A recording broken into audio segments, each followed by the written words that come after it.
Good morning. I'd like to call this meeting of the Ottawa County Board of Commissioners to order. Today we're going to start with prayer and pledge of allegiance, prayer by Pastor Justin Smith of Emmanuel Free. So Pastor Smith, welcome. Thank you. It's an honor to be here. Thank you for having me. Let's pray. Heavenly Father, this morning as we gather, we acknowledge you as the Lord of heaven and earth, the God and Father of our Lord and Savior, Jesus Christ. And we give you praise and worship you.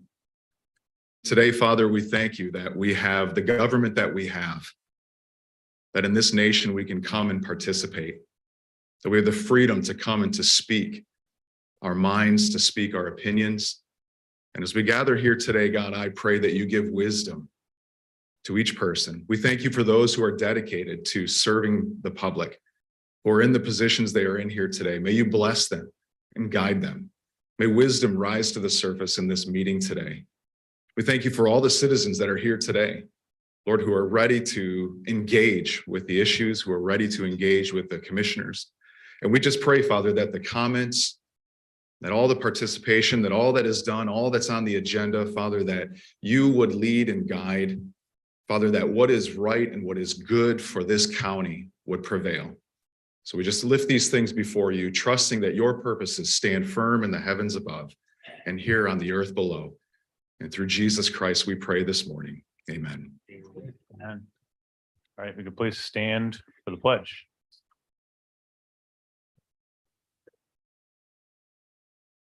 I pledge allegiance to the flag of the United States of America and to the republic for which it stands, one nation, under God,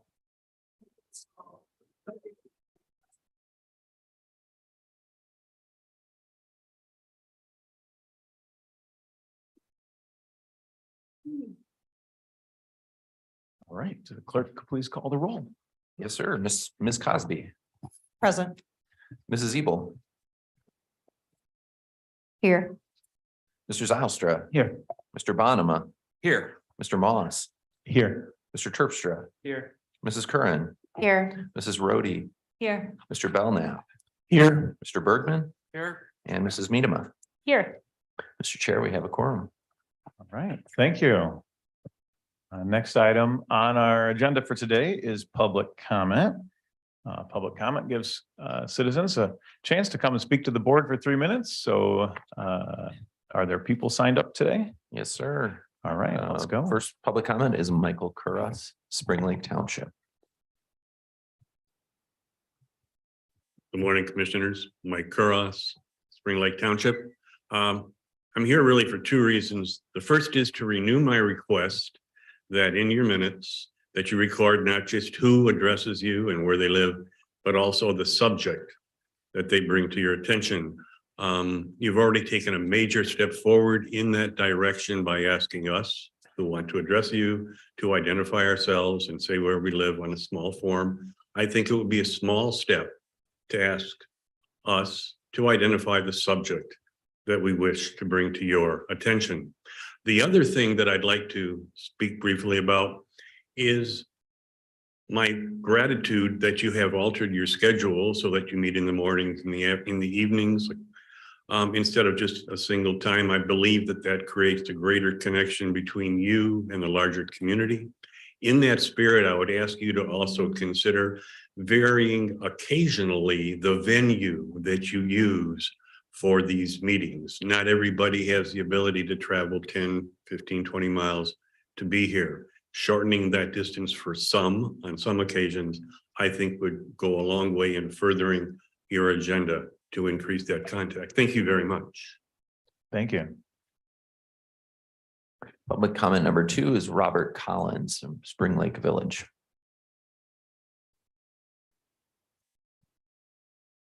Good morning and thank you. Topic is Christian nationalism revisited. Looking at just Christianity alone, I do not see one agreed upon Jesus. He seems to come in all forms and temperaments, sword wielding, angry, mild, loving, a teacher. There are many self-identified Christians in this room, and yet they divide in so many ways. Christian nationalists seem to be of the angrier, authoritarian, militaristic sort. They are identified with the Ottawa Impact adherents in this room who tend to jeer, side comment, and can hardly contain themselves in their enthusiasm as they support their like-minded peers. On a national level, they could not accept the reality of Trump and his ilk losing the 2020 national election.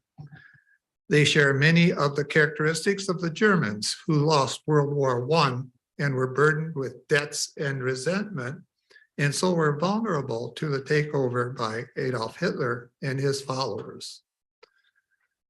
Religions, even differences within a religion, are subject to disputes because they are solely based on revelation or the claims of an authoritative leader backed up by only impressive robes, rituals, sacred music, impressive cathedrals, stained glass windows, and sky-stretching towers. Priests and ministers guide followers through life passages like birth, coming of age, marriage, and death.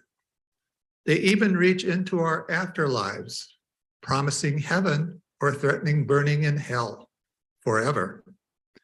Such power.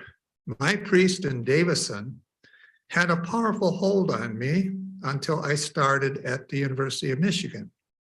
It was there that I finally saw behind the curtain to see reality. Yes, Ottawa Impact and Christian nationalists, you must ban books and take over education to save yourselves and your children. Truth, science, honesty, and reason are your enemies.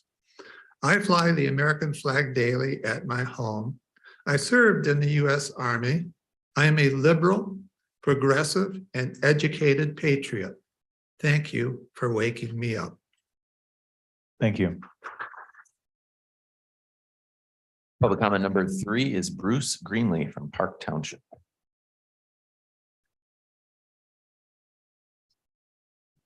Good morning, dear board members and community. Thank you for the opportunity to speak today. I am here to voice my support for the brave majority of 6 and to reject the use of identity politics with name calling and labeling that attempts to divide and destroy our county. These 6 commissioners are following through on their campaign promises.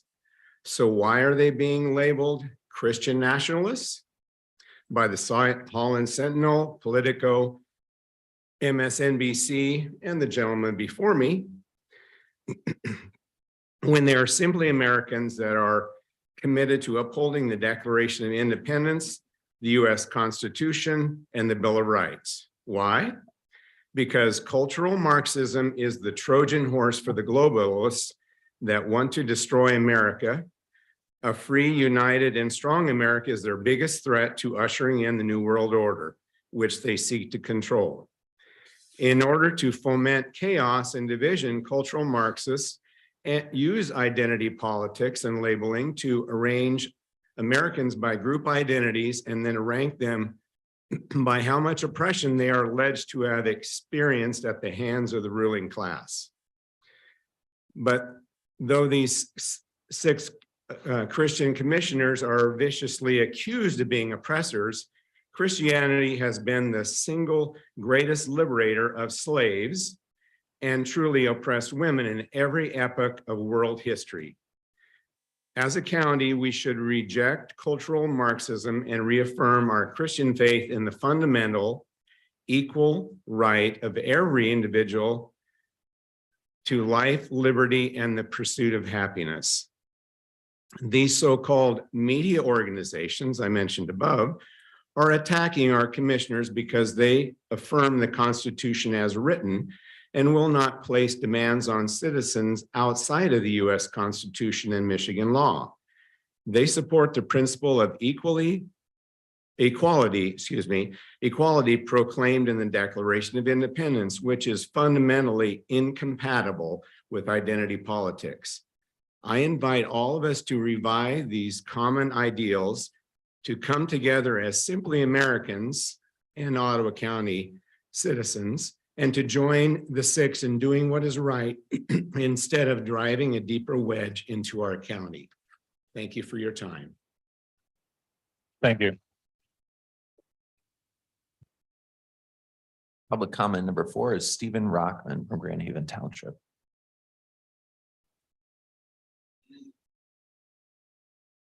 Good morning, Commissioners. In recent board meetings, the board was pressured to vote for various grants without the benefit, reflection, and deliberation. But grantors expect something in return for their money, making it prudent for the board to know what that is and if that reflects what the voters they represent want. In that spirit of reflection, I suggest the board study the county's agreement with the Extended Grace Momentum Center, a 501c3 nonprofit. Ottawa County, on behalf of the Community Mental Health, executed the agreement on October 1, 2021. The agreement is for $290,799.92 yearly, paid monthly in the amount of $24,233.33 from the property tax millage. Inexplicably, invoices suggest the county paid Momentum $1,163,866.28 before this agreement. The agreement is for the center to operate a social recreation program to promote participation in community integration for persons with disabilities. The agreement asserts that the center is fully qualified to provide these services. As for qualifications, the center is run by and founded by Barbara Lee Van Horsen, who holds herself out not as the center's president or officer, or even as a clinician, but as the experimenter. Before Barbara Lee took the moniker of experimenter, she was a sex minister and authored the book Sacred Sex, Replacing the Marriage Ethic with a Sexual Ethic, and was an advocate for radical inclusivity and justice. See her Amazon book review and bio. Again, the agreement is for the center to operate a social recreation program to promote participation in community integration for persons with disabilities. The center's monthly reports and calendars promote LGBTQ plus affinity group, LGBTQ presentations, Pride Month celebrations, a visit from Dana Nessel for an expungement event, town halls on race and racism, and get out the vax and vote events. The center also just opened the Momentum ice cream parlor in Holland to the general public. The center sent invoices to the county for purchases made for this parlor of about $26,000 to build and equip it. Notably, as I understand it, for a 501c3 to keep its tax exempt status, it cannot be politically partisan. But in my opinion, the center is being used for partisan political activism. Finally, the county may terminate this agreement for cause. At the very least, I think an audit is in order to determine if the county is getting its benefit of the bargain. For the champion of transparency, here's your opportunity. God bless you and thank you. Thank you. Public comment number 5 is Jim Dana, Grand Haven City.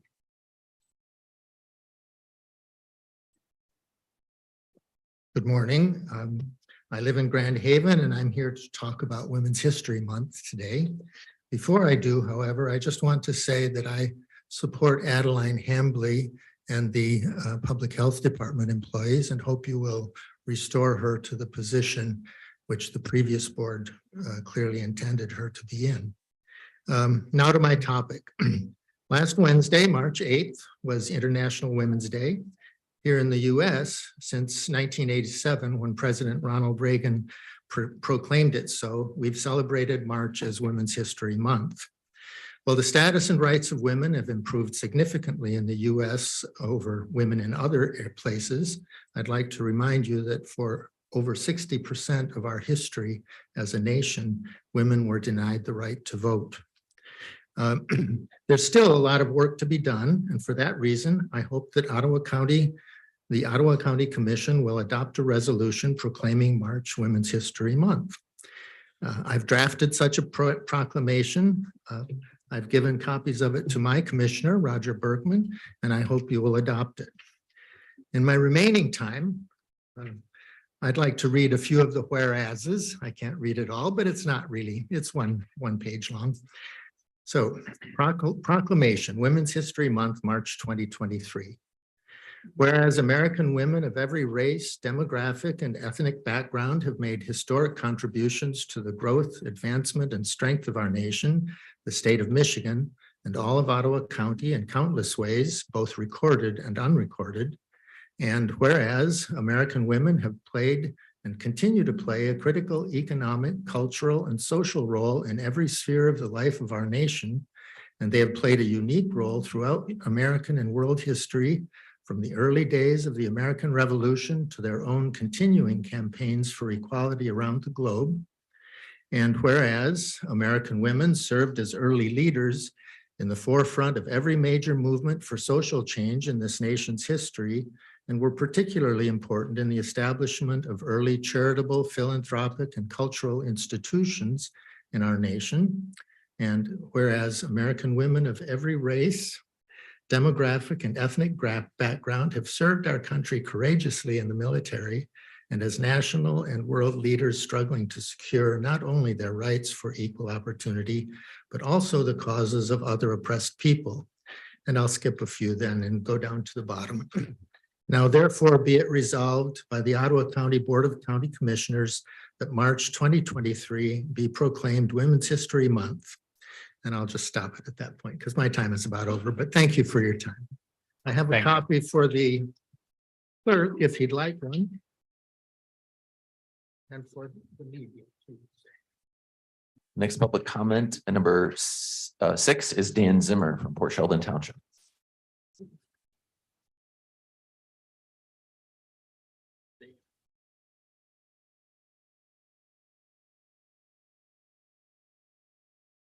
Dan Zimmer, Port Sheldon Township, Chairman and members of the room. Recently, I was approached in public by someone wanting to say thank you for my public comments. This led to a heartfelt conversation. In their written words, I don't feel my story is more important than another. I feel it is even less so as I haven't spent years investing in this county. Although to invest in Ottawa County was my family's original plan when we relocated here earlier this year, I met so many dedicated, hardworking Ottawa County employees during my time there. It is truly heartbreaking to have learned about the years creating an inclusive, welcoming environment to live, work, and raise a family was turned upside down in a matter of hours.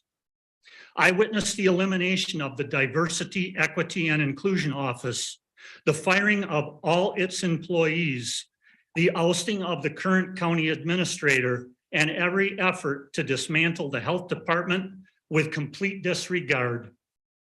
It was extremely unsettling and truly frightening. I felt if I stayed as a loyal county employee, I, in some way, would be supporting and approving of Ottawa Impact leadership. The bullying and intimidation that the current board uses as a standard practice, the religious cult behavior and narrow-mindedness views that is forced upon all Ottawa County residents is not only illegal, but demoralizes inclusion and is in fact the opposite of inclusion. This is not welcoming and is not where I want to live, work, or raise my child. You have proven you lack respect, professionalism, and empathy. You stonewall anyone who opposes your views, including your fellow commissioners. The damage is done and natural consequences will follow. I speak from my experience as a former Ottawa County employee. This person recently chose to resign their employment. That is a personal testimony that speaks to the collateral damage that exists in the wake as a result of your actions. A hostile work environment is created when management acts in a manner designed to make an employee quit in a retaliation for some action. The conduct must be serious enough to create a work environment that would be intimidating hostile or offensive to a Thank you.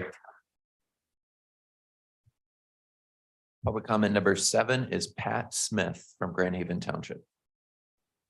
Hello, thank you for the opportunity to speak. I'm a recently retired economist, so I'm going to talk about economics. People often think economics is all about making money, maximizing profits, but it's much more. It can help us make wise decisions about how to use our limited resources to get the things that are most important to us.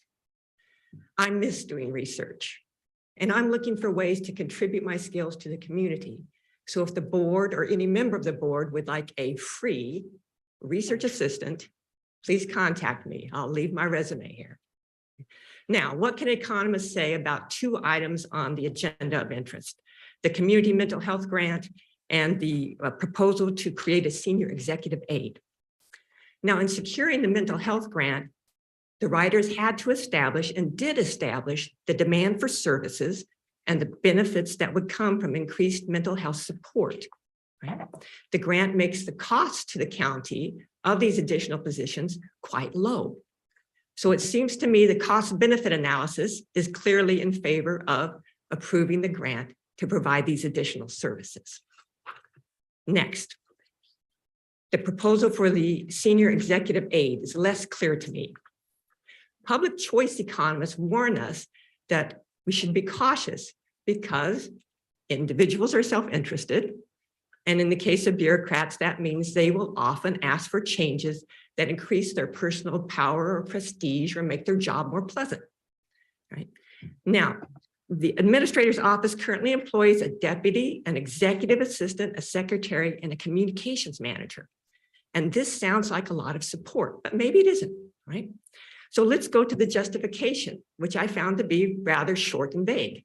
It says, quote, the volume of county departments elected the number of those groups is rising or the volume of work they're facing is rising, or maybe both. I don't know. It's not clear how the volume of work is being measured. There's no documentation substantiating a huge increase in work. And so I'm a little concerned. Right? The proposal says funding will come from the current executive assistant position plus, quote, additional available funds. But it doesn't say where those available funds are coming from. What county function will lose that funding and how will this reallocation affect the citizens? While the justification and funding section is short and vague, the job description is long and very detailed. 39 specific items, including developing strategies for solving difficult high-level problems. And so I'm wondering what's left for the administrator to do. In summary, this proposal is currently incomplete and unbalanced. Needs more documentation of the need. Thank you. Thank you. Public comment number 8 is David Moran, Allendale Township.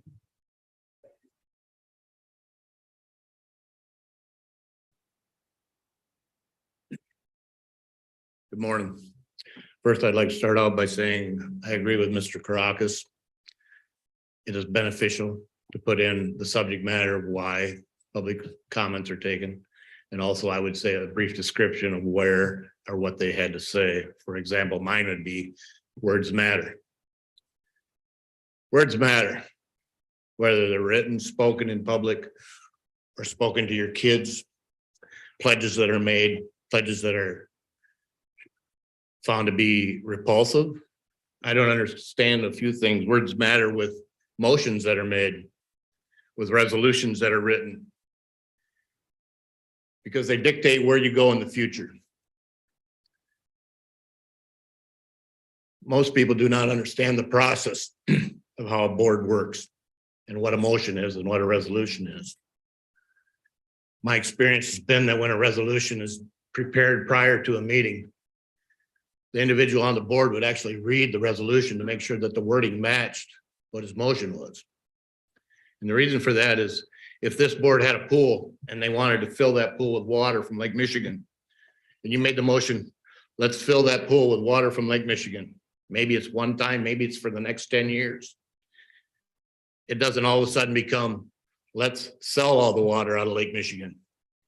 Words matter.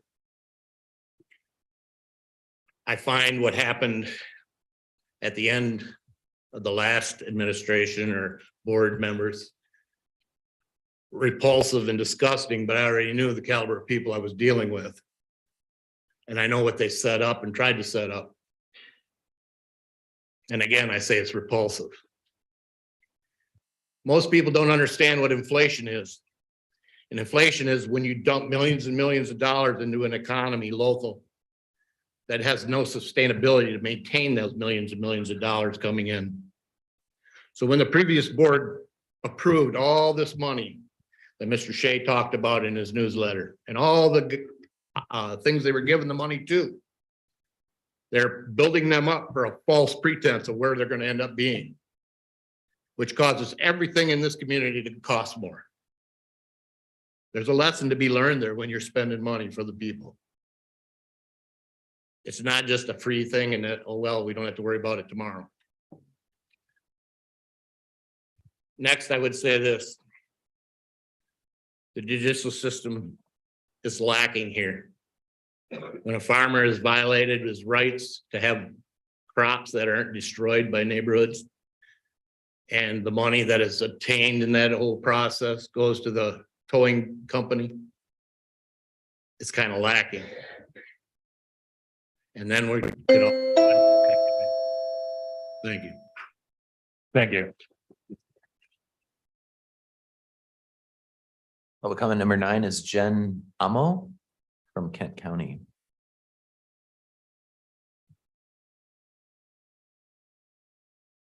Good morning. My name is Jen Amo, close enough. I am the founder of the nonprofit organization called Warning Lights. Warning Lights takes a preventative approach about raising awareness about human trafficking. Our mission is to prevent and protect victims from this crime.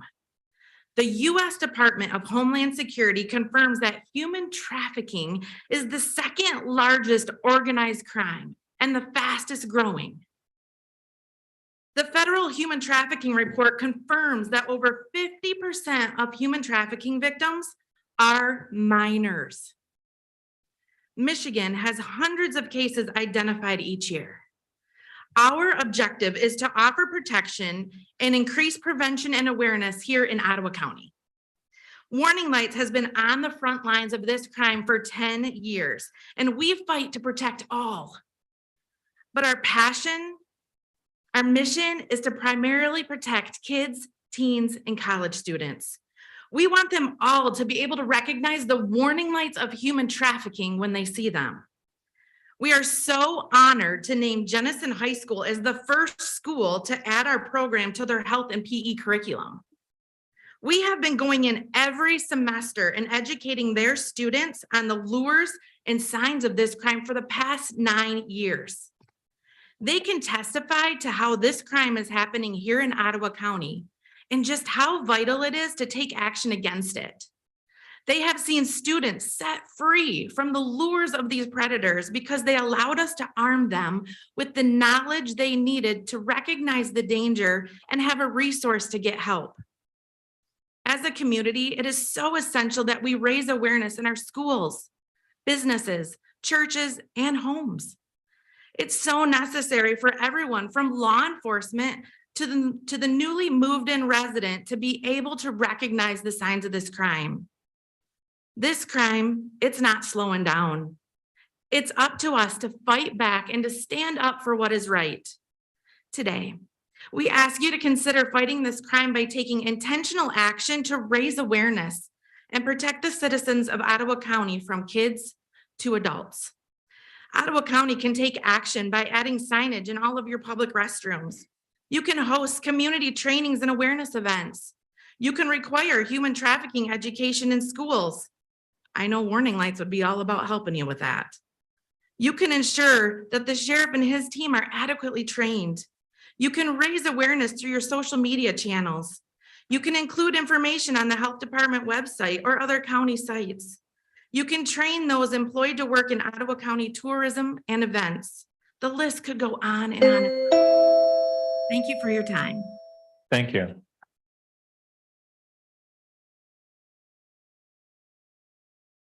Public comment number 10 is Lori Burks, Georgetown Township.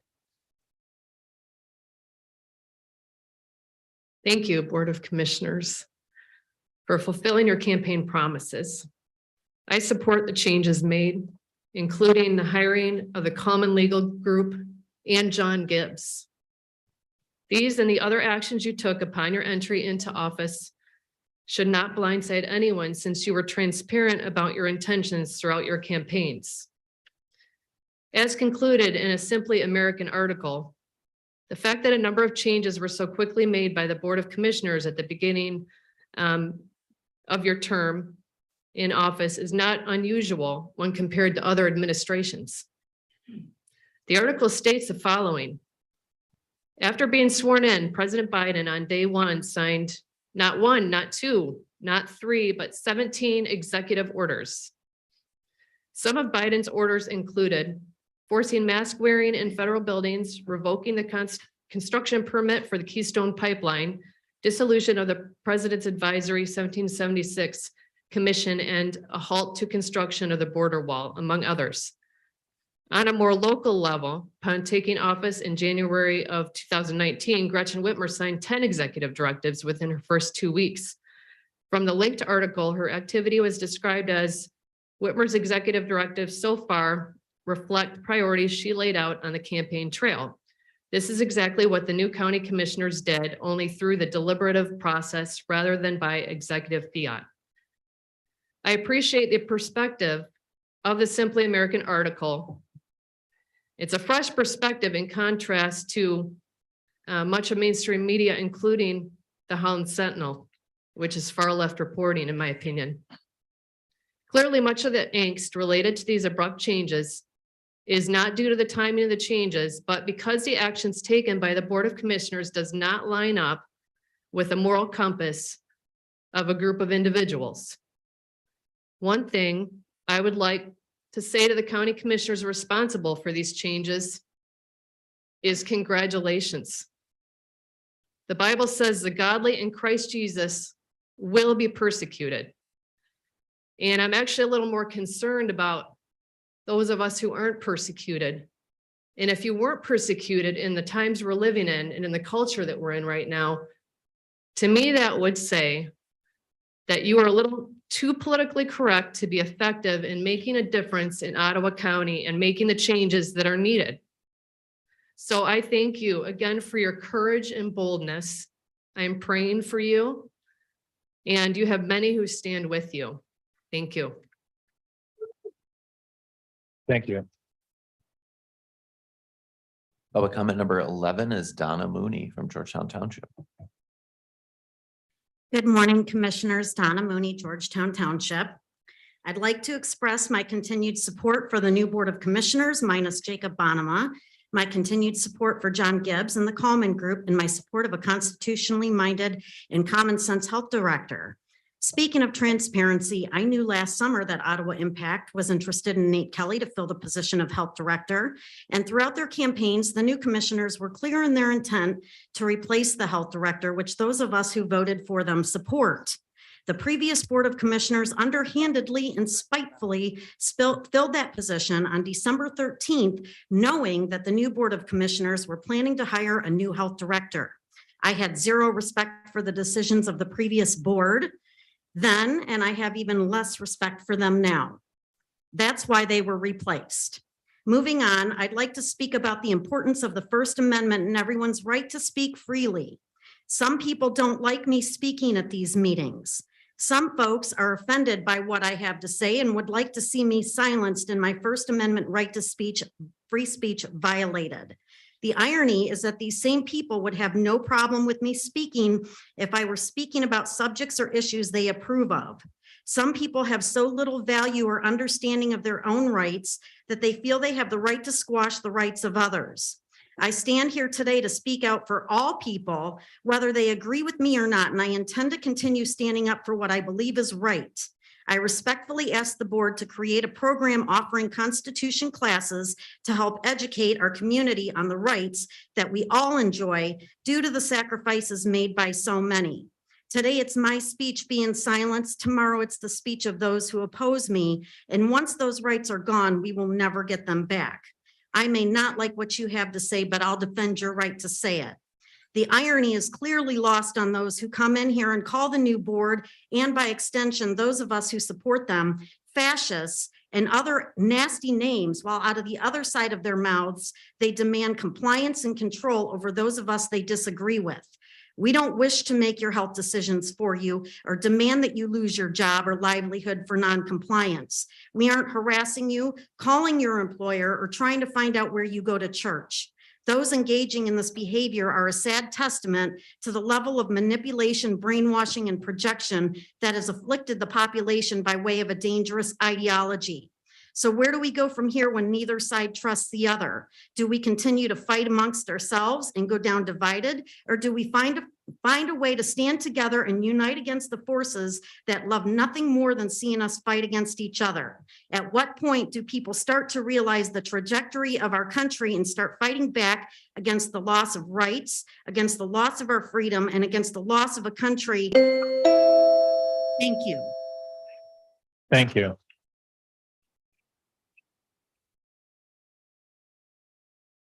Public comment number 12 is Renee Wheaton from Robinson Township. Hi, and Justin, my name is Renee Layton, and I'm from Robinson. Pretty close, but thank you. You were close. And for Michael's benefit, my topic is going to be about the commissioner's roles to speak and take actions for Ottawa County. And I appreciate that you guys have done that. I'm going to read a quotation from Martin Niemöller, who was a Lutheran minister and an early Nazi supporter who was later imprisoned for opposing Hitler's regime in the 30s. And it goes like this. First, they came for the communists, and I didn't speak up because I wasn't a communist. Then they came for the Jews, and I didn't speak up because I wasn't a Jew. Then they came for the Catholics, and I didn't speak up because I was a Protestant. Then they came to me, and by that time, there was no one left to speak up for me. With that being read, I'd like to thank the commissioners for being willing to not only speak up for us in Ottawa County, but for being willing to actually take actions for the residents of our county. Actions like replacing county employees that are willing to wipe away our freedoms by locking us down is not what we need in our county. Employees that are willing to take measures to sexualize our children by putting explicit material on the county website is not what we need in our leadership positions. I want you to know that I back you 100% for the actions you have taken and for you to guard our freedoms and to make Ottawa County a better place to live. We all know that you do not bully, you do not demoralize anyone in Ottawa County. That's baloney. And thanks.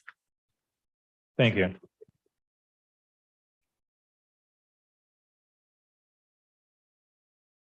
Public comment number 13 is Michael Rower from Kent County.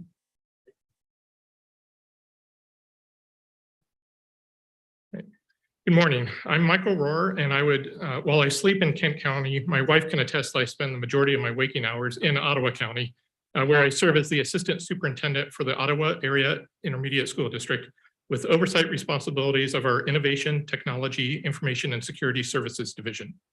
In this role, I've had the privilege to work alongside our schools, county, and local units of government to serve the people of Ottawa County on numerous collaborative efforts, including the combination of our fiber optic capacities to provide a low-cost, high-speed backbone to help one another, what we affectionately call FogNet. As a former township leader was fond of saying, it's all the same taxpayers' money, so let's work together. While we have been able to solve some of our intergovernmental needs, the need to solve the broader lack of broadband connectivity across the county is why I'm here before you today. The county's Office of Strategic Impact is spearheading the effort to provide access to broadband connectivity and related services for all residents and businesses within Ottawa County. The value of this type of investment is widespread and time does not permit an exhaustive dissertation, but I will highlight a few for the sake of context. Students with high-speed home internet access have a statistically significantly higher GPA than those with no home access or only cell phone access. A study of manufacturers found that because of their high-speed internet connection, 40% said that they were able to add new customers and 57% said they saved money. There are similar benefits for small and cottage businesses as well. Farmers experience an average 6% increase in farm revenue when they gain high-speed internet access. Having a home broadband connection gives households an estimated economic impact of $1,850 per year.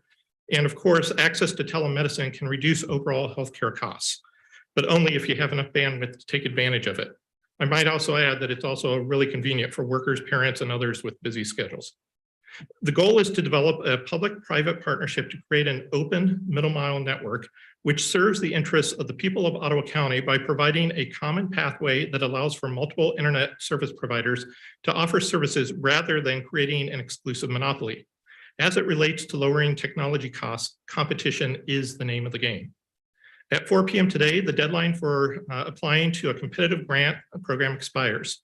The Realizing Opportunities with Broadband Infrastructure Networks, or ROBIN, grant program is focused on extending internet services to unserved homes, businesses, and institutions, and can help fund middle mile projects. My hope that this commission will support this project by simply moving the application process forward. The final decision can come later. This is merely a request to keep all your options open at this time. The funds are already allocated and will be awarded someplace in Michigan. My hope is that this will be for the betterment of the residents of Ottawa County.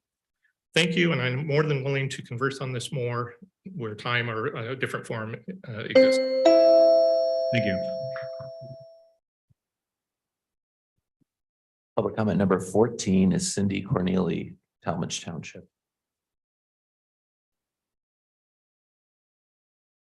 Hi, Cindy Cornelia, Talmadge Township. And I'm going to just talk to you real quick about, parents and the choice to give vaccines to their children. And, how you prepare off for this, then you blank out when you get up here. So I'll do my best. Back in 1968, it was noted that out of 10,000 children, 5 were noted to show signs of autism.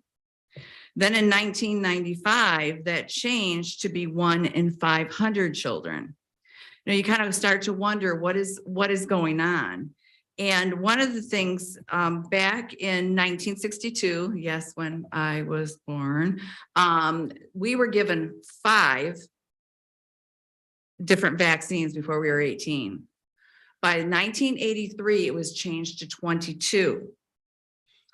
Now in 2022, we are giving 74 vaccines to our children by the time they're 18.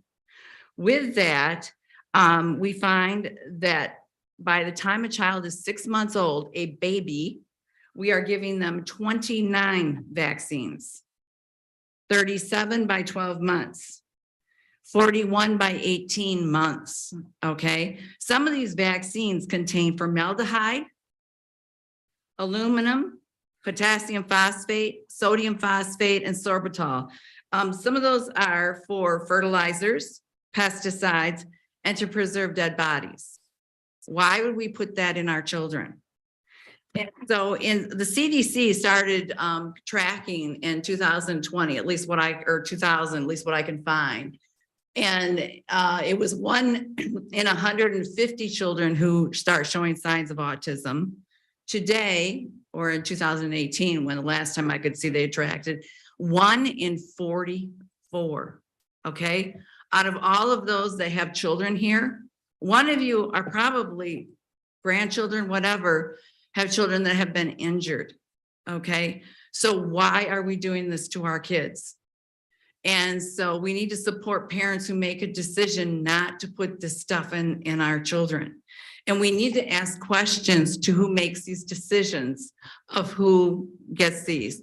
This is a family in Michigan who have triplets. They went for their 9-month vaccine, okay? By the end of the day, 3 children who were very active, interactive, loud, boisterous, 9 months old, By the end of the day, all three of them were no longer, they were staring at the ceiling. They were injured. Thank you.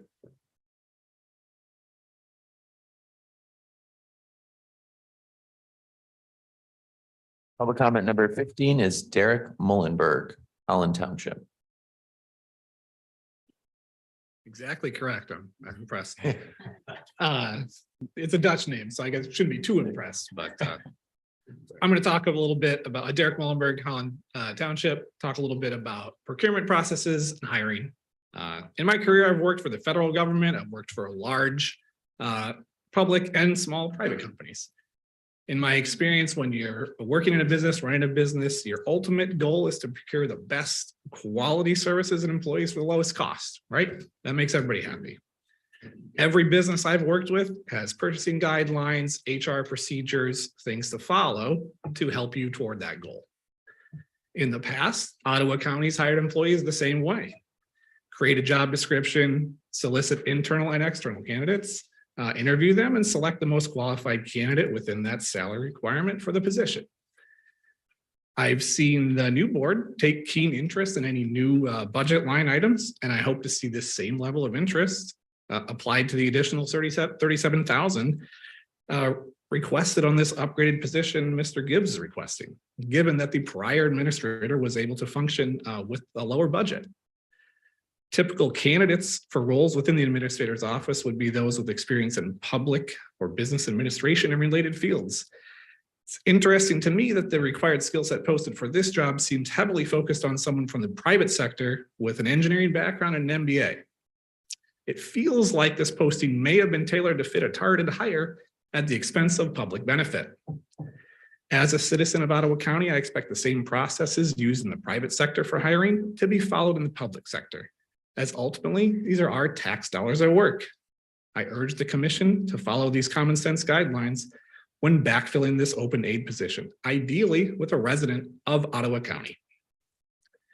My second comment is related to agenda items. I noticed that 12B, general information, comments, and meetings is now missing from the agenda.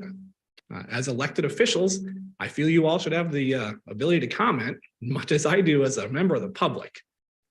So I think freedom can ring most loudly if we can add that back into the agenda for future meetings. I would like an update if anybody wants to give it to me on my previous requests about public comments being made public. Haven't heard anything from that, so thanks for your time. Thank you. Public comment number 16 is Harvey Nickel, Georgetown Township.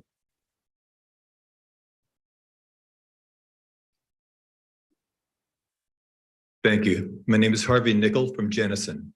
I support you and thank you for standing up for our constitutional freedoms. I strongly support the hiring of Nate Kelly as director of the Ottawa County Health Department. He has a master's in public health and a master's in occupational safety and health, and he has promised to do the research in order to make the best recommendations for improving the health of the citizens of this county. Those opposed to Mr. Kelly point out that he works at an HVAC company. That actually is a positive. If you research the hierarchy of safety and controls in OSHA regulations for the mitigation of airborne pathogens, you will find that elimination of the hazard is the most effective. That implies sterilization of the air circulating in a building. In other words, HVAC. He is also being attacked for his stance on COVID-19 mitigation policies and unconstitutional mandates that were pushed by Dr. Fauci, the CDC, the WHO, Bill Gates, and the health department.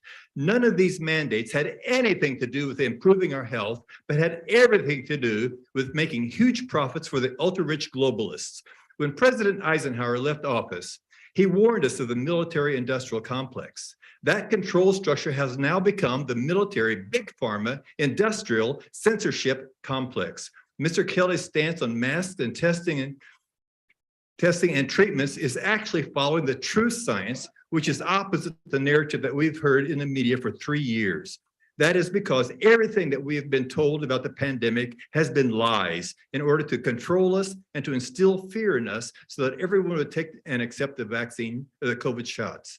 Some of the lies they told us are Masks prevent COVID transmission.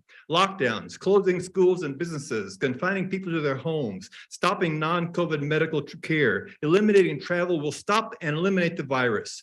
Asymptomatic people spread COVID. Natural immunity offers no protection against COVID.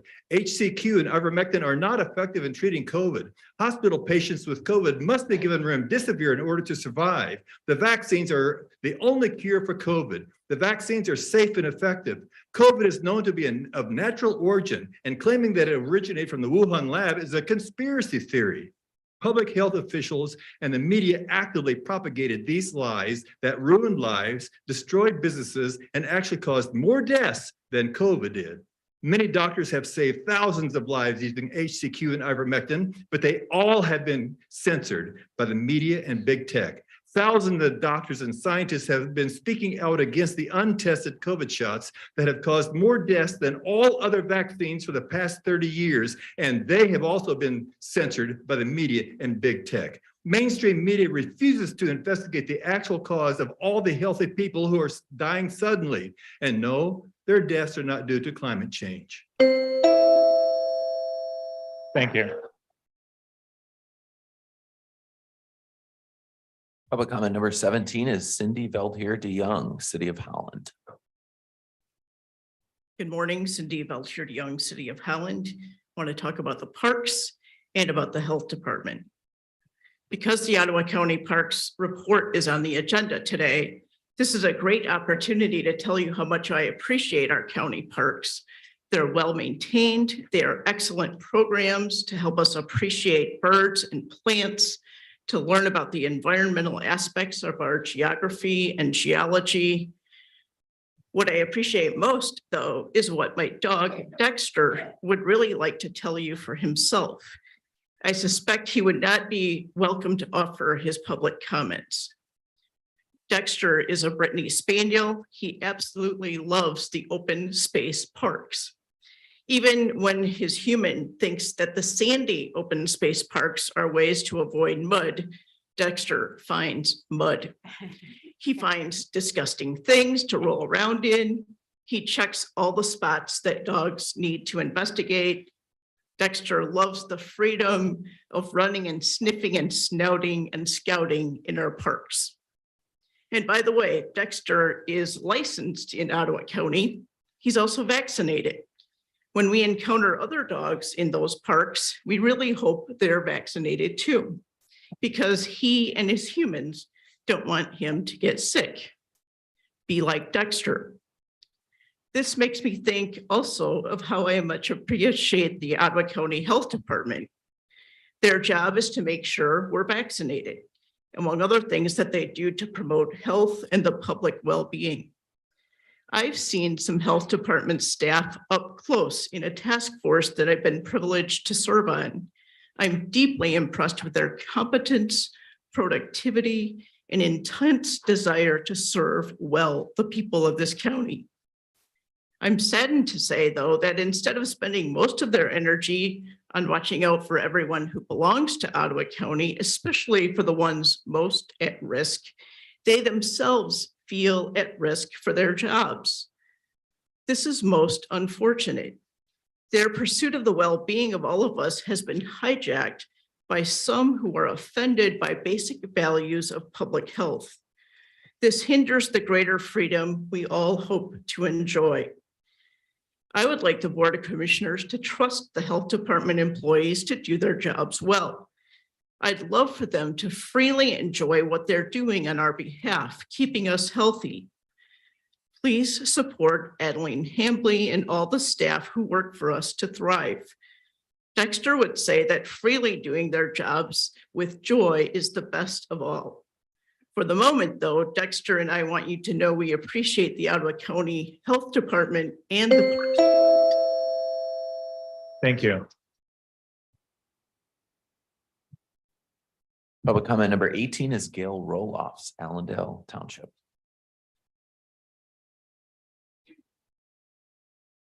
Good morning, Gail Roloffs from Allendale. After the board meeting on February 28 and the discussion of buying the 3 foam trailers, which would fight chemical fires like we saw in Ohio with the train derailment, I decided to do a little research of the board meetings of October 25 and November 22 of last year, where the bucket lists were presented and approved. The cost of the 3 foam trailers was $235,000. I don't understand all of the bucket projects that were approved, but I do understand the $5.1 million that was approved for bonuses for county employees. This was sort of mind-blowing.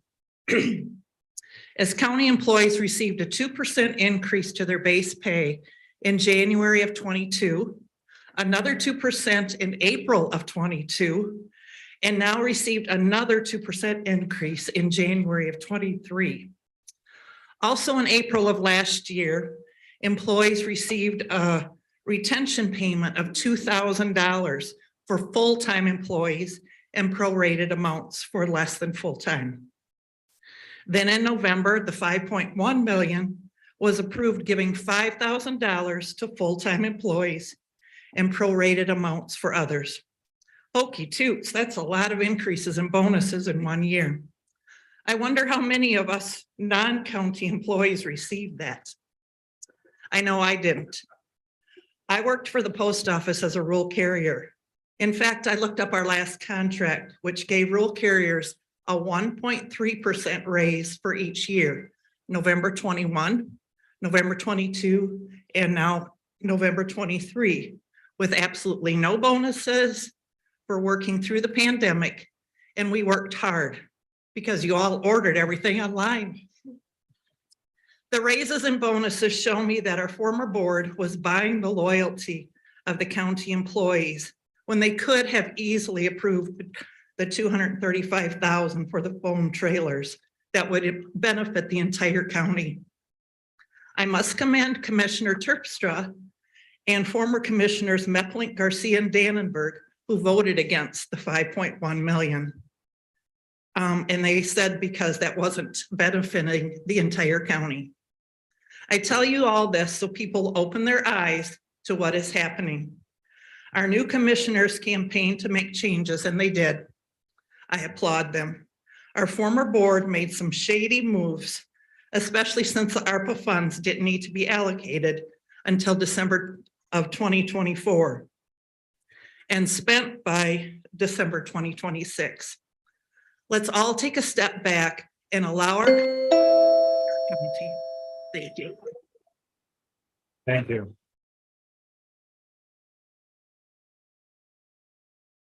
Public comment number 19 is Karen Obitz from Spring Lake.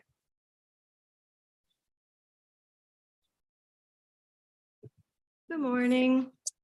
I'd like to join my voice to those of others who have expressed their appreciation for Adeline Hambley and all the employees of the Ottawa County Department of Public Health for their dedication to the promotion and protection of the collective well-being of our county's residents.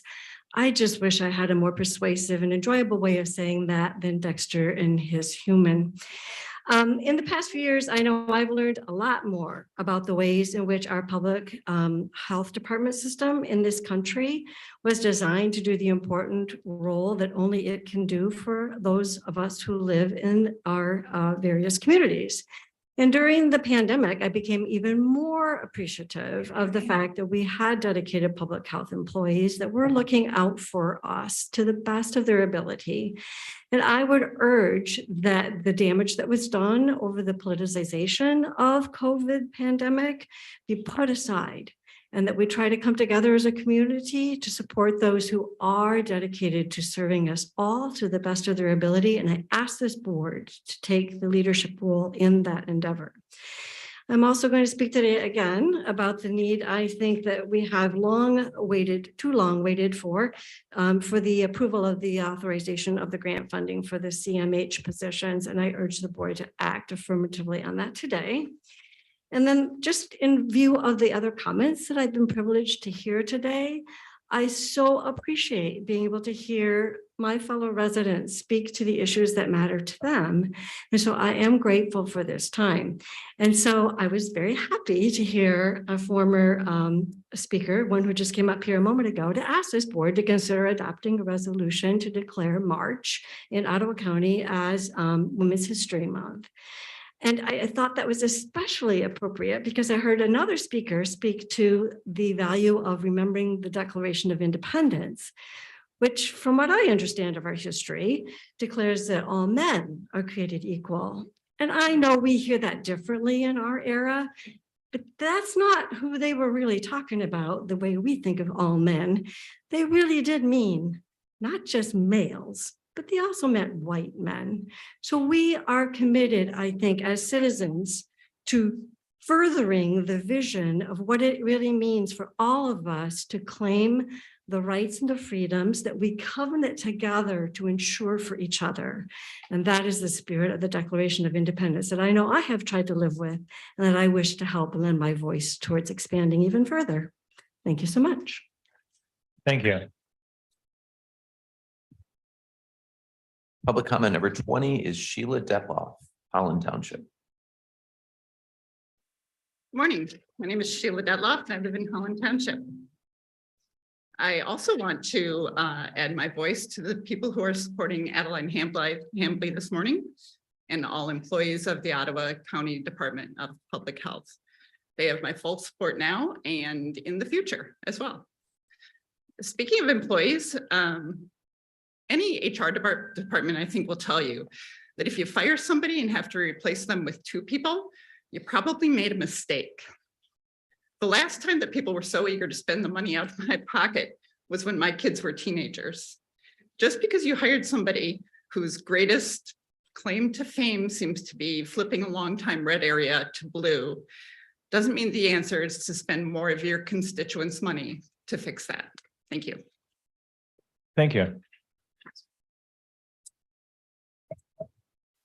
Public comment number 21 is Melanie Skolton, Park Township. Hello, Melanie Skolton, Park Township. I am also here to lend my support to Adeline Hambley and the employees of the Ottawa County Department of Public Health. I know that certain aspects of the Public Health Department have been getting a lot of press lately. They've become quite popular, but I think most of you know, and probably a lot of us know, that the Public Health Department has so many more responsibilities than just the ones that are getting press.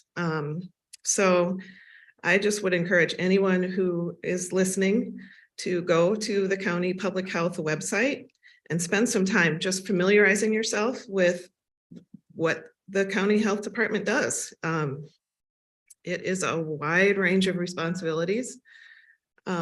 Each and every one of them are very important. So for this reason, I support the health department, and I hope that people will spend some time really understanding what that means. Thank you. Thank you. Number 22 is Kathy Schmidt, Allendale Township.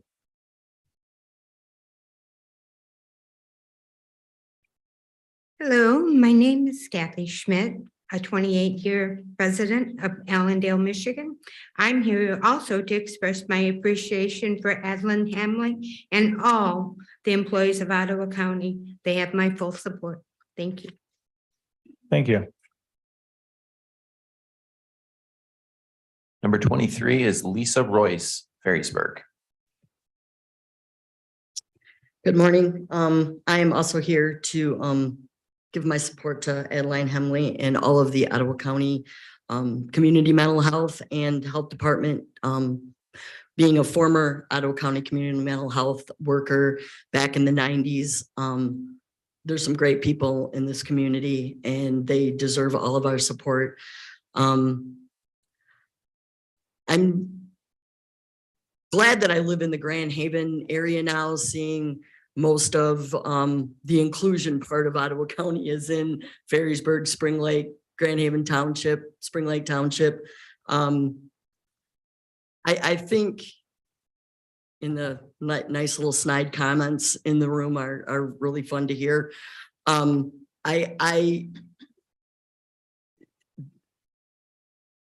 Voting is a problem all over the country, and we get what we deserve because only 34% voted. And I know most of the people here didn't get primaried after August of last year. So you basically ran unopposed because being in Ottawa County has always been a Republican area. And so when you're a Democrat in Ottawa County, it's always been very hard to live here. And the inclusion was starting to come along. And that's why it's wonderful to see Grand Haven, especially where I was born and raised, be more inclusive. And I can't believe people are going after momentum. I work for mental health. I work with developmentally disabled people. When we closed the institutions way back when, those people had nowhere to go. And they went into community-based things. And the health department is vital to all of those services. And I really, really think we should give them more of our support. Thank you. Thank you. Number 24 is Christy Meplink, Zeeland Township. Hello, my name is Christy Meplink and I'm from Zeeland Township. Thank you for the opportunity to speak today. I am here today to request more proactive measures for using Ottawa County resources to protect the children in our community. Sexting is one of the primary methods used by predators to blackmail minors into pornography and/or human trafficking, and Ottawa County is not immune to this risk. Through the use of Ottawa County funds, along with the support of many local community foundations, our school districts are requiring a youth assessment survey every 2 years for students in grades 8, 10, and 12, even though schools are not required to give the survey. Parents often are not provided with knowledge of the survey or the questions that are asked of their children and aren't provided with sufficient opportunity to opt out of the surveys, which include everything from drug and alcohol use to sexual behavior, sexual orientation, pornography, and sexting. I'm asking that Ottawa County cancel any financial support of the survey program as it is a reactive measure and instead seek ways to use our county funds to be proactive in taking action to raise awareness and protect the children in our community.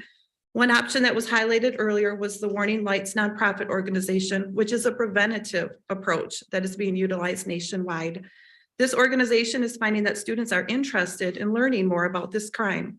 And as an example, they were invited to do a presentation by a student-led group that is choosing to raise awareness for Women's History Month. As a result, Warning Lights will be sharing a session during study hall this Thursday at the South Campus of West Ottawa High School. I encourage the board members to engage with and utilize Warning Lights in our community, especially since it's a local resource. We need to make sure we are doing all we can to increase awareness in a responsible manner, which will lead to greater protection for our children. Please consider finding ways to proactively utilize county resources to provide prevention of this risk in our community and to help protect our children.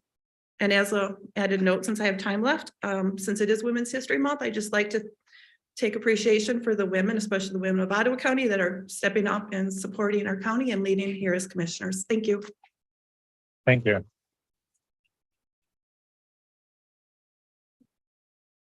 Number 25 is Sherry Greenberger, Holland Township. Hello, my name is Sherry Greenberger. I actually live in the town of Holland. I moved here in 1994. I'm not a Michigan native, as you can tell by my name, especially West Michigan. I don't feel as prepared as some people. Maybe I'm a little more prepared than other people. I'm here to follow up on an email I sent after the January actions. I was very disturbed by the newly elected council and its hiring of John Gibbs. I didn't vote for all of these new members precisely because of their absurd plan for Ottawa County.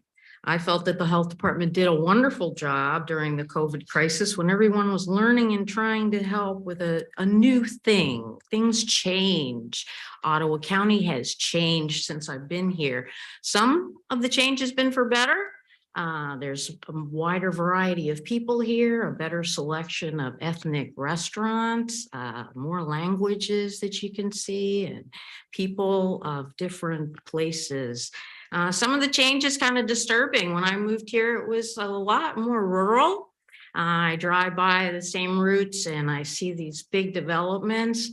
I thought of it today as I was driving up here on 120th, and there was always that farm on the east side with all the sheep. And they're gonna put a school there, a huge school there. I was very disappointed not to see the sheep there. But a new school, maybe that's a good thing. I have to admit, I didn't know anything about the new school, but it's going in there.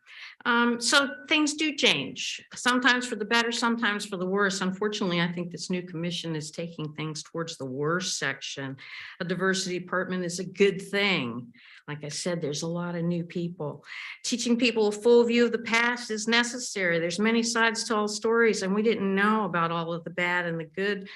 We can't help to improve ourselves. If something is bothering you, if you feel uncomfortable about something new you're learning, maybe it's because you need to learn more about it.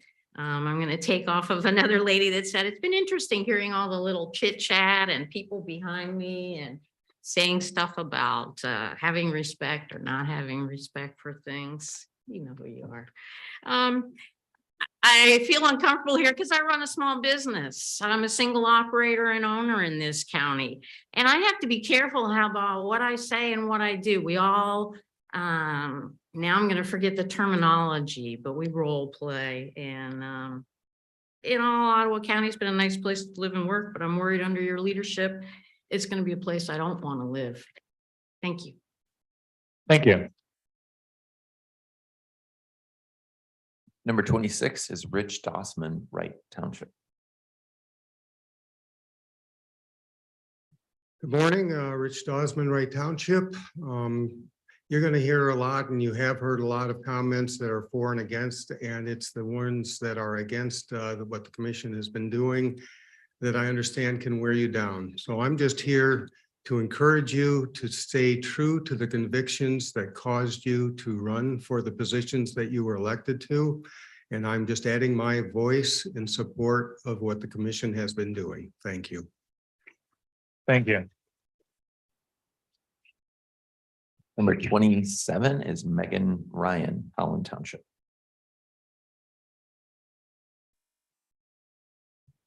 Hi, Megan Ryan, Holland Township. I'm here today, first and foremost, to offer support and gratitude to the employees of the health department.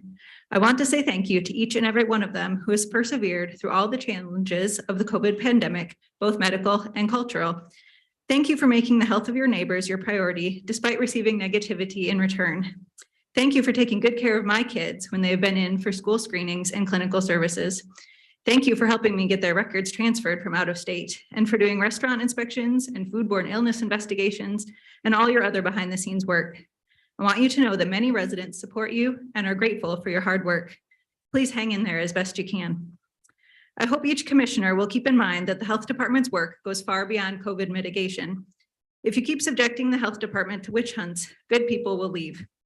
It's hard to find excellent employees who want to work for an employer as unstable as the majority of this board. In addition, please don't remove Commissioner Zylstra from the Housing Commission today. The agenda is vague on the plans for the Housing Commission, but I'm glad to see that the outdated and irrelevant 1985 legal opinion originally in the packet has been removed. From what I have seen, Commissioner Zylstra seeks to put residents' best interests first and treats his colleagues with respect. His experience and knowledge of county services is an asset to any committee. I see no reason to remove him from the Housing Commission, but at the very least, he deserves to hear your true reasons for it. Finally, I think it is poor form to remove a standard item from today's agenda. It seems that the chairperson was not content to just decree that the item general information, comments, and meetings attended was not a time for questions. He had to remove it from the agenda completely in another attempt to quash discussion from those who don't agree with him.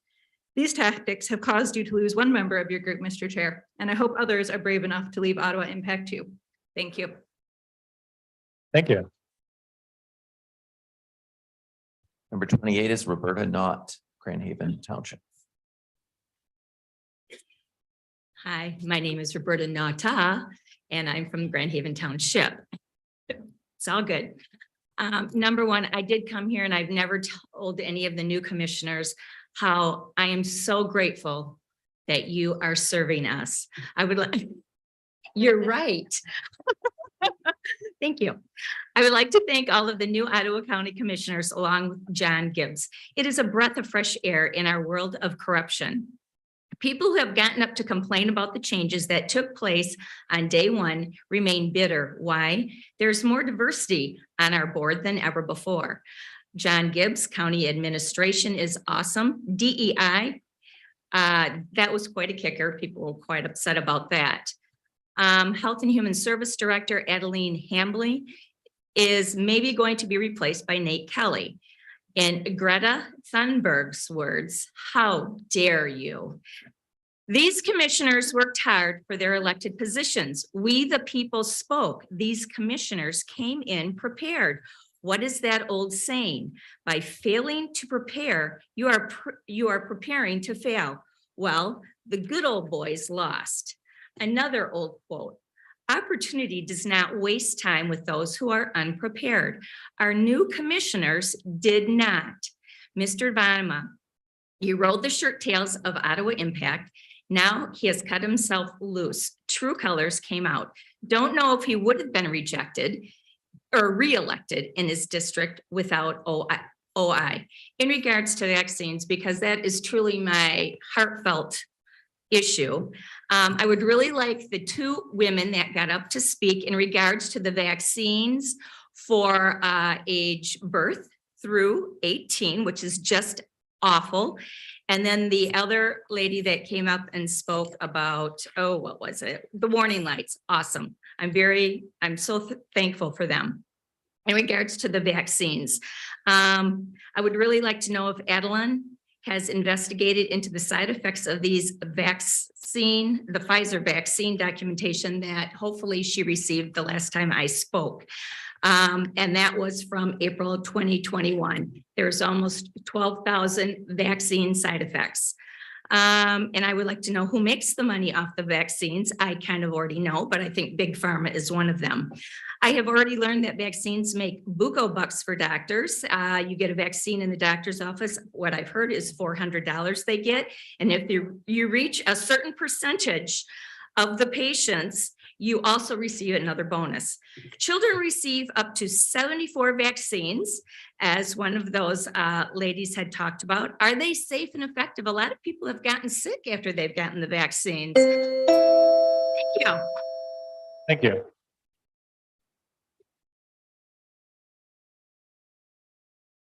Number 29 is Dennis Dykehouse, Georgetown Township.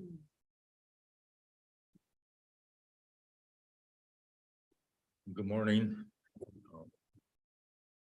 First, I have to apologize for how this may go because I'm recovering from a concussion. I was assaulted. I generally do everything from, I don't like notes, but I have to write a few things down. I try to live by three things.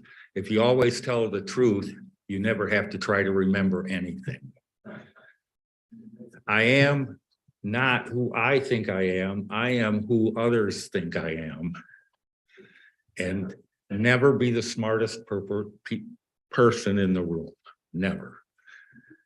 Okay, excuse me a minute.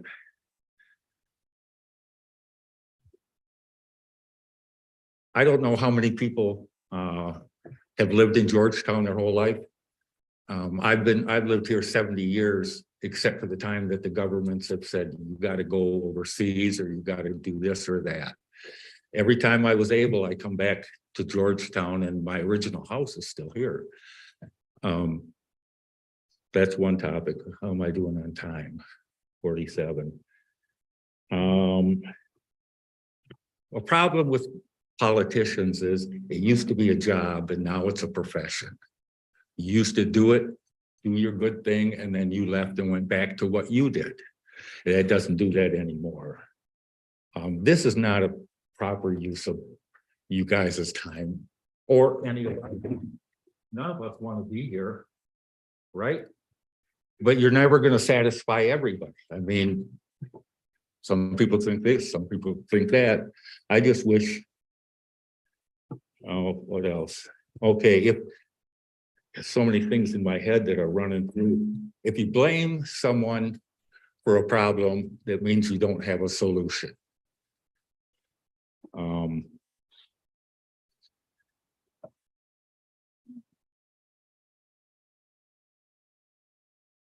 I can't think of anything else to say. I know there's 1,000 things I'd like to.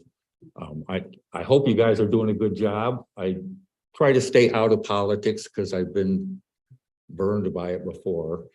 And good luck. Good luck. Thank you. Number 30 is Joe Spalding, Holland Township.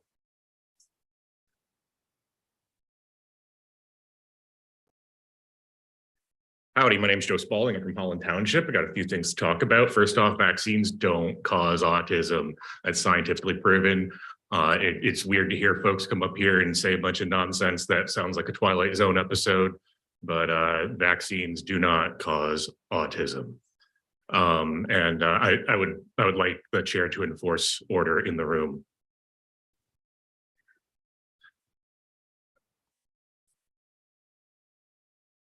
I have a personal story that I want to talk, and I debated pretty heavily with myself about whether or not I was going to tell you guys this, because I know you guys have been kind of dragging your feet on approving the CMH funding, but I used to work for CMH. I used to be a caregiver for an autistic kid who was about 210 pounds. He was like 16 years old. He probably knew like 45 words. Unfortunately, last month, he was in his 30s. He died of a heart attack. It was pretty hard for me. I considered him a friend. There were a lot of stories that I could tell about my time being a caregiver for him, but the one that sticks out the most was getting a call at 2 a.m. And mind you, his dad and my dad are really good friends. So I'm gonna call at 2 a.m. and I had to go over there because my dad's friend's son ripped his nose off while they were sleeping next to each other. Grabbed his nose, ripped it off his face. I had to go over there at 2 a.m. to go watch this kid in the bathtub. He was perfectly calm, perfectly fine, right? By myself. Normally it's a two-man gig. The only reason I was available, the only reason that his dad had my numbers because of CMH and their funding. It's frankly unacceptable for you guys to be screwing the pooch this hard on that specific issue. It makes you terrible people. It really does. Because what you're saying is that it's okay for that guy's dad to sit in bed, not have anybody to call, and wonder how he's going to get his nose attached to his face and find someone to watch his autistic kid. That's what you're saying. It's irresponsible and it's disgusting. And you didn't know it, but it's real. Meanwhile, we have Mr. Gibbs over here who's begging for someone else to help him fill the slack for his job that Mr. Shea was able to do for the same amount of pay. This is not a Republican or a Democratic issue. This isn't a progressive issue. And by the way, Roger Bergman isn't a progressive. You think Roger Bergman is a progressive, you're an idiot. I'm actually a progressive. He is not one. It's not that hard. Have a nice day. Thank you. And those are all the registered public comments, Mr. Chair. All right. Is there anyone else in the room who would like to address the board? Welcome. Good morning. My name is Alicia Chrysler. I'm a little out of my element here, but I think my story is relevant. So I just want to say thank you to all the commissioners for working together to make some good decisions. A few years ago, I was walking my dog Howie in Cullen Park on a beautiful summer day, reflecting on what a wonderful town we live in, and asking God how I can help keep Holland as good as it is. And a short time after that, the answer came through blessing and tragedy. My husband found a cell phone as we were bike riding, and the cell phone was of a lady named Jen. My husband and I and Jen and Bruce Greenlee became really good friends, and we enjoyed some nice trips and some great volunteer experience. In the year, we were all friends, and we also met friends of theirs. One of them happens to be a commissioner now. And then last January 12th of 2022, my husband tragically passed away from COVID. He received good care from the nurses, but was basically a guinea pig from the drugs that were given. I now prefer to use naturalistic ways healing. And that is a concept that I believe is the medical field has gotten far off base from. But I want to thank you for the good decisions for the health department director that is not pro pharma. A nurse asked me when my husband was near his end if I would consider getting the vaccine since she believed it would help me stay well. I said I'd pray about it, and I did. And I knew right away that I should not. And now I see many issues from the vaccine that was most obviously made way too quickly. And I don't think many would disagree that too much greed and control surrounded the COVID and the vaccine. Rick, my husband, was a good, solid person who had the best interest of our town and county at heart. He never missed an opportunity to shake a veteran's hand and thank them for their service. And it's my prayer and intent to carry on Rick's good and grateful spirit of freedom and strong community. A good community and world is built on good, solid choices. And with God's help, I've determined that all my days will be spent spreading light of care, hope, and good in as many ways as possible. Have a great day. Thank you. Thank you.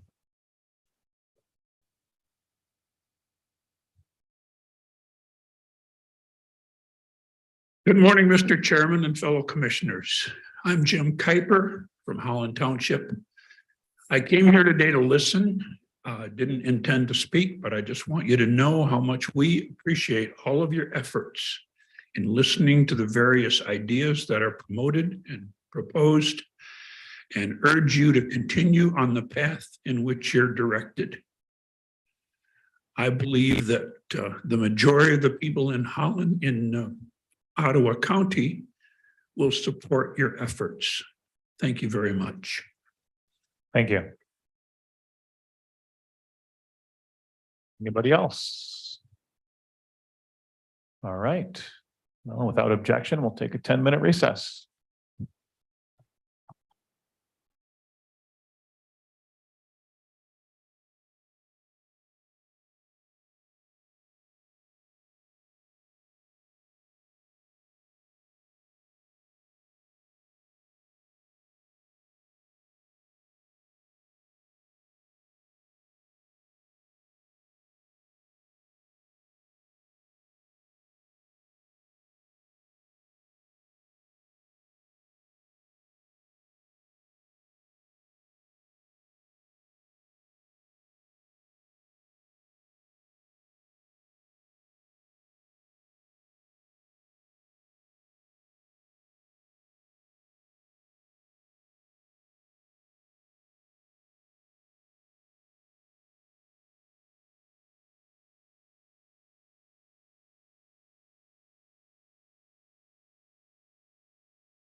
All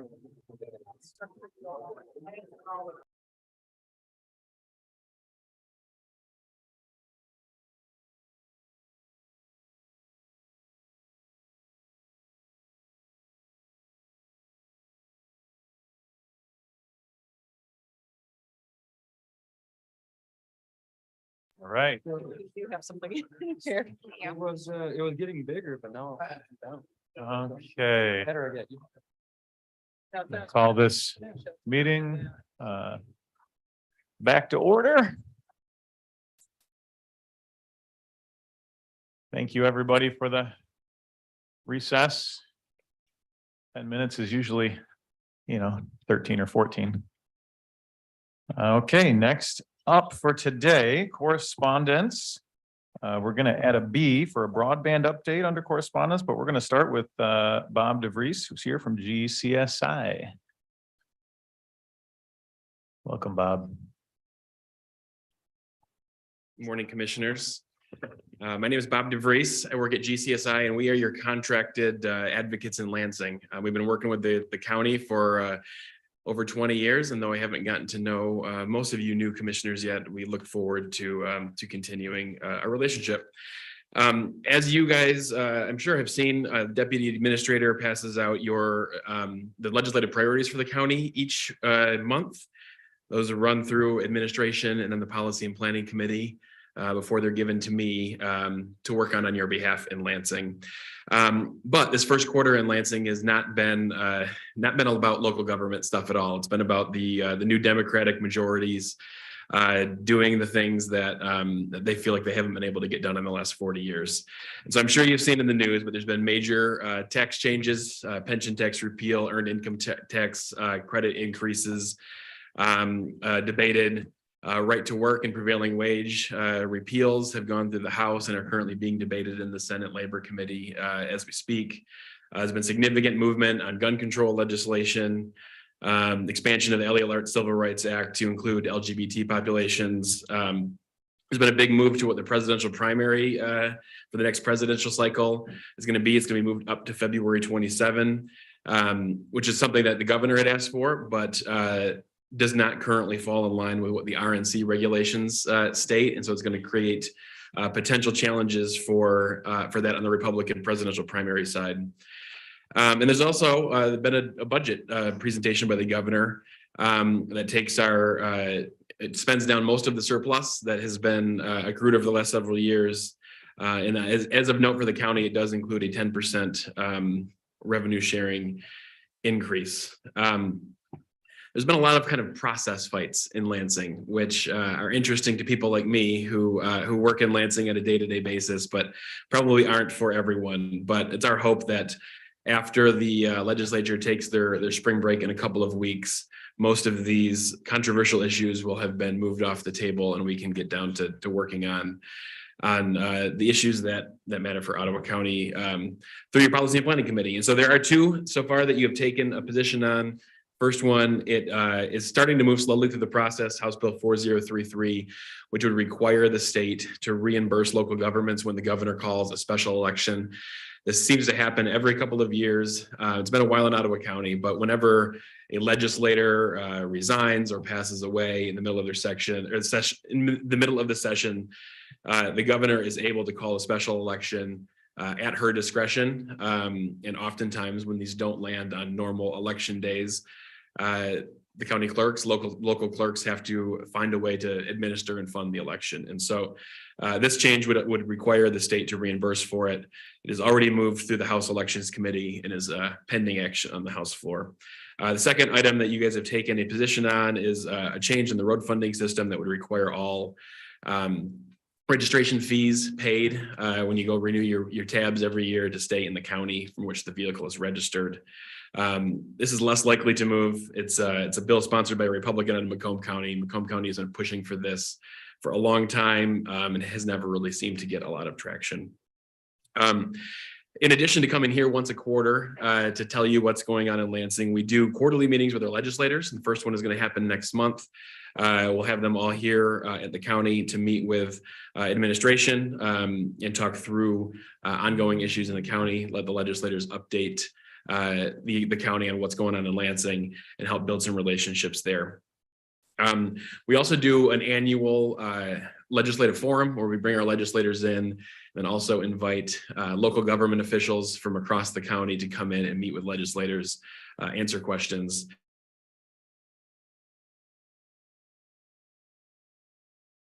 But as always, I would love to answer any questions that you have. Anybody on the board have any questions? There was a previous, Commissioner Cosby, sorry.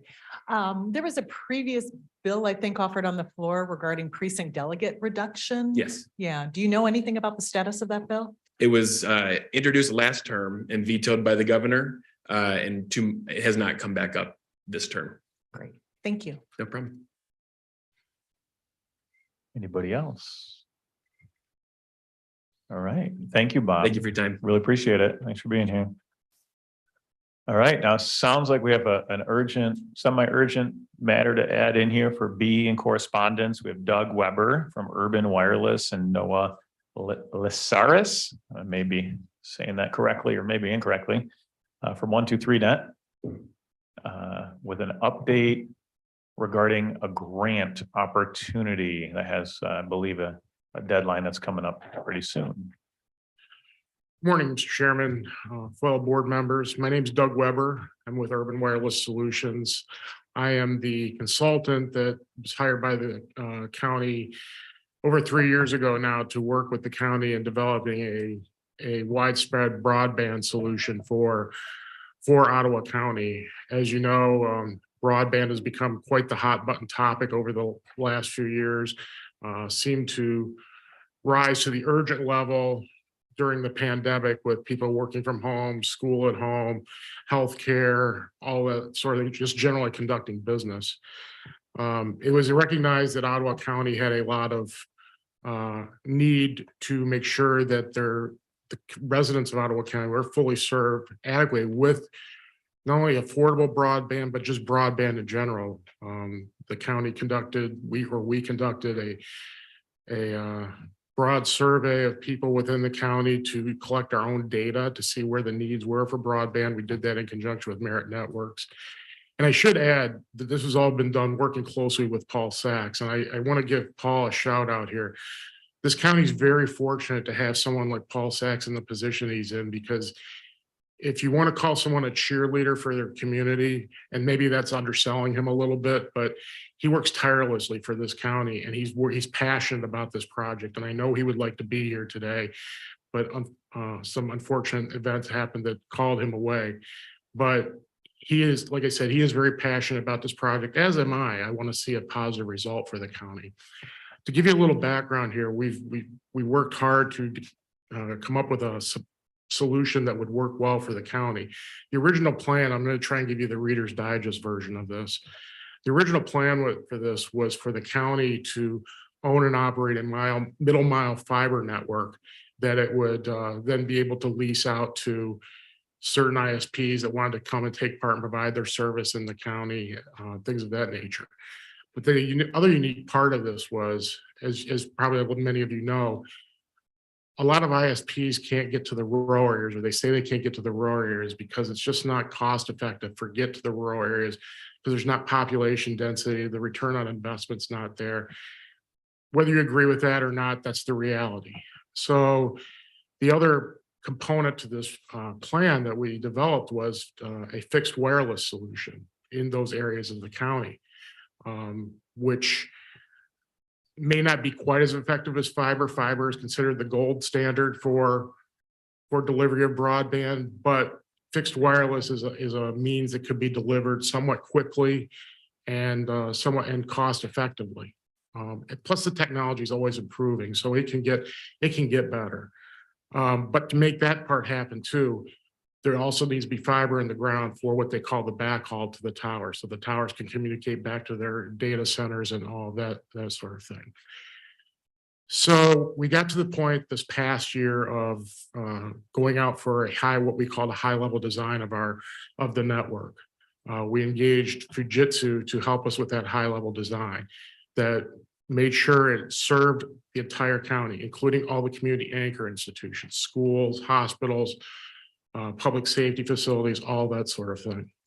And also being able to deliver backhaul to potential tower locations, which have not been identified yet. The tower piece is sort of secondary to this conversation right now. The fiber is the critical piece. Then we get cost estimates for that to do that. And again, the whole plan was hopefully that the county would own and operate this, but to deploy such a network was in the tens of millions of dollars. The initial estimates we had were $56 to $59 million. Now, it may be a little bit less than that, but we didn't give the Fujitsu probably the most detailed information to come up, but that gave us a ballpark figure of what we had to work with. Well, as you might imagine, that number is pretty high and pretty, I don't want to say unbearable, but it's hard to fathom where that money would come from, knowing what the county's resources are and that sort of thing. And most communities don't have that kind of money on hand. So we started exploring other possible opportunities. And I think all of you know about the various grant possibilities out there, or you know of them. The one that's most prominent is the Robin grant right now, because that's the one being administered through the state of Michigan. It's the one that has the deadline today. The way that they've set up these grant funds is ISPs have to be the applicants for them. A governmental entity is not allowed to apply for them on their own. The only way a governmental entity can be part of the application process is to create a public-private partnership with an ISP. And we've gone through all the legal process as far as RFPs and that sort of thing. 123Net did approach us about this.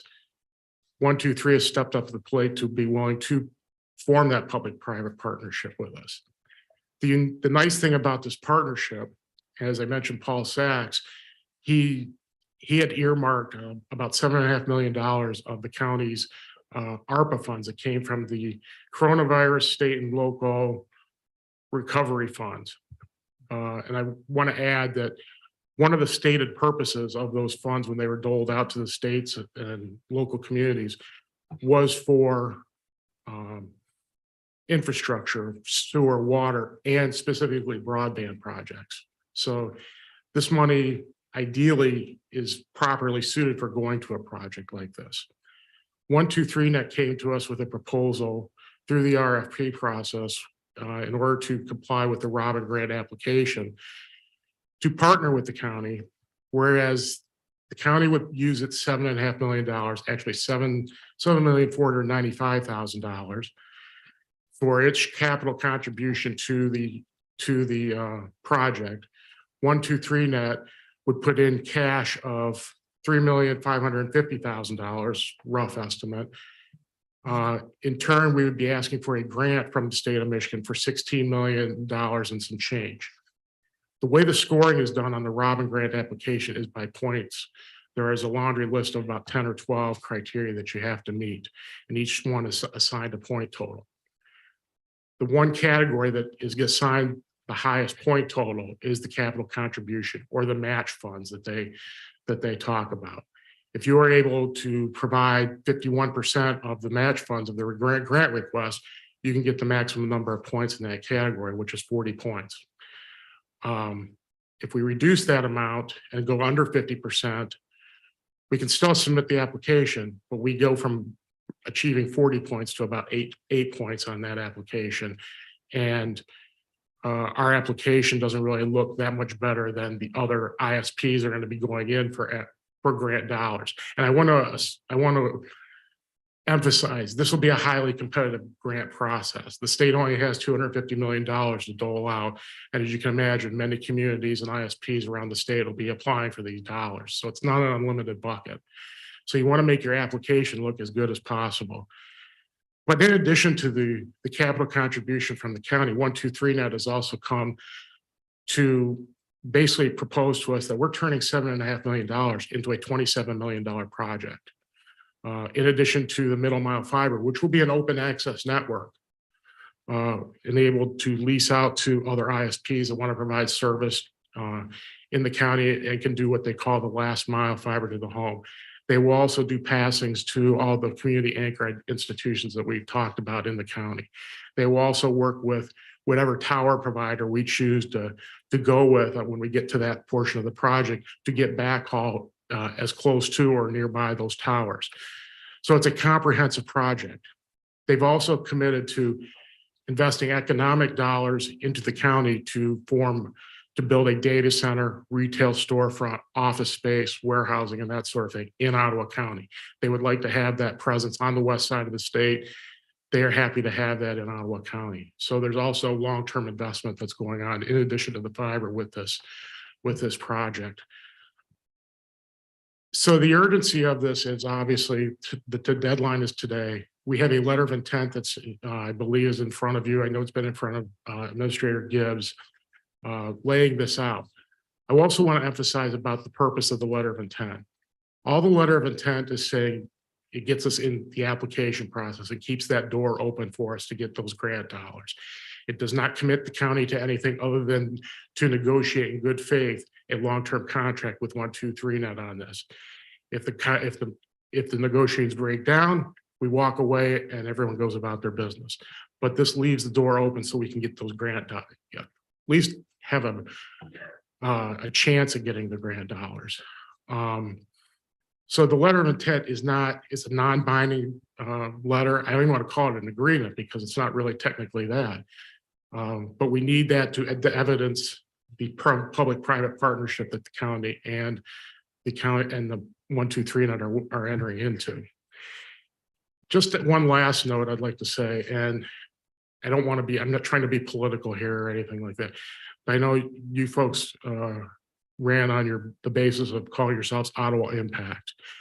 And I know I've heard all the different comments, pro and for and all that sort of thing, but the impact of broadband for everybody in the county, not only in the county, but across the nation is critically important. And I think if being true to your name, if you really want to make an impactful impact on this county, approving going forward with this Robin grant application and putting in the $7.5 million that it was originally requested, I think would make a tremendous statement to your constituents and the region that Ottawa County is here to stay and is here to promote business and for people to come and live here. And I'm happy to answer any other questions. Noel Saras and Dan Irvin, who is the CEO of 123Net, are here to answer questions as well. And we're happy to engage in a further conversation. Thank you. Thank you. Are there some questions? Yes, Commissioner the Zalstra. question is that going to be on the agenda, added to the agenda, or? It's not, it's just correspondence at this point. Okay. Yeah. Yeah. I have a question. So they have to complete this application and turn in the grant by 4 o'clock today. I spoke with Administrator Gibbs this morning. He said that he needed a vote on this to move forward. No, we don't need a vote to move forward, but with this amount of money, I do want the commissioners to be aware and have your buy-in on it. Okay. That's why this informational piece was added. Gotcha. So I good would time for request- questions. I would request that we put it on the agenda and vote yes or no to forward this to John. We could potentially do that. We still are moving on to our approval of agenda Right. next. Yeah. Does anybody have any questions at this point? Yes, Commissioner Miedema. I would love to have time just to read the letter of intent, just to even have a few minutes and the email that came, because it came at 9:38 last night. So I just want time to read, even right here in this meeting. So I'm asking for that ability to read through that. I really appreciate the gentleman coming and speaking. But I would love a chance to read through also what was sent to us. I have a quick question. Well, I'll save it for an agenda item. That's all right. Okay. Okay, well, why don't we? I do have a question. What would, once this is installed, what would be the projected income that would be anticipated to be generated by your company on a yearly basis?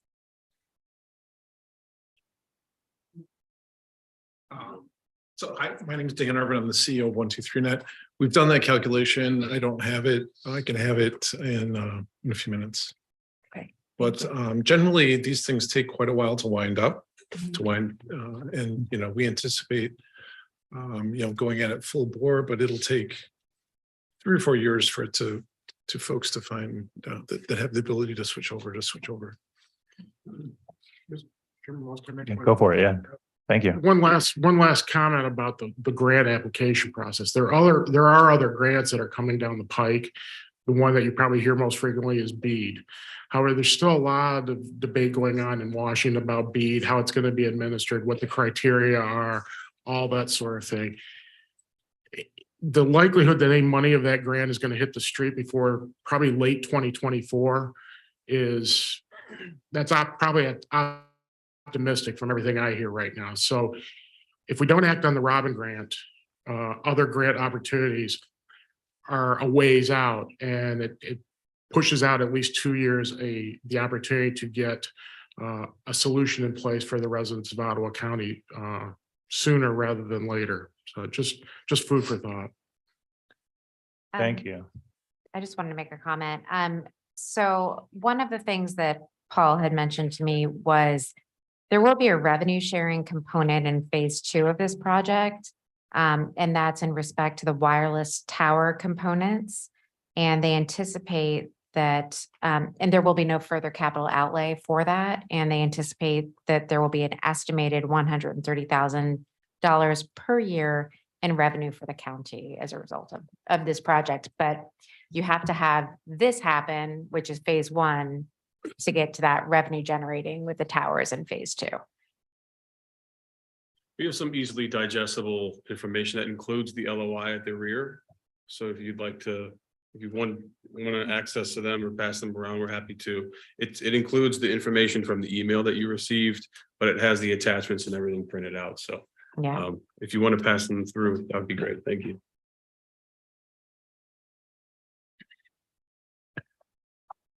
Great. Well, we can continue with our agenda. We could look at adding this item.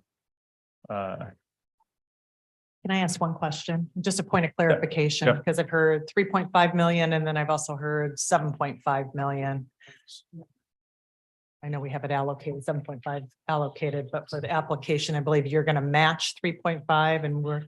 So what 123 has originally proposed was that the county put in its $7.5 million for its capital contribution, and Ottawa and 123Net will put $3.5 million in cash to combine the two for the to make the 51% capital contribution that we need. However, in discussions with Administrator Gibbs and others the last few days, there was I understand the hesitancy in wanting to commit that many dollars to it, and the question was asked, can we make it equal? In other words, the county only put in $3.5 million to match 123Net's $3.5 million and increase the amount of the grant request to $20 million. And we can do that, but just be aware that it costs us points in the scoring rubric from the grant application. The chances of getting the grant, or at least the amount that we want, are greatly reduced. As I said, this grant application process is going to be highly competitive. So the more we can do to make ourselves stand out from others, the better off we'll be. And I already know for a fact that others like Comcast, Frontier, Charter are submitting their own grant applications for Ottawa County, that they're just going to go in on their own. So if we don't get this project, they're going to go in, they will have a closed network, and they'll put in what they've put in right along that doesn't necessarily benefit the residents of Ottawa County, but it benefits their bottom dollar. So, and please, I'm not trying to say that 123Net will not profit off this project, but at least with this partnership, we have the ability to bring in a lot of components that will directly benefit Ottawa County and its residents. And 123Net, I think, has demonstrated that they'll be a wonderful partner for the county in carrying that out. That is pretty much what they've done across the state and where other places they've deployed. So I highly recommend, as the consultant for the county, that you consider the $7.5 million contribution, but I understand both sides. Thank you. Well, as we're moving to. So you I have got a quick something else, answer Dan? for you if you'd like. Yeah, thank you. So year one is 452. Mhm. These are the thousands. Year two is 1,040. And again, that's 1,000. Mhm. Year four is 1,433. And then year four is 2 million, pretty much even. Year five is 2.5. Thank you. Thank you. I have a question. Yes. Commissioner Ebel. So just a point of clarification, I know you said something about like Comcast coming in and putting in their own, and it'll be a closed system. Can you explain to the public what that means, the pros and cons? of So that? so when we talk about closed system and open system or open access, we've approached this project right along as being open access. And what that means is it's open for all providers who want to participate in that network and can want to get subscribers around the county or the city or wherever you're at to get their own customer base.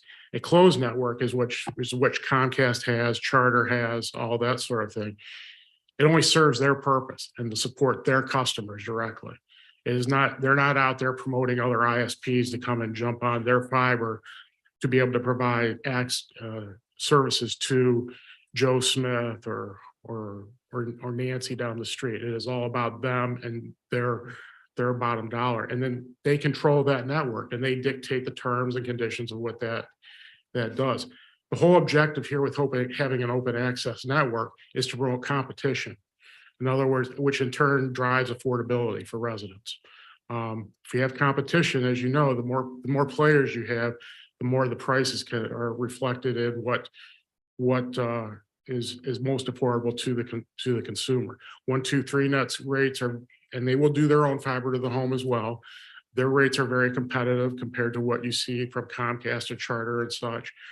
I would let you know too that when we get to the fixed wireless portion of it, companies like T-Mobile and Verizon are being super competitive on their services to the home.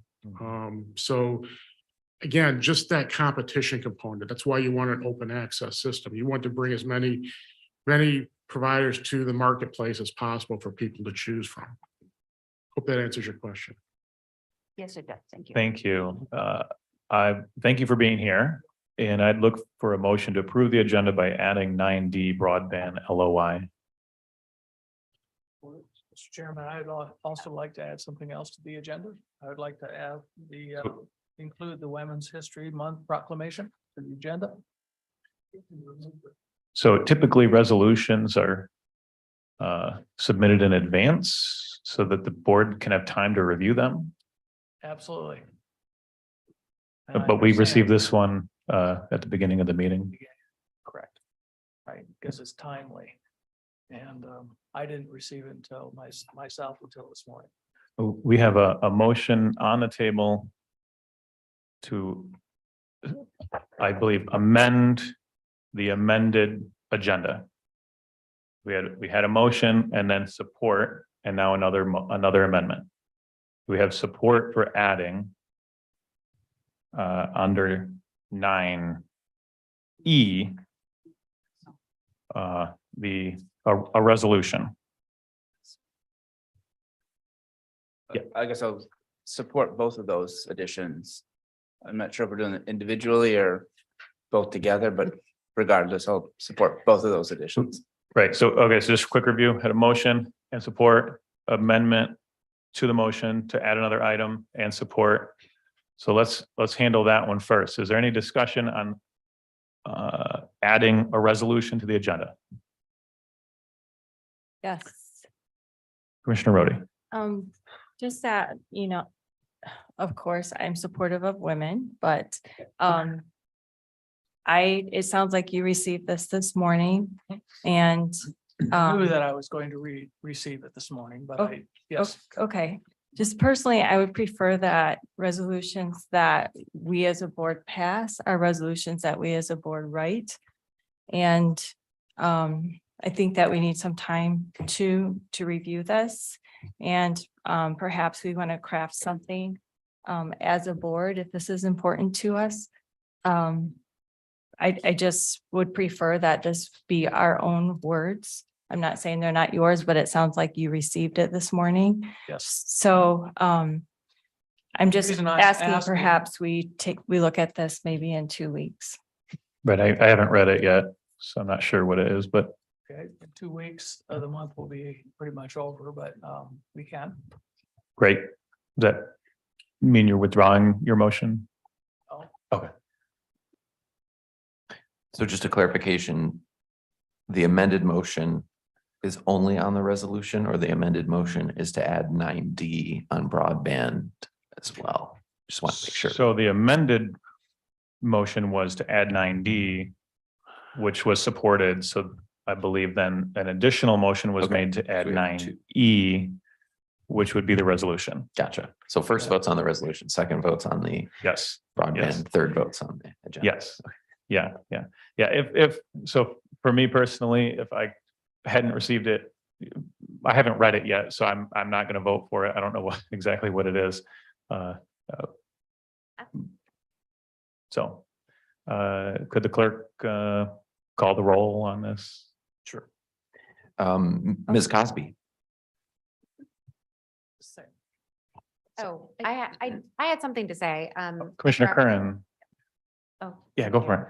So in reference to adding the agenda item for broadband, which thank you, I'm very grateful we're doing, but in light of the fact that this has to be done by 4 o'clock today, is there any way to like push it up on the agenda? So it's like one of the next things we take care of? Am I hearing a motion to maybe make it 9? I'm making a motion. I don't know how messy this is gonna get. but Yes, I am. can we do that motion? Yeah, Okay, we'll because do that. otherwise, okay. Okay, I was about to say, it's gonna get real messy. Thank you, thank you. Point of clarification, what am I voting on right now? Okay, so the first vote is on adding the resolution to the agenda, basically, as 9E. Okay. Just a comment, if I can say. Commissioner Miedema, yes. So, as always, appreciate something brought forward. Commissioner Bergman. I too would just like a chance to review it one more time a little bit. And I also understand your discussion about that's almost the end of March. I get that. But respectfully, I would like to have more time to read it. And so I'll be voting no at this point of adding it to the agenda. Any last comments, discussion, clerk? Yes, sir. Ms. Cosby, I concur with Commissioner Miedema, and no. Mr. Bergman, Yes. Mr. Zylstra, Yes. Mr. Bonema, No. Mr. Terpstra, Yes. Mrs. Miedema, No. Mrs. Curran, No. Mrs. Ebel, No. Mr. Belknap, No. Mrs. Rhodey, No. and Mr. Moss. No. And that motion fails. We now have the amended agenda. That includes 9D broadband LOI. What would we like? One more amendment Yes. Now I should make my motion. to move it to Yes. 9A? Actually, I was hoping that we could move it as early in the agenda as possible. 9A would be pretty quick. 9A. Consent resolutions should probably be fast. Okay, 9A. Is there support for moving 9D to 9A? There's support. Okay. Could we do a voice vote on that? Is that okay? Yeah. All in favor, say aye. Aye. All opposed? Okay, that motion carries. Okay, so now back to amending the agenda with broadband LOI as the new 9A. Any discussion? Okay, all in favor, please say aye. Aye. All opposed? Okay, we have a slightly amended agenda. Okay, so moving on, could I get a motion to accept the consent resolutions? So moved. Second. Motion and support. Any discussion? All in favor, please say aye. I think, Mr. Chair, because of the financial piece on the Oh. consent agenda, we have to have a roll call vote. Thank you. Thank you. Mr. Belknap, Yes. Mrs. Curran, Yes. Ms. Cosby, Yes. Mr. Bonema, Yes. Mrs. Rhodey, Yes. Mr. Zylstra. Yes. Mr. Terpstra, Yes. Mrs. Medema, Yes. Mrs. Ebel, Yes. Mr. Bergman, Yes. and Mr. Moss. Yes. The motion passes. Thank you. Thank you for that Sorry reminder. about Okay, seeing as we have no public hearings, we'll move to 9 action or agenda and action requests. We'll go straight into broadband LOI. And I guess if we could have, if Dan or anybody is still here, if you'd like to come forward again, I'm sure there'll be some questions. But why don't we open this up to commissioners? I'd like to- Commissioner, Could I make a motion, please? yes, To ask our administrator to sign the letter of intent today. there's a motion. Second that. Second, I do want to add to that, just maybe we can have the discussion. The LOI as we're presented is for 3.550690. We had set aside 7.5. I think 123.net has talked pretty eloquently about the need for more capital contribution on our side to gain a better scoring. I'd like to amend the motion to make that 7.5 million. well, we are, I would agree with that. okay, we're in discussion, so we can immediately move to amend the motion. Is there support to amend the I motion? would just make my original motion include that, so we don't need to amend it. Thank you. So restate the motion real quick and then go to Commissioner Rhodey. So the motion is to ask the administrator to sign the letter of intent and change the amount to 7.5 million. Correct. Okay, and there was support from Commissioner Zylstra. Commissioner Rhodey. So I just want to be respectful of Allison's request for time to read her email before we would be moving to a motion to vote on this. So would it be possible to take a short recess so that we could read that email? I don't know if we need to hold off on a motion for a minute. Would we like to have discussion? Commissioner Medema, would you like to have some discussion first and then take a short break? We could just go at ease. My ask would be that the motion would be tabled till after a short recess to allow us time to review the handouts and the emails, just to give us a little time to review that. And then the motion maybe can be put back on the table. That would be my request. So how much time do you think that? I would love a 10-minute recess. Okay, why don't we just go at ease for 10 minutes and we'll stay in session. And if you gentlemen would like to stay or, stay, you can, or you may sit and we'll come back, to order back to in 10 minutes. We're here for your convenience, so whatever is. Thank you. Appropriate. We'll go right into questions then. Thank you.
Okay.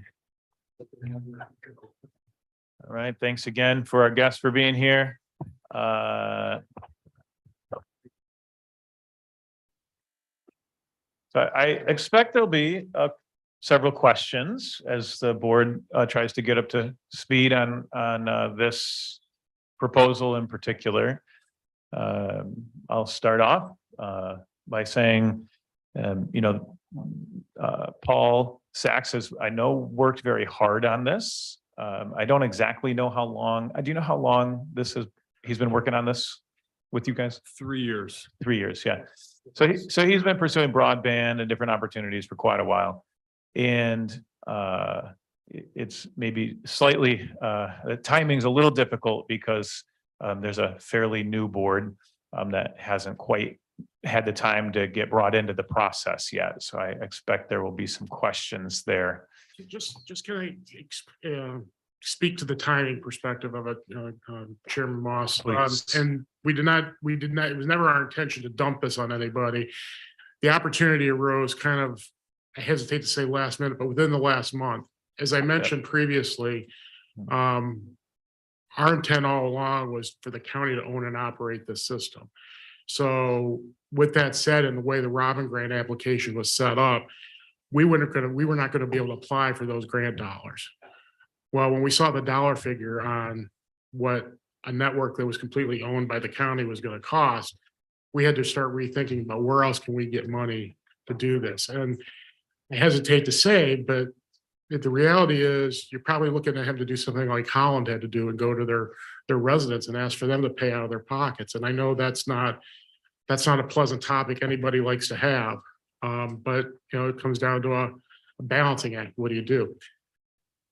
123Net then approached us about partnering for such a project, and they had a desire to install infrastructure in the county. They showed us a way that we could turn the county's money into enough money to really build out a complete project. So that's kind of why the urgency came up to this, and the Robin grant application deadline. It was never a big window to open. It just opened at the end of January, and now it's closing today. So that's kind of explained by the timing. And to Paul's credit, he definitely, this is not a last second thing. I know he has tried to talk to commissioners and he's been working with administration and things like that. So it may feel a little last second, but it's more so because the board hasn't been brought into the process. And part of that is that there's a lot of new people on the board. So, and there were other requirements through the process, even recently, that had to be accomplished in rapid succession. So the timing just kind of is what it is. And the result is what it is. So I'm hoping that there's some good questions. Does anybody want to lead off with anything? Or I'll ask a couple questions, I guess. Thank you for providing the packet. On that second page, there's a Ottawa broadband network map. Could you explain what that is? Sure. Dan Irvin, Dan's youngest son. I also am a resident here in West Michigan, so excited to be here and be able to talk to you guys.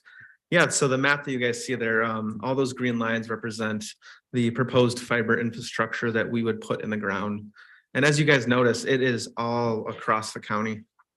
It's going into every single corner, and I believe it's in every single one of your guys's districts as well. So that's where we would be able to provide services along those lines and along those roads. And that would be our desire, is to serve anyone and any address that is along that route. We want to serve them, and we want to bring them the ability to have service, whether from us or from another entity, in that open access mentality. A couple questions on that, Dan. So along these lines, the actual green lines, are there other service providers? So you'd be adding additional capacity to Ottawa County in general? I believe what you're asking is, could other providers utilize those green lines? No, like if I just pick out a green line and circle it, is it possible Comcast or Charter or somebody's already there? but you'd be now adding to capacity along the same exact kind of lines? In very slim circumstances, it is. The goal of this application, the goal of this grant is to serve and underserved locations across the county. So these are locations that the FCC and that the state of Michigan has identified as not having internet access, which they flag at 100 by 20 is the threshold for underserved. So if you're below that, or if you do not have access below that, it's considered underserved, at which point it's eligible for funding through the Robin application. Paul has made it very clear that the FCC maps and things are, I think he might call them junk, or maybe I'm calling them junk, just as what it is as well. But did you guys take that into consideration, or when working with Paul and like drawing these maps, is that it may be a little hard to tell what the true data is? Do you try to dig into that data? Yeah, So when we went out for the RFP for the fiber, we included the maps / data that we accumulate as a part of our data collection that show where we felt the underserved and unserved areas are. There's some areas up in the northeast part of the county that are highly underserved that in fact, Talmadge Township is one of the ones that we've heard the most from. And quite honestly, we've heard one of the loudest segments of the community that we've heard from are the rural / agricultural community in this county. So that was included in the RFP that went out to the fiber companies to make sure that those areas were specifically addressed with this application. Okay, and then some of the routes here, am I understanding correctly? They're going past maybe underserved or unserved areas, but then they're also connecting to key points like Grand Valley, Holland, different like municipalities, things like local units. Yeah, very much so. So that was part of the requirements for that RFP that was generated, was delivering to these key institutes. And I believe the list is above 100 key institutes that we will be delivering service, or have the ability to deliver service to, including like the OAISD, Grand Valley, et cetera. Okay. Looking for a little clarity on one of the numbers, the 9,874. So that would just be maybe, let's see, people who lack service, either unserved or underserved, but the network could potentially reach many more people.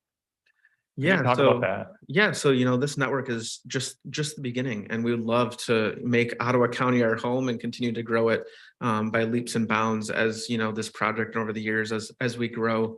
The approximately 10,000, those are addresses that we would pass with this network today. But again, that's just the starting point, and we will gladly grow past and build to anyone that wants us to come and serve them. By all means, let's do it. If you were focusing on going through more urban areas, would that number typically be a lot higher? Like, is it low because you're kind of specifically going through more rural areas? Yeah, so as a part of the the Robin application, we're utilizing that Robin database, and we're developing this network based upon those suggestions from the Robin grant to give us the highest result or the highest score on the Robin application. And as a result of that, the most important thing is serving these and underserved locations as flagged in their system, which is based on the FCC data. So yes, you're 100% correct. By going down some of these roads, we may be servicing 5 people in a mile. If I go into downtown Holland and I build a mile of fiber, I'm going to serve a lot more than 5 people. And that's part of the reason why that funding is necessary. And it's a need for these communities. It's very difficult to build that infrastructure when there's only 5 homes that you're going to service at the end of the day. When you guys run fiber, you run it underground? Correct. All underground. Okay, I have more questions, but let's go to other board members. Nelson and Doug. So question regarding Chester, because I might be looking at the map. Is Chester Township represented on your map? That's the township up in the very northeast corner. Yeah, it's above right, and it just didn't seem like it by your map, even though it was mentioned in your addresses. So there's there's passings intended for up in that area in close by. That's one of the areas that we're probably targeting mostly for a fixed wireless solution, but there will be fiber delivered to that area so that the appropriate backhaul can be delivered to any towers that are constructed up in that area to deliver a fixed wireless option. Okay, can you expand on that? Does that, I guess, tell me are you saying that Chester Township will be well served with? That's the plan. This- That's the plan. Yes, not just by fiber, but also by wireless means. I mean, Okay. there will be an opportunity for, if someone wants to pay for fiber to the home, they can do that. You sign up for a service if someone wants to get that service to their home. But the number of customers up there, and you know, again, I hate to bring the return on it, the number of people actually served, the population density up there is not necessarily up there to get fiber to as close to every home possible, but knowing that, we at least want to get a fiber backbone up there so that we can deliver a fixed wireless solution also to the rest of that area up there. So it is an important area for this project, yes. Good, because the agriculture community out there, it would very much benefit them. Absolutely, yeah. And you know, I'm glad you raised that, because in all my discussions with vendors and such for this project, I've highlighted that as kind of a key element of this entire project, because I think we all know the farming business in this country is definitely changing. And there's a lot of small farmers here in Ottawa County, even though it's a big part of the economic machine in this county. They're all small farmers, and they need to be competitive with the big corporate farming. Smart farming, precision farming, whatever term you want to put on it these days, is a big way they could still remain competitive, which, you know, helps with their irrigation, their feeding, their fertilization, soil conditions, any number of things. I'm sure a farmer here could get up here and explain all the applications they could do. But yes, we feel that's a very important segment of the community to make sure it gets served in this entire project. Commissioner Miedema. Oh, go ahead. That was previously granted some money via RDOF. Chester. That's why it's not included on our proposal. So what that means is somebody else applied for other grant dollars in a previous grant program. It appears that they never built that, which has been a big criticism of previous grant programs administered by the federal government, is grant awards were given and these things have never gotten built. So that sounds like that is what has happened up there. So someone has those grant dollars in hand, or at least a promise of having those grant dollars, have never built. Maybe they feel like the return's not there. I don't know. But part of the Robin process is they won't award grant dollars for an area that's already been awarded another grant. So we're kind of having to maneuver around those identified grant monies that have already been awarded for a given area. I don't know who that award would have gone to, or if it was Comcast or Charter or whoever it would have been, but it's never been built, at least not to our knowledge. Commissioner Miedema. So if I could interpret, so I think you're right. You know, there wouldn't be fiber up into Chester due to multiple reasons, and it's completely fair that some areas are so rural.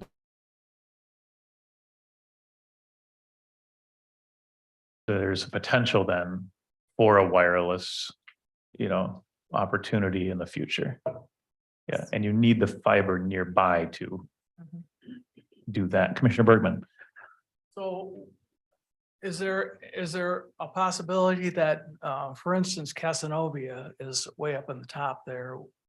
And they may be looking for some coverage in that area, which is more dense.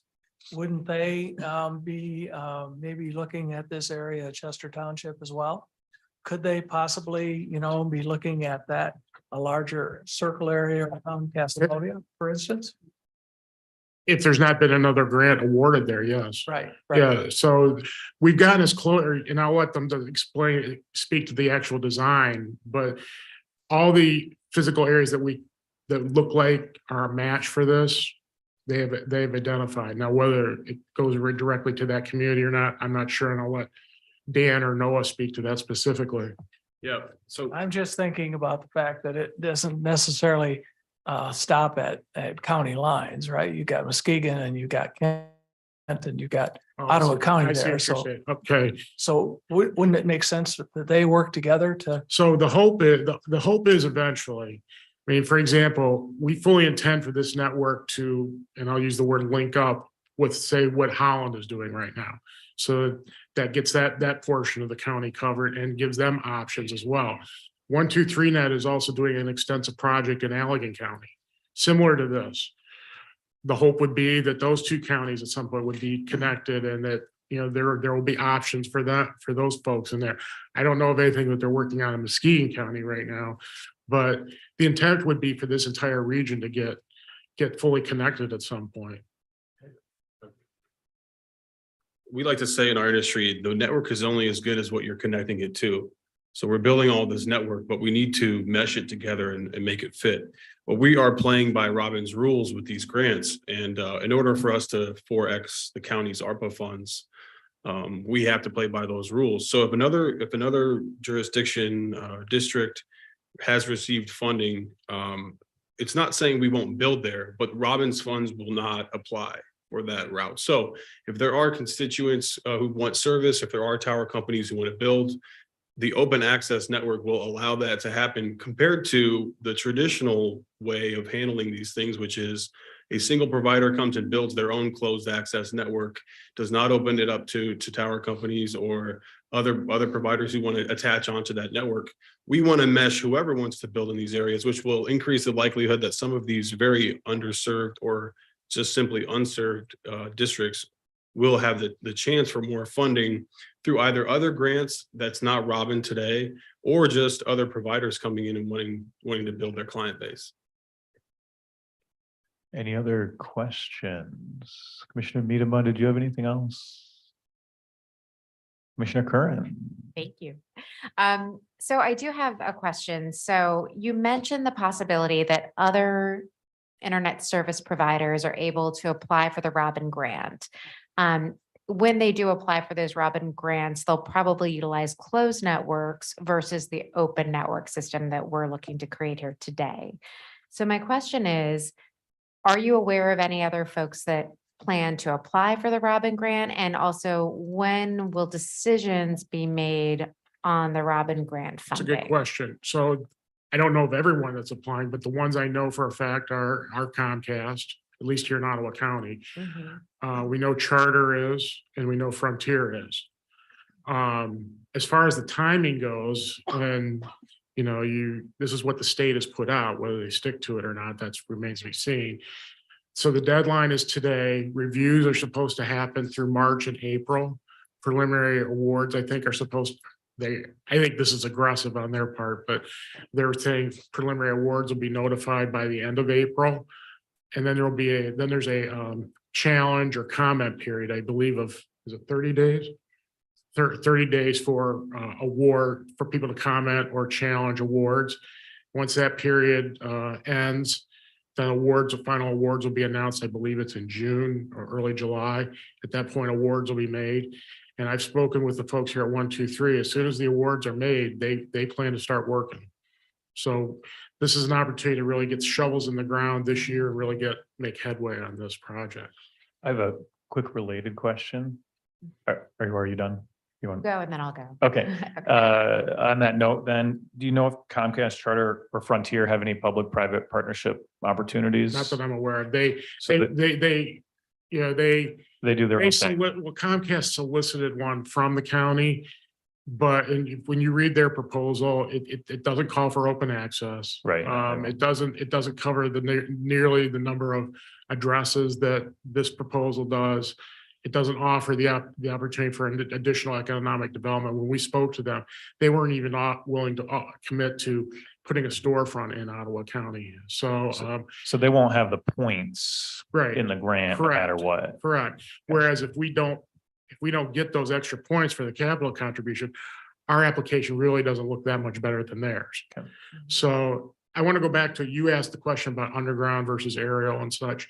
That's another point. 123 Net prefers to do underground as much as possible. One, because it's hard to work with the utility companies for pole attachments. That's a big deterrent across the country and getting fiber build outs done is dealing with the pole owners. Not so much in terms of pole attachment fees, but the process is lengthy and the utility companies and the fiber companies are arguing over what they call make-ready costs.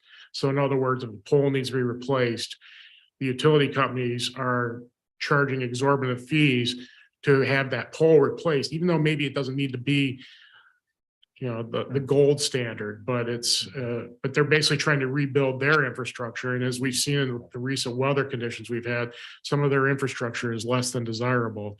They're trying to get their infrastructure rebuilt on the backs of the fiber company. So that's why buried, it's a more capital intensive investment up front, but long term, it's much better. Right. Commissioner Curran?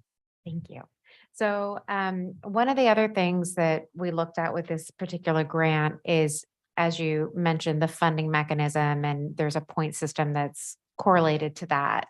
I know that Comcast, Charter, and Frontier have all put in grants or applied for the Robin grant. Is the funding that we have in place at the 3.5, we'll say, just making it even number, going to give us an advantage over these other 3 providers that have applied, or how is that looking? Like, did we offer enough on our end to make sure that we beat out those other 3 and have an open number? That's why the 7.5 million has been requested. The Okay. 7.5 million plus the 3.5 million that 123 net is putting in cash gets us to the 51% match to get the maximum number of points for the capital contribution component of the Robin grant. If we just do it the 3.5 million, we're quite a bit below the 50% match. And we go from getting 40 points for that criteria down to about 8 points. And the other providers, do you happen, you probably don't know, but do you know if they offered more money to benefit from this grant? Frontier and Charter did not respond to the RFP, so we never even got to have those discussions. Okay. Comcast did. They proposed a $6 million and $2 million split for their contribution would be 6 mil and the county would be 2 million. But again, we didn't like their proposal because it didn't have all the other bells and whistles that the 123 net proposal has. Understood. I'd like to respond to that as well. So one of the reasons we're in this situation is, Dan, you've founded the company almost 30 years ago. So he's very well aware of how things have operated in Michigan for some time since we've been local here. But the reality is if some of these folks who have been responding to the RFPs or proposing things, if they had plans to do any of this, they would have already done it. Right. But now we're here today with still underserved and unserved folks in the county, which, say what you want about that, but the time to change that seems to be now with ARPA funding, Robin funding, and additional funds. So some of the folks have already received funding in other areas, hence the RDOF funding that is restricting the Robin funding for additional areas. So we want to avoid reliving that experience for everybody. A lot of talk a lot of times, and then not a whole lot of fiber in the ground. Any other questions Yes. or comment? Commissioner Ebel? I got a couple of them. So just, can you talk a little bit about page number 4? Talks about the Ottawa residents ordering service. Can you Sure. talk a little bit about that? And Yeah, so page 4 is a snippet or a snapshot of our website. So everybody who would hopefully have the ability to go digitally to our website can order service. They can check their address, whether it's serviceable. And then on the 5th page, so that's actually a real address here on Roosevelt Street in Coopersville, in Ottawa County. That's actually, if you type that address in, these are the results that you will see. The 6 gigabit per second option and on down. So that's how it would work. You would order your service. The 123 net technicians would be in touch and your home would have fiber connectivity. okay, my second question is, I have 3 questions, I guess. So you talk about other businesses have been granted a grant and they have not put anything in the ground.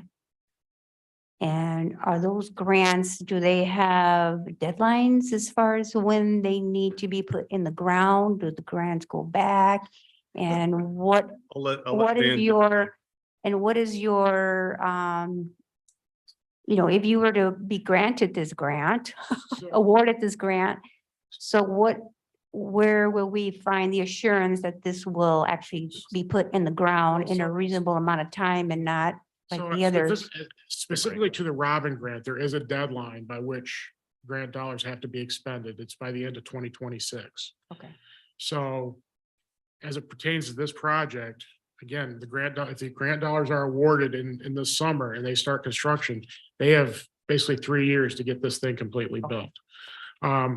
As far as like programs like RDOF, that's been a big hot button topic as well in Washington about what the penalties are and such for these companies that have been awarded grant dollars and they have not performed on them.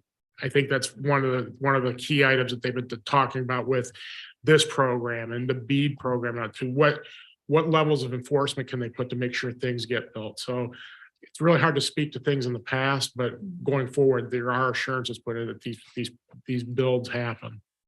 And one more. So do they only grant or award one Robin grant per area, or like 3 Comcasts, y'all are all competing? Do they grant just one, or do they? For a given area, yes. Okay, for a given Yeah, area. so we're competing for the same money, basically. And again, this will be a highly competitive process, and it's not an unlimited bucket of money. So they have a lot of places to dole out $250 million. So that's why you will see one grant award in a given area. Thank you. I'd like to go to Commission or to Administrator Gibbs, see if there's you've had a chance to talk with Paul a lot more than the board has. Is there anything else that you'd like to add in here, or just wondering? I think we're covering a lot of good points. I would say in principle, this is a good idea. I just have questions on the numbers, which I think we might be able to work out if we get past a letter of intent. First thing that struck me was we were putting in more than twice as much as 1, 2, 3, even though we're not making any revenue off it. So that was a little bit concerning. That's why I think having 3.5 and 3.5 is a good solution, or even flipping it perhaps would not be bad. But right now we're at 3.5 approximately for each. So I think that's not terrible. I'd also say as far as phase 1 for the fiber optic, it would be really good to look at revenue sharing possibilities for that portion, just to make sure that there's a little bit at least of return on investment. Understand that there's not a huge profit-making opportunity in rural broadband, but it still would be good to at least get a little bit of what we put in back through some kind of revenue sharing. So I'll be hopeful that we could include that in the discussions as well. Any other? Yeah, so, obviously to keep it at the 3.5 and not do the 7, reduces our chances of getting the grant dramatically. So. And I would just add, without the grant, we're back to square one on the project. And I can't honestly say, I'll give you a timeline then as to when we would be able to deliver on a broadband solution to the county. I don't say that to hold a gun to your head or anything like that. It's the way the programs have been set up. Can I have a question? Commissioner Cosby. So is my understanding too, the way that you have written for this potential grant or maximizing the points going to the underserved and unserved, is that adds to your point calculation by doing so, which is different than like Comcast or other ISPs? Is that correct? Anyone responding to the Robin grant is using the Robin's data for the underserved and unserved. May not match up with what you are seeing in real time here, but unfortunately, like I said, we play by their rules. So anyone applying will be playing with the same addresses, but their design and their ability to deliver are significantly different. In addition to that, the public-private partnership is simply just that. We're not looking for a letter of intent just to check a box. We fully intend on being a public-private partnership as well. Quick follow up to that. So am I understanding correctly that with, because so I have a lot of questions, probably more than can be answered today. But another one would be bringing a combination of 7 million, 3.5 and 3.5. That increases some of the points in the Robin process. But if, let's say, Comcast came and brought, they're asking for they're going to do a project that's 50 million, and they're asking for 20, they're going to bring 30. The state may look at that and say, oh, they're going to bring $30 million to this, and then they can, do we have a sense of how that works? Well, that may be, but they're based on the numbers they gave us, they're not going to be serving nearly the same number of people that this proposal Right. will serve. So we probably have some advantage. Plus, there is a box to check for other economic benefit that would be received by the county. And please don't dismiss that element of this, because I hear a lot about revenue sharing here, and understand that 123 net is throwing in the potential for economic development, which could mean jobs, tax revenue, and all that sort of thing. The other part I'd like to talk about the revenue share, and I talk about return on what the county is putting in. These dollars were given to the county by the federal government, not necessarily to make a profit or to even get a return on investment, but to develop a project specifically such as this, or sewer, or water, or whatever the case might be. Right. So that's one thing that I appreciate about this project, is that it's allowing us to leverage ARPA dollars, which as fiduciaries in the county, we need to do. Whether it's 4X or I kind of like the 8X a little more, hoping that it goes through. maybe it can't. But for me personally, I really appreciate the opportunity for the project, and I want to support it. But I have so many questions, because we were brought in a little late on this. And that's what this Chairman Moss, that's what I think this is allowing us to do. I mean, at least this keeps the door open for us to get the grant application in and let that process. Right. And we can continue to have discussions with 123, not more specifics and that sort of thing. This is just the baseline of what the proposal would, or what the deal would look like. The fine elements of it, we can talk about after today. I'd like to move forward. I'd like to move forward with the 3.5 from the county. I probably would jump at the full 7.5 if I had more information, if I knew more, but I don't. So I don't know. Any other? I got thoughts? one. Yeah. I think I'm gonna be in favor of the 7.5, because this, if it doesn't go to them, it could go to another provider, then it's a closed network, then closes the door to us building towers in the future, which like the ag community. And so this, if we do the 7.5, it's a major investment into the county and for the residents of Ottawa County. Not only providing them a service, but providing them choices, not just one provider. It's an open network, but then it also leaves the door open for us to build the towers in the future, to provide more service, to provide growth, so kids can do their homework, farmers can use all the technology that is out there for them. So not doing the 7.5, or at least sending the letter with intent right now, is possibly really shooting ourselves in the foot and putting Ottawa County way in the back seat, because like they stated, if this doesn't get done, the next round of grants isn't for, well, who knows if there will be another round. So yeah, but this, I've talked to Paul Sachs for a long time regarding this issue. This is something that they're not trying to scam us. This is, like he stated, it's ARPA funds. It was given to us. We're not trying to make money, but provide the best service to the county residents. And I believe that this would be the best way for the county to provide these services. I'd like to, just on behalf of Paul, I would like to mention that Paul is very diligent about how the county's dollars are spent. He those are some of the most pointed questions he asks me all the time. Are we doing the right thing for the county? And that sort of thing. And that's kind of why I said earlier about how fortunate the county is to have him in the position he's in, because he is very careful and very mindful of, to make sure that these are the best opportunities for the county. And he would not have come to the board seeking this opportunity if he did not feel that it was in the county's best interest. Yeah, and I would also like to add that I think whether we can perform on this project or not, I think if we didn't have to permit with any of the municipalities, I think Dan Irvin, you'd probably have a drill in Ottawa County putting fiber in as soon as possible. So once again, thank you for saying we're not scamming you. That's not why we're here today, but we would certainly move as quickly as possible without, delay. Yeah, I think can speak for the board that we really appreciate the initiative and the effort. No one thinks there's anything going on here underhanded. Not at all. And this is a huge opportunity for Ottawa County and a huge opportunity for our ARPA dollars as well that we need to use.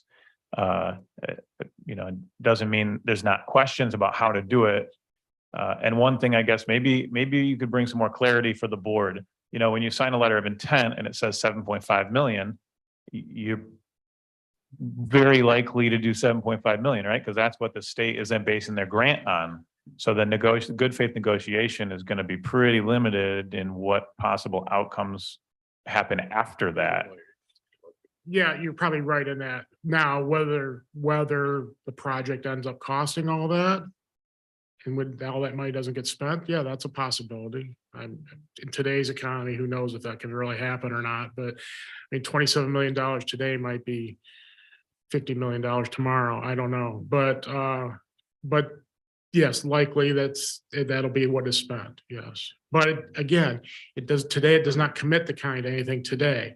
Yeah. It's fully subject to negotiation of the agreement again, which all the details have to be hammered out, and there's still a lot of talking that needs to happen. Yeah, I agree. It sounds like there's an opportunity then to be able to move forward even at a 7.5 and still go through a negotiation process between the 1, 2, 3 and the county, and for the administration to work through that process, bring it to the board, bring the board into this decision-making process, because we have not been included yet, just due to time constraints and things like that. Nobody's fault or anything. Am I understanding that correctly? That then if the board looks at all of the information and feels very strongly that it can only be 5.5 million or something like that, or we want to go to 8 million, there's room with the letter of intent. Oh, there's wiggle room, or if we want to look at other options to help. It's a non-binding letter of intent, but part of that is good faith. We're sitting here ready to contribute the 3.5 and perform. And if the counties in there can envision the 7.5, I think that's good faith. I think there's quite a few board members who can envision that. I think to answer your question, Chairman Moss, yes, there would be, because ideally, even before the Robin grant is awarded, we don't have to have a contract in place. I mean, if the state holds true to what they predicted, that they will have awards and now will be done in April, I don't know that we'll have a contract in full agreement by that time. I mean, these things can take minutes, they can take weeks. So there's nothing in the Robin grant program that tells me that we can't tweak the contract itself. But we do have to represent that we're willing to commit up to $7.5 million to this project. There's nothing that says that it has to be that amount, as far as I can tell. But a willingness to do so. And the same goes for 1, 2, 3 now. Yeah, Commissioner Rhodey.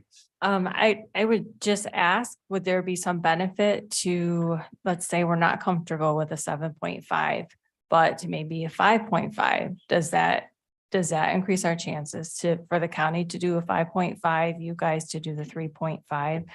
I'm really only hearing two options here, but is there actually a third option? I think the issue is related to the 51%. Okay. Correct. Yeah, Right. it's the Is it- math of the total contribution. Okay. And I have the score rubric sitting here, and the lowest points is 85% grant funding from Robin, which gets us 8 points, which is about where we would be. No, actually, I take that back. We'd be a little bit higher if you guys put in the 3.5. With our 3.5, would be I think in the one step above that. But if you guys are able to get that full 7.5, we can jump all the way up to 32 points. And to give you perspective, doing the math, it's about a 10% reduction in going from the 7.5 down to the 3.5. There's no lower amount than 7.5 that gets us there. There is, but frankly, the timeline that we're under, the fact that it's, 12:15 right now, and this is due at 4, those are the only options that we are physically capable of submitting in the next 3.5 hours. So I mean, I will just speak for myself then and say, I mean, in general, I'm supportive of the motion. I do have a lot of questions, and it's just due to timing, and it's more than we have right now. I'd love to learn about 123 net. I'd love to learn about again and see other projects and talk about it. I have a tech background, so I like this stuff. So that's where I'm at. Well, And I'd love to see some good negotiation too, and like really learn about what the best options are. We're happy to do all that. well, Commissioner in Kern. light of our time constraint, can Yeah. we call a vote? Yeah, anybody else? Are we good to go? Okay, so the motion on the table is to instruct the administrator to sign a letter of intent for up to 7.5 million with 123 net for this project. Sound good? Okay, clerk, you can please call the roll. Sir. Mr. Belknap. I knew you'd call me first. Yes. I swear it's random.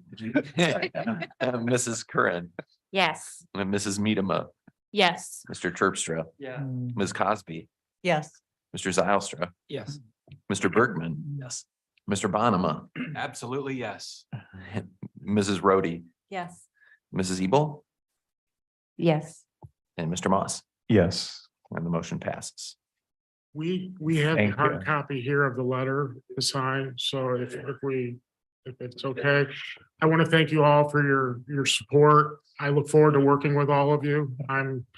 Paul has me on speed dial, so I'm on the other side of the state, but I'm happy to call or talk or whatever's available for you, so Thank please you. feel free to Thank reach you. out. Thank you all. Yeah, you. appreciate you being here. Yeah. Try not to speed too fast on the way back.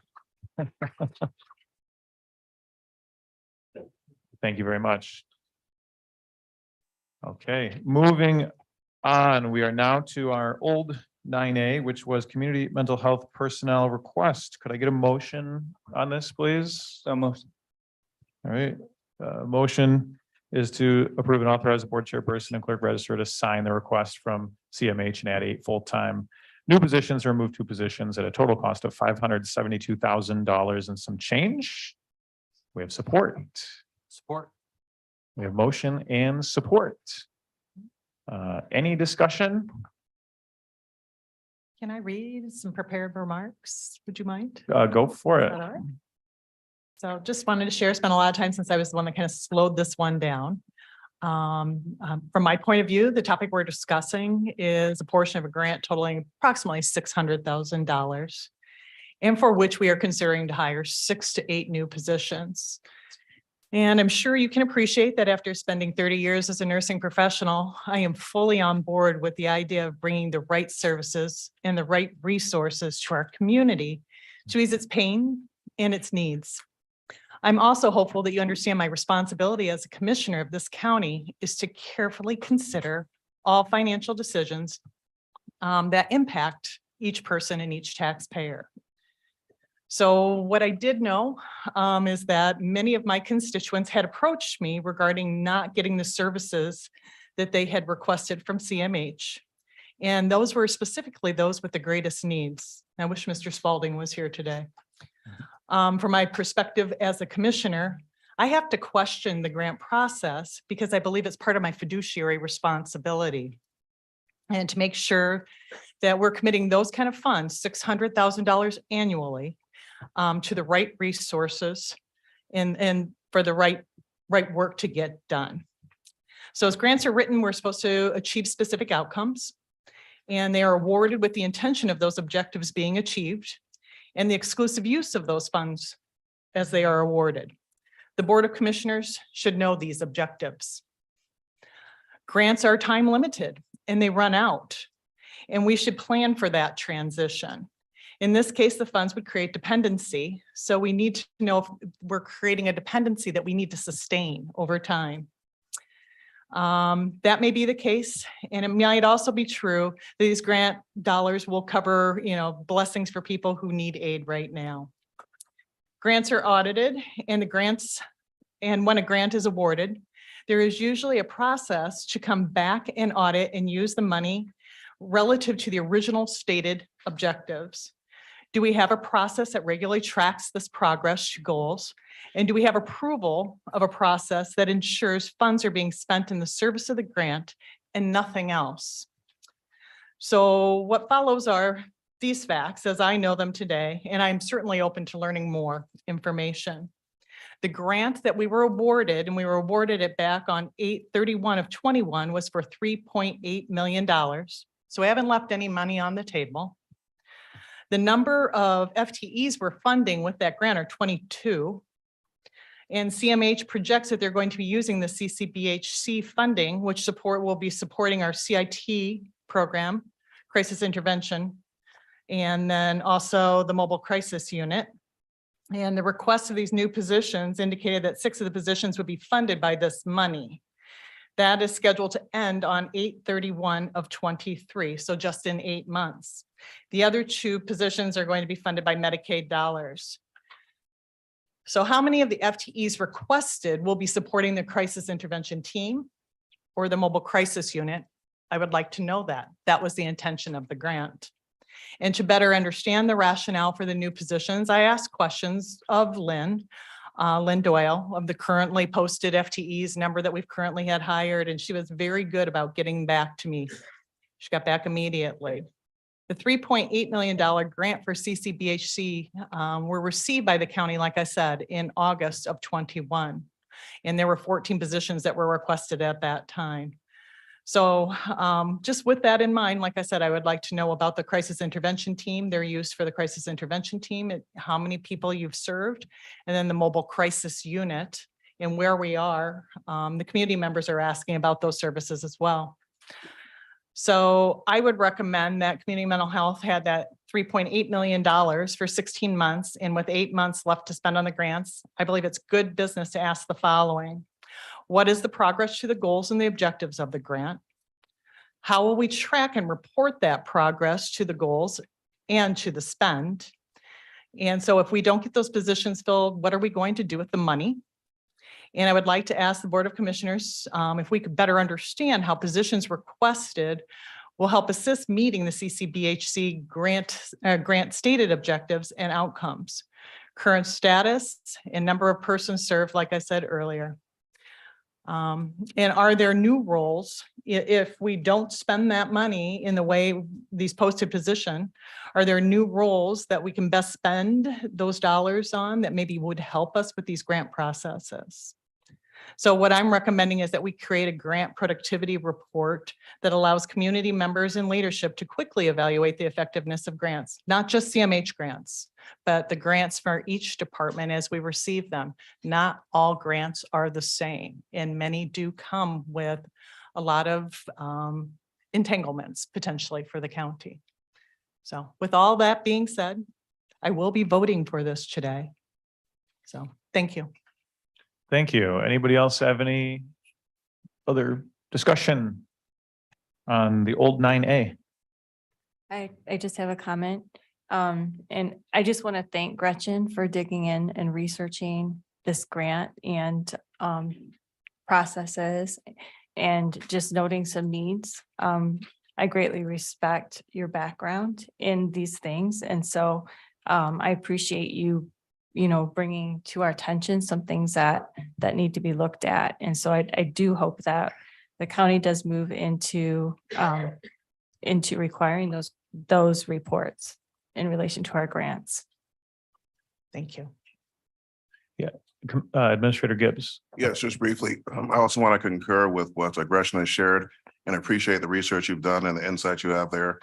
And I would just like to say that what you're describing is what I am envisioning as part of the budget process, which is a thorough review of all the grants we have out there that the entire board can look at as we're looking at the budget for FY24. I think what you described is exactly the process we want to be doing, of looking at the grants and making sure we understand what they are. Are they being used well, and what is the performance of those grants? So I fully anticipate that being a part of the whole budget process. So thank you. Thank you. Excellent. Anybody else? Guess I'll say thanks as well, Gretchen. And I think it's great that we have somebody with, your caliber and skills to be able to look at this type of information and understand it. Yeah. Well, thank you. Commissioner Miedema. Also to Commissioner Cosby, I appreciate the pause you took, that we took as a collective board, that at your recommendation, because due to that, I think it allows us for better going forward, such as Administrator Gibbs mentioned and you had mentioned. So thank you. Yeah, I'm really glad we have a board that really wants to understand and really do their jobs, really learn the details of what's going on in the county. I think that's great. Anything else? Commissioner Ebel. Commissioner Cosby, I'm very appreciative of what all the investigation you've done. You've kind of read my mind because those was questions that I had as well.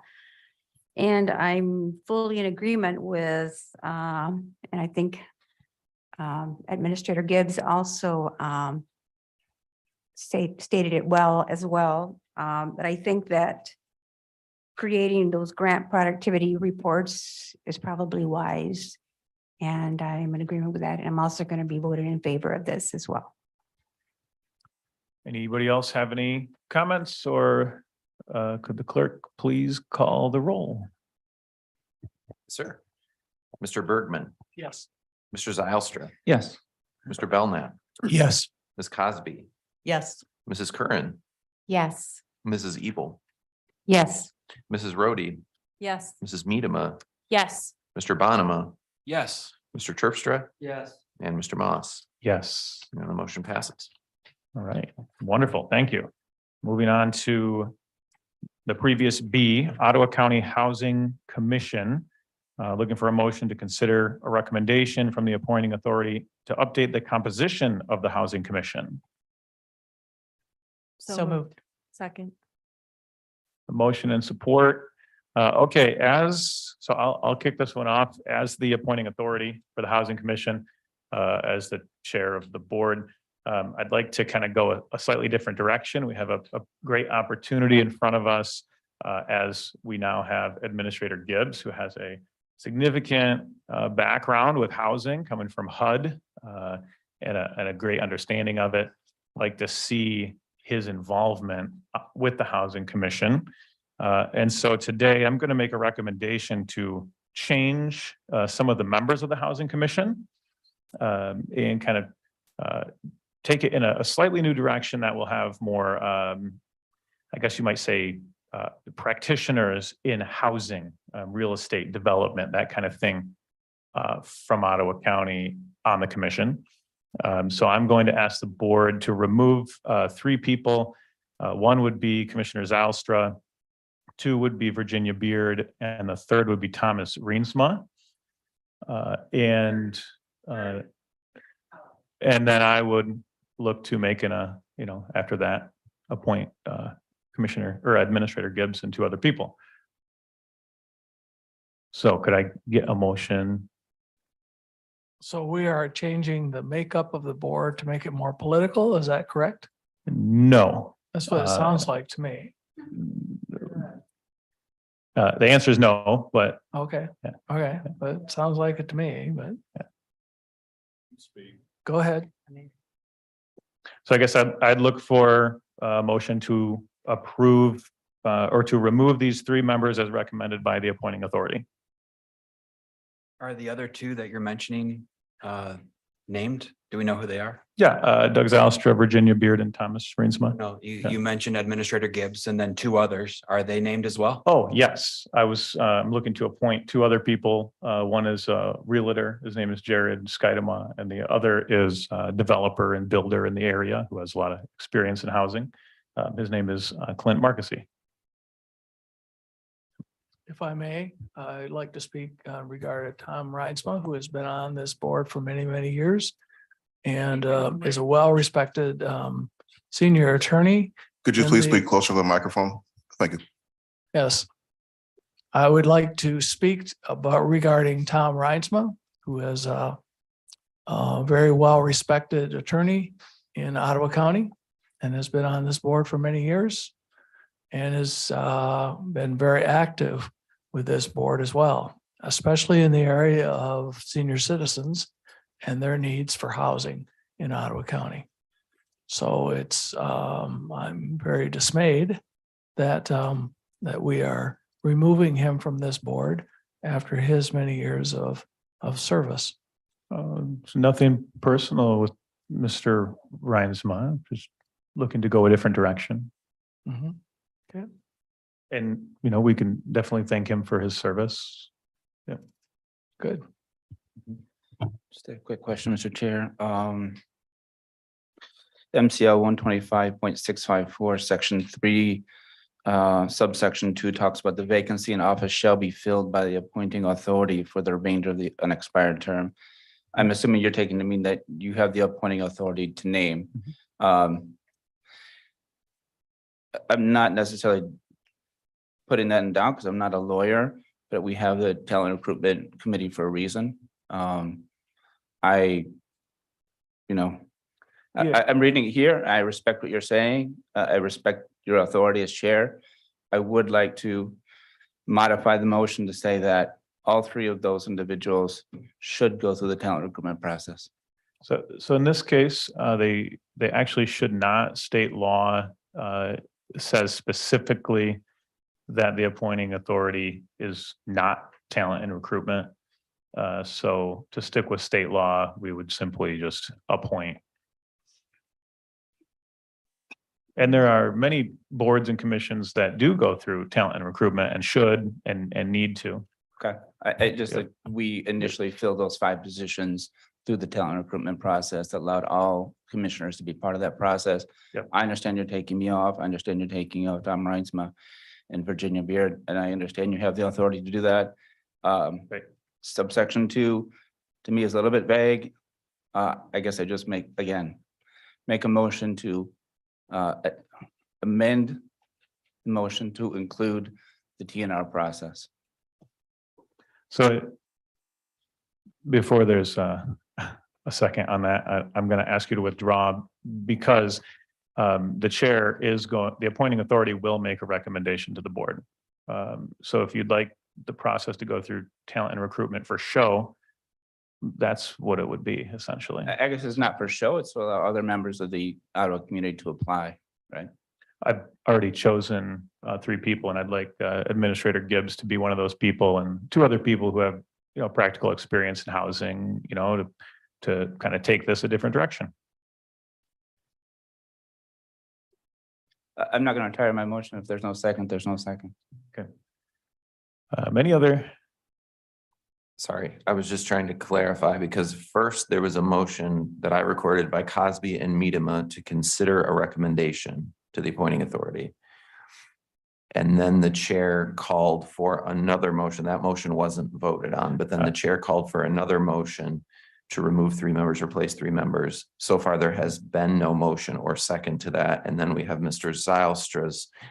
I'm confused. Okay, good. Thank you. Thank you.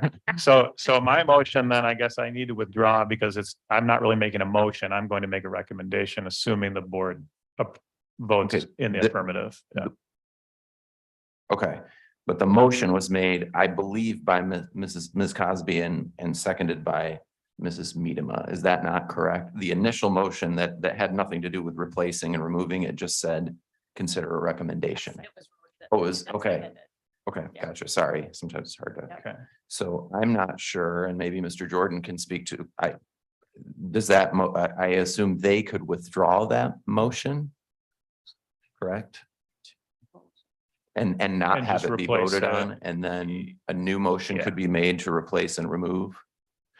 Yeah, let's go ahead and do that. That was Commissioner Cosby who originally, I think normally in the motion language, the substance of the actual Right. board action would be placed there, and so that's why that's confusing. right, so Do I need to retract? could you? Yes. Retract my motion. Okay. And so then we'll just, So then you're still looking for an actual motion. correct, for the removal and replacement Okay. piece. Does that make sense? I'm just trying to make sure we get it So we're right. gonna need a motion to accept the recommendation from the appointing authority to remove members from the Housing Commission, would be what it is. So moved. And support. Okay, Okay. thank you. Thank you. Sorry about Thank you. that, guys, just. Okay, so then was there an amended motion? I had made a motion to amend that motion to have the 3 spots that are vacant to go through the TNR process. And I'll second that. So we have a motion to amend the motion to send the appointments through talent and recruitment. If there's no discussion, could the Commissioner Curran? So when Doug was reading the law that he mentioned, it said that if there was a vacancy, but Right. to my knowledge, there's no vacancy. So my question would be, is this a thing? To quote your words. The vacancy would be created by the current motion on the table to remove 3 members. I guess my question is then to Mr. Jack Jordan. Is this a thing? I will answer that. Is the Actually, legality there? the answer is yes. MCL 125.654, paragraph 3 says, upon recommendation of the appointing authority, that's Chairman Moss, to the governing body, which is the board, the governing body of the incorporating unit may remove a member of the commission from office before the expiration of his or her term. A vacancy in the office shall be filled by the appointing authority for the remainder of the unexpired term. So in other words, removing requires the board, adding doesn't. The appointing authority alone can do it. Okay, thank you. That is a correct rendition of the statute. Thank you, Jack. All right, will the clerk please call the roll on the, sorry, could you please remind the board? So this is on the amended motion to require these appointments to go through the TNR process. talent recruitment, correct? Okay. Right, which would go directly against the MCL that the administrator Necessarily, just read. not necessarily. I mean, it says shall be filled, and I'm clarifying shall be filled through the TNR process. I'm just inserting the words TNR process Thank you. in between filled and by. Can I just say something on that? That just seems very inconsistent with the law to me, to have, we have MCL clearly point out who the appointing authority is, and then to change who, No, at the end to of the, dictate to him, then who he should. I mean, they could give a recommendation for sure, but the appointing authority remains the appointing authority. I understand that. I'm just asking that we use the TNR process to make that appointment so that all of us can have a voice in that decision. If the chair is not willing to, I mean, it's already on we can vote on that. You can overrule, I guess you can overrule the vote if it's affirmative. Because you have that authority. Right. So I would thank you for the motion and decline the recommendation, because as the appointing authority will make the appointments. But okay, will the clerk please call the roll? Yes, sir. Mr. Zylstra. Yes. Mr. Bergman. Yes. Mrs. Ebel. Can you repeat the motion? I don't write down the motions are yours. The So amended motions are yours. the and we amended- record. So will somebody repeat the motion because I want to make sure what I'm voting for? The amended motion is to require the appointment process to use the talent and recruitment committee. No. Mr. Belknap, No.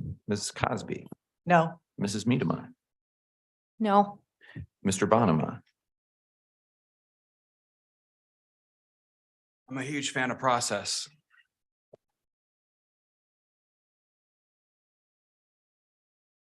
Yes.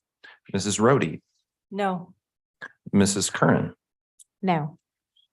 Mr. Terpstra, Yes. and Mr. Moss. No. And the amendment fails. Okay, there's another motion on the table. Before we go to a vote, is there any other discussion on the recommendation from the appointing authority to remove these three members from the Housing Commission? Commissioner Ebel. So the motion is to just remove and not replace. Right now, the motion is just to remove. Correct. If that motion were to pass, the chair, the appointing authority, which is me, I would then appoint Okay, people to fill those vacancies. thank you. Mhm. And just for clarity, I would be looking to appoint Administrator Gibbs due to his background in housing, a local realtor and a local builder and developer due to their backgrounds in housing as well. The clerk, please call the roll. Yes, sir. Mrs. Ebel, Yes. Ms. Cosby, Yes. Mrs. Medema, Yes. Mrs. Curran, Yes. Mrs. Rhodey, Yes. Mr. Zylstra, No. Mr. Terpstra, No. Mr. Belknap, Yes. Mr. Bonema,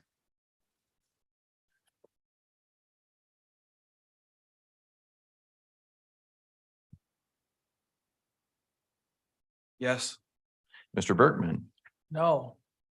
and Mr. Moss. Yes. Motion passes. Okay, so in addition then to that, or to follow up on that, I'd like to appoint Administrator Gibbs to fill Thomas Reinsma's term, Jared Skidema to fill Virginia Beard's term, and Clint Marquis to fill Commissioner Zylstra's term. I don't know if this is apt, but just can I make a question then? Because we had a rotating schedule terms.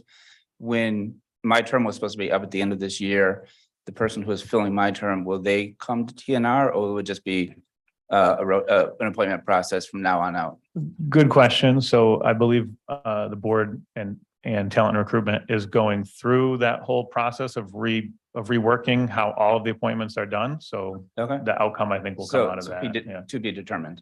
To be determined. Okay. And I would assume that since in this specific case, MCL says that the appointing authority is the chair, this one would come from the chair, kind of like some of the other boards where the chair makes the appointments. Yeah.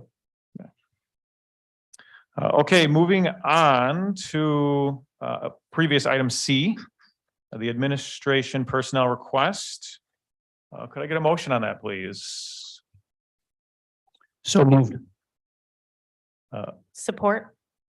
Okay, so that motion is as stated or as suggested is to approve a request from the office of the administrator to reclassify and upgrade the executive assistant position to a senior executive aide to the administrator at a cost of about $37,000 funded by the general fund contingency for this fiscal year. Do we have any discussion on this?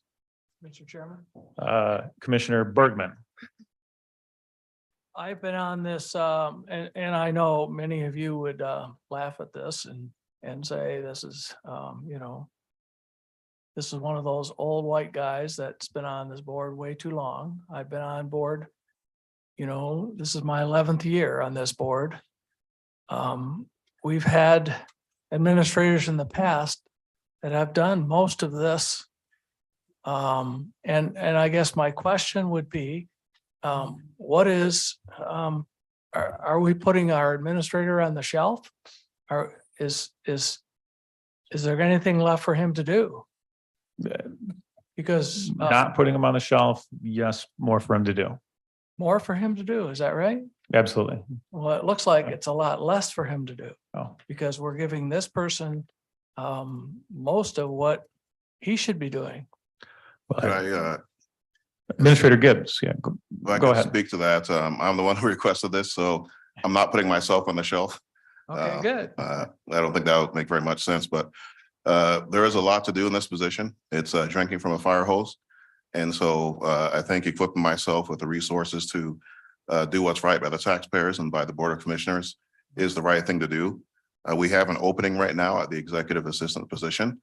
So this position that I'm requesting the extra funds for would completely fill those responsibilities, plus add a few things on top of that.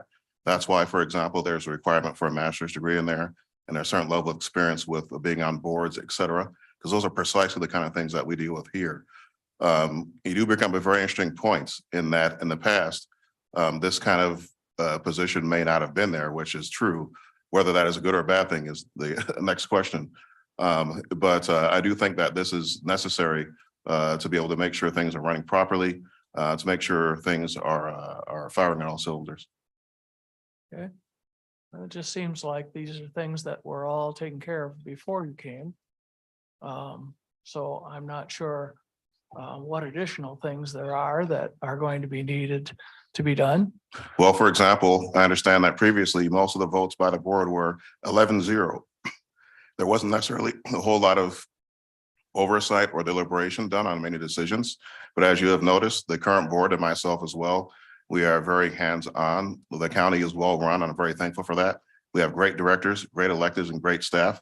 And we like to be very hands-on to make sure that we know what's going on with the programs, what's going on with the budgets, et cetera. So being hands-on versus 11-0 requires more resources and more eyeballs on things. So that's one of the reasons that I do need this position in an upgraded capacity. If we were in 11-0 type situation, I wouldn't need that. But because we are trying to do what's best by the taxpayers, and I'm trying to do what's best by the board, that does require being more hands-on than has been the case in the past, which is why I need this extra firepower. So you're implying that the past board didn't know what they were necessarily voting on? Is that I'm what not you're gonna saying? get into all that. I can just talk about my philosophy, which I think is relatively hands-on, so I can best equip our directors and our electeds and our staff to do what they need to do. I think I do want to have the resources I need for that. Because I can assure you that we did know what we were doing. If you would ask Mr. Zylstra here, Mr. Terpstra over there, I think they would collaborate with me that we did know what we were doing. We did look at the basics and but we trusted the employees as well. I think this is a great opportunity to trust our employee.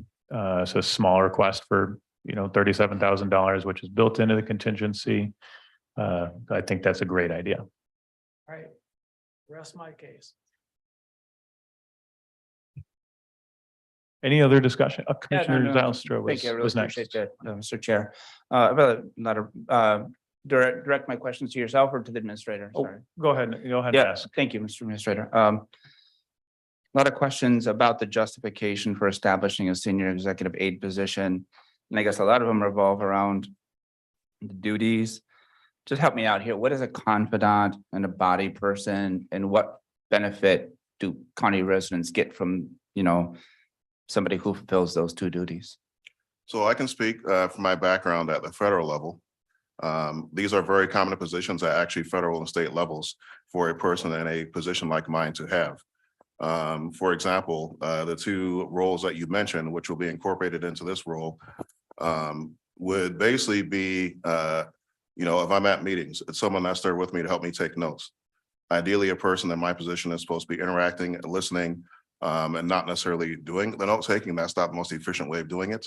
That is one of those roles.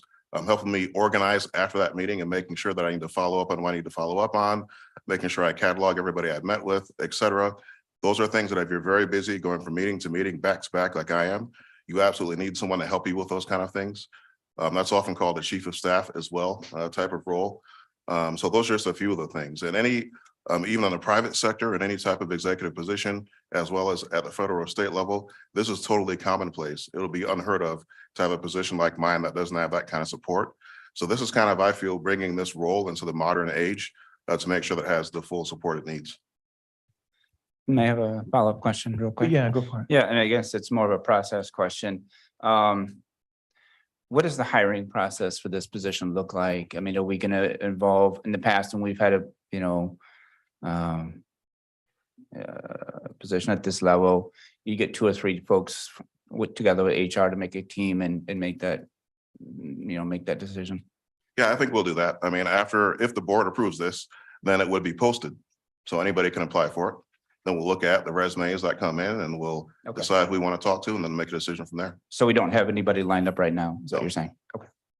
Sounds like a very innovative opportunity. I like the initiative, and, you know, taking that initiative. That's great. Is there any other, Commissioner? Oh, sorry, Commissioner Miedema, you had something. It was just something that in our meetings that we've had in the past, as I was reflecting on what's before us today with the request to reclassify and upgrade. We've done that with other positions already in different departments. And so sometimes when somebody leaves a position, it does give you opportunity to reevaluate that position. It gives you an opportunity to reflect in going forward. So to me, that made sense why we're doing that at this time. So I'm in support of this upgrade and reclassification. So just wanted to put that out there. Commissioner Curran? Thank you. So when I read through the job description, I felt like that there were, and I am all for new ways of doing things and reassessing and finding the way that works best. And I do think that this is a good opportunity to take time to have that moment. But when I did look at this, I saw that there was a lot of overlap between, I feel like, people that we already have in place to do some of these duties. For instance, we have a communications director. We have Patrick Waterman as our, your deputy administrator.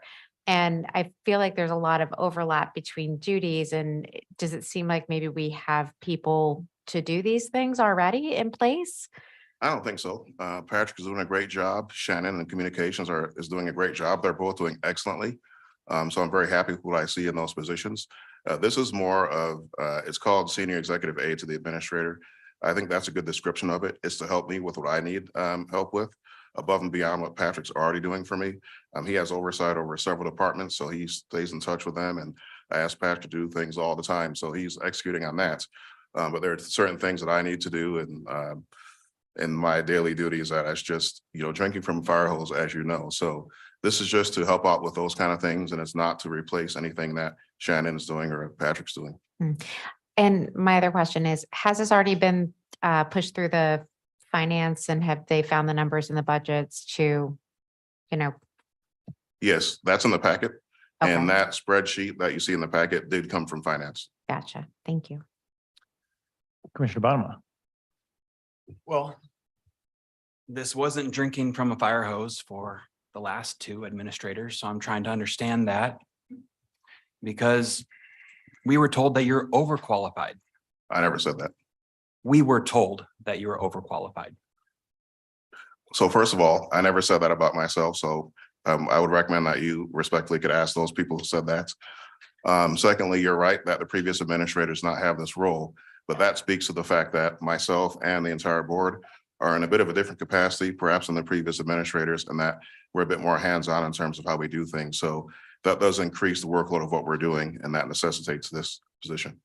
I think you recently accepted this job for the pay. I don't think this burden should be on the backs of the taxpayers. So I'd ask you to do the job that you accepted to do. I am doing that, and this is going to help me do that even better. Can I say something? Commissioner Cosby? Yeah. Has there ever been a slate of county commissioners brought into the county before? And do we understand the workload associated with how many new commissioners did we bring to this board? On the county administrator? Quite a few. Quite a few, yeah. We did this also when I came on. We brought on 4 of us. But not 8. And not 8, but 4 of us had to learn. We had to go through the process, learn from the administrator, but also from the directors and from staff. So there is a learning process. I agree. Yeah, and this is, the motion on the table here is really just a reclassification of a hire that's going to need to be done anyway. So like Commissioner Meadam, I think it was, who said, we reclassify, tweak and adjust job, descriptions and positions. It seems frequently. It's only been a few months and we've done a few already. So yeah, I'm all for fulfilling a request from administration. Seems pretty straightforward to me. Commissioner Rhodey. I would agree. There have been a number of different reclassifications we've looked at very recently. And when you have an opportunity where there is a need and a job opening, that is the perfect time to take a look at what is needed to make things work better around here and to fulfill needs. And so I am happy to take this opportunity to fill some needs that are there. Commissioner Curran. Thank you. So one of the other things, you're right, there have been several job classifications, but if I recall correctly, they were all in the neighborhood of like under 10 grand, like 5 or 6. So this is substantially higher reclassification. I just want to point that out for the record. We're saving almost 300 grand a year by cutting DEI. Yeah. There's a good amount in the budget. And a good opportunity to reassess kind of where things are at. And if, administration thinks they need increased capacity to do even more and serve the residents of Ottawa County, that's fine with me. I would like to request that this follow traditional process, which is to put it back in finance. It's never been to finance yet. It should have started in finance and administration before it came to the board. Starting a position like this as a pay grade 4 is really not a thing that we do in Ottawa County. That's something that's very unusual. I have a lot of concerns about that. So I would like us to respect the process, bring it back to finance administration. I'll second that motion. Is that a motion? It's a motion, please. A motion and a second.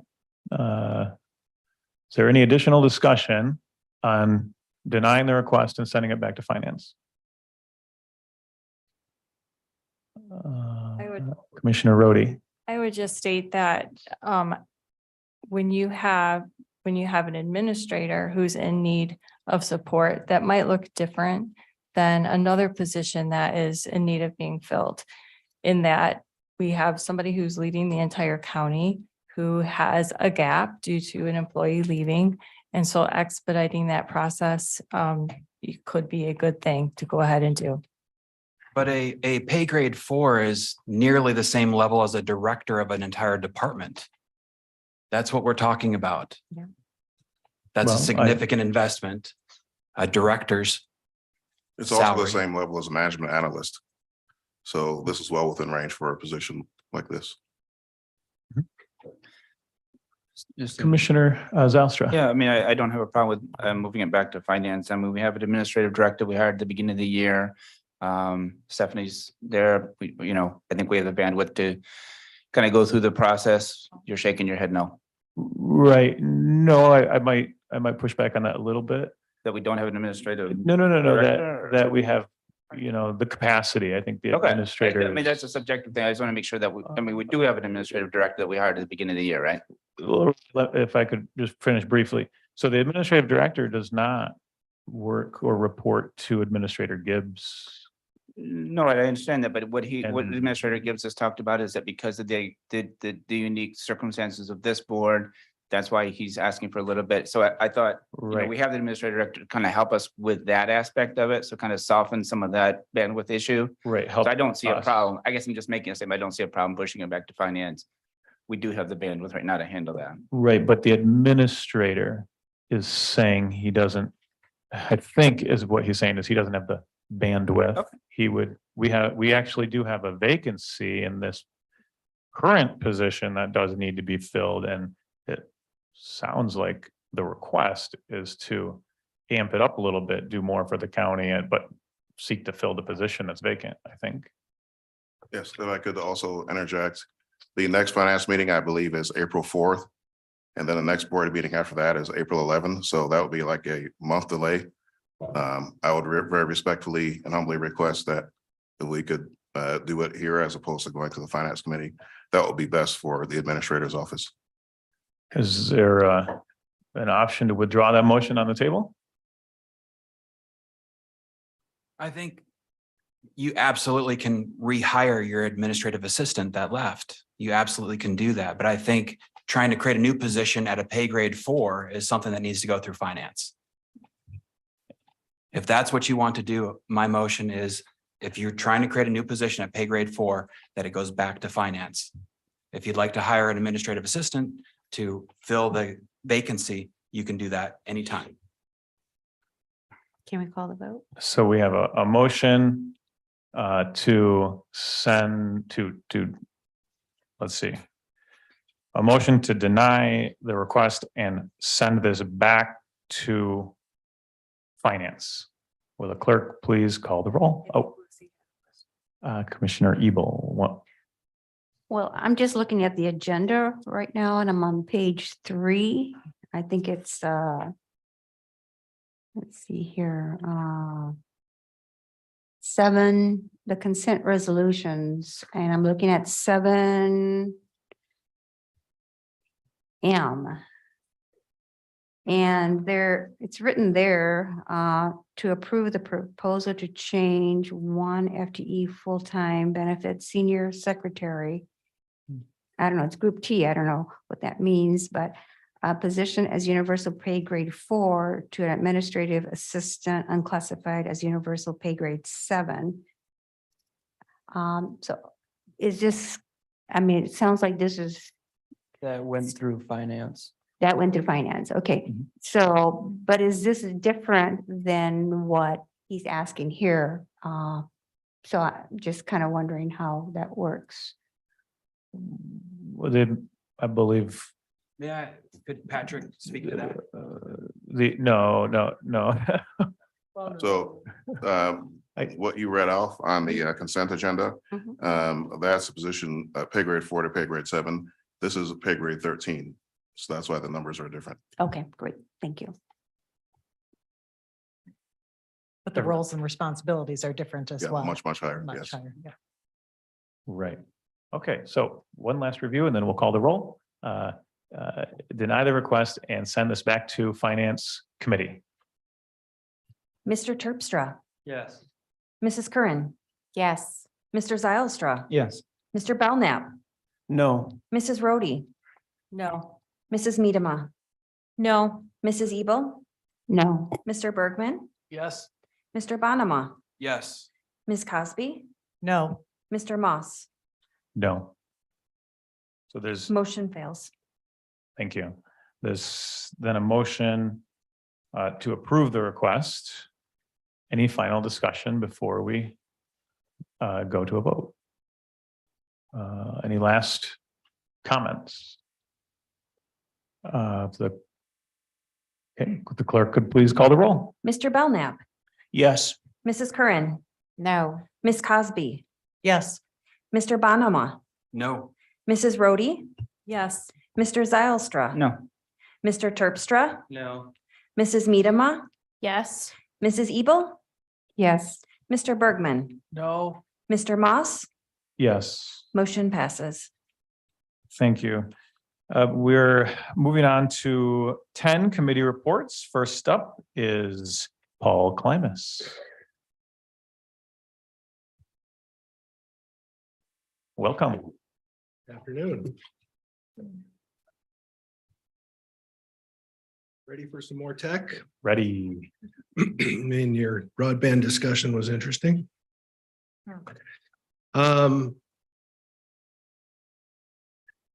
Thanks for having me first before having Jason and Parks and Rec. His presentations are really good and hard to follow, and mine are going to be a little drier. What fun. I mean, come on. There's a presentation. Here we are. Let's see if I can get there.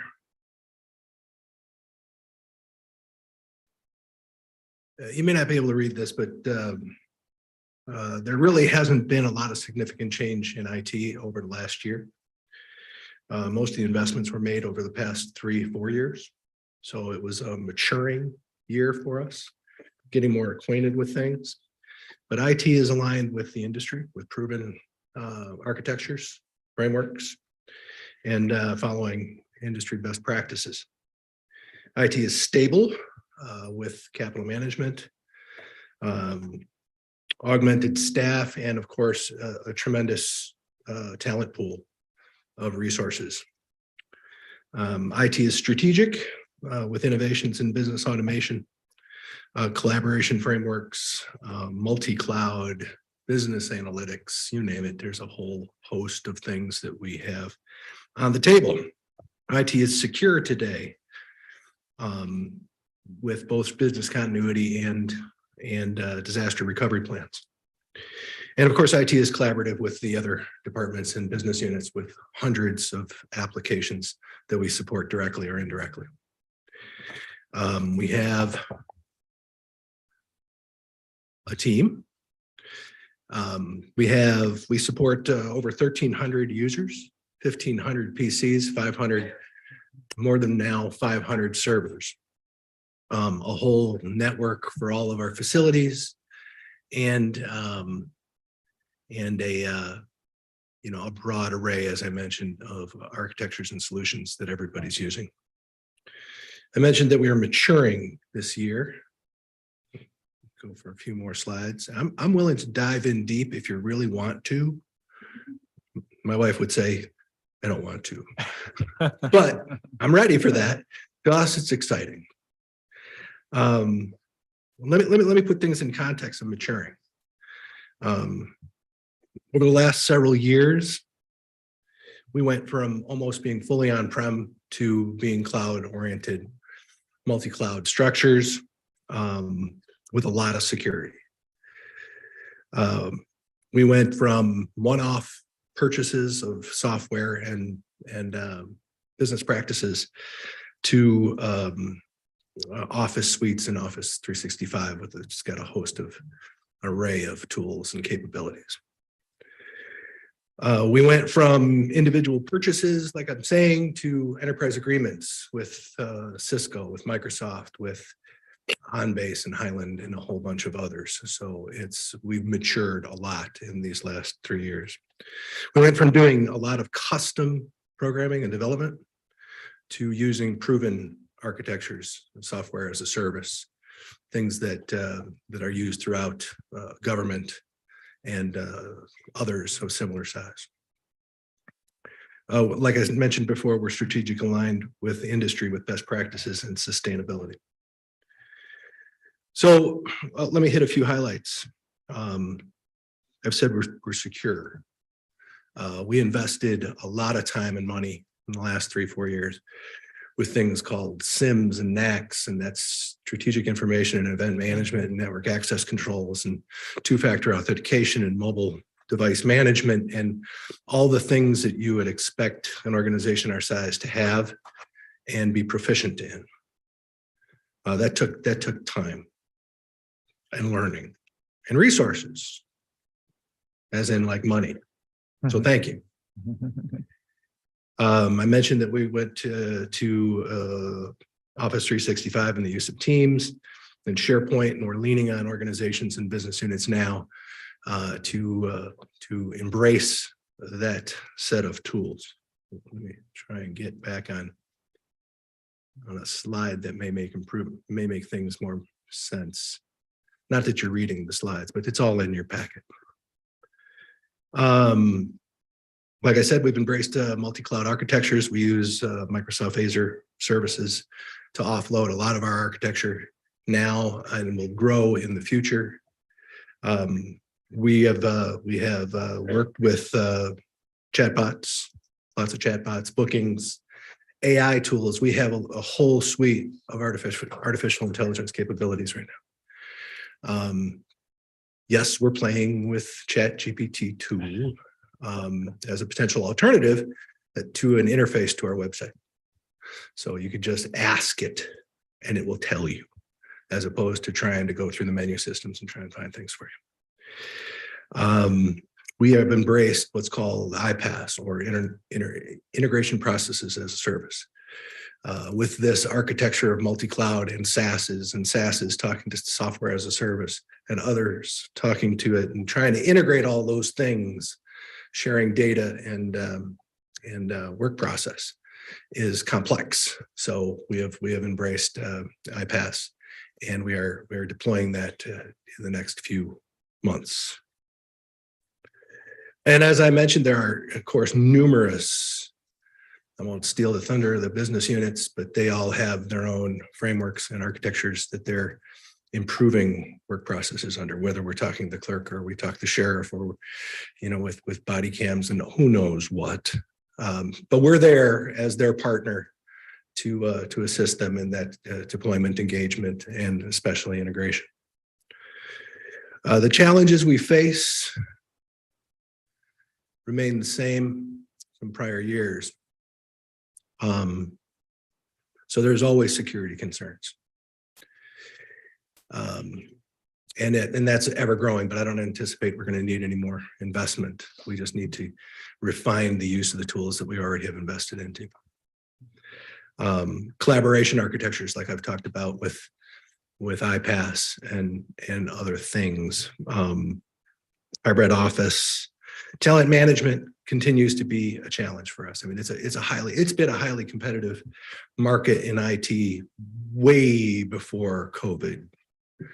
I could tell you stories, you know, when Spectrum Health moved into Grand Rapids, there was a giant sucking sound of resources. And there's no way that the government communities could compete with that, deep pockets.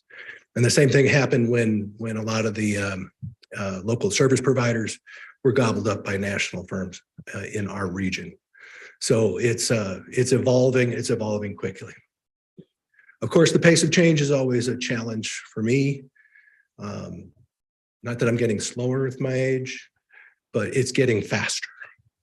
It's getting faster and faster. I used to think out 8 years or 5 years and plan that way, and now I'm down to less than 18 months. So it's an ever-changing world that I live in and that my team works in. Now, we like that. That's not, but it is a challenge. It is a challenge. So with that, that's kind of my brief overview. Hopefully not too painful. And I'm more than willing to dive into the deep end if you want. Anybody have any questions? Just a couple Commissioner quick ones, Cosby. because you talked about talent management as being an issue. Do you know how many, and you can tell me you don't know this too, because I'm hitting you by surprise, how many full-time FTEs you have? 26. 26.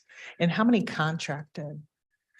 Well, that's difficult to define because we have supplemental contractors that are on-prem full-time. Okay. And then for example, we have a chief security officer that we have under contract. When we need him or them, we have access to them. But affording that talent and actually keeping them interested here might be quite a challenge. So we've broken away from the everything has to be hired by the county model. And now everything that we have, the team that's on premise is here to keep it working, right? But if we're advancing it, we reach out to expertise and we have that available to us a phone call away in most every case. So you use consultants then for like specialized services? Yep. So from a securities perspective or from a networking perspective, there's such a thing in our world under the Cisco world. It's called a CCIE certification. It's actually a number. You got to take a lot of tests, and they're very in demand individuals. Let's put it that way. We don't need a CCIE on-prem all the time, but when we need one, we need one. So we can call one. So is your preference though to have hired individuals working for the county from the relationship perspective and just kind of knowledge? Keep it all workers? working. Yeah. Absolutely. Everything requires hands-on at some point. right? Even though we work remote a lot, there's still a hands-on need. It's the management, the talent management of that expertise. You know, can we sustain that expertise and do we actually need it all the time? Open to ideas to help you. Yes, it's nice. I mean, even today, I mean, we have a T-loop underneath this floor, right? And that helps with the hearing impaired. And it doesn't work. Well, we had actually a citizen come in, help us test that this morning. She seems to be all over this. I mean, she really knows all about this technology. So she's now a resource. I know I didn't. Thank you. Commissioner Miedema. So good to have you here today.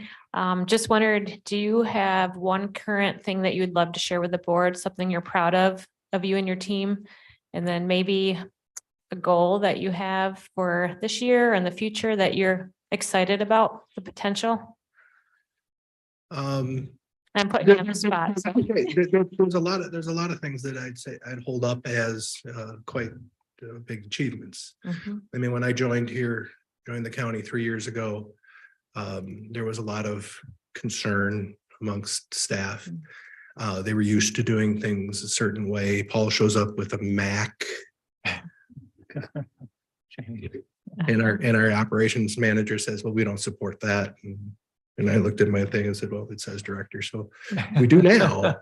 You know, so the evolution of that team, I mean, they are challenged and they are receptive and they are excited, especially with new things. I think they see their careers growing quickly. Hopefully that keeps them here. I think that would be a huge achievement. I also see the same thing happening with all the departments. So it used to be a lot of centralized project management office through IT, and now you see all the business units we're going into these projects with them arm in arm, but it really affects their business process. And you can't look to an IT director to understand 33 business processes. So they're taking ownership of these things and they're maturing or they're geeking out in some cases. In some cases, it's scary. But they're running with the ball, and that's also huge. That is a sustainable plan for this county going forward. Next year, you know, I like just seeing it mature. I don't like doing quantum leaps in terms of technology advancement. I like to do nice evolutionary changes. I hope it continues in that vein. Appreciate that. Good hearing from your perspective. It's good to have you speak on that. Thank you. You're welcome. Any other questions? With my correct in understanding that disaster recovery is Muskegon? So we have backup, and then we have what's called it's a gap backup, and that goes to Muskegon. So instead of it being on our network or even being in the cloud, you know, there's a complete gap separation so that it's recoverable if things go really awry. Cool. It's neat. I learned that from the packet. You do any like white hat or pen testing or every year, all the time. Fun. Yes. It is fun. Yeah. What we don't tell our engineers. That's what makes it fun. When there's a hack going on, and this is what he's talking about, white hat. He's saying that this is ethical hacking coming in, trying to figure out where they can get to us and how to get to us. Usually our SIM finds them first. That was my last question. What can you say? Which kind you use or which one you use? We don't talk about the security profile in public. I figured. Yeah. Okay. All right. Well, that's all I have. Anything else? Thank you. Thank you. Thank you, Paul. All right. Time for parks. Welcome, Jason. Thank you. Paul. Hey, Paul. Is this your phone?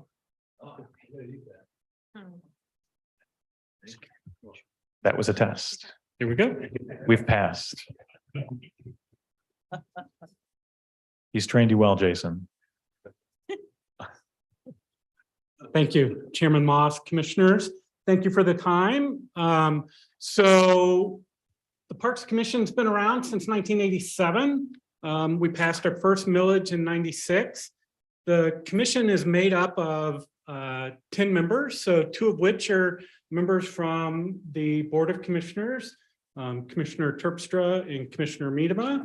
And then we have one of our citizen Parks Commissioners, Jane Longstreet, here in the audience today. She came for the annual report. So, you know, it's great for me to be able to stand up here and make a few comments, but really it really is a team effort. So, you know, a big thank you to the Board of Commissioners for your support, our Parks Commissioners, our staff, and our volunteers. So, but I brought with me today Jason Berger. He's our coordinator of Parks Maintenance and Operations, and Kurt Derhar, who is our coordinator of Parks Planning and Development. We have several other senior leadership folks who couldn't make it today, but we have a video, so you don't have to stand and listen to me talk. They get you out in the park and listen to some other people, and then we'll be here to answer any questions.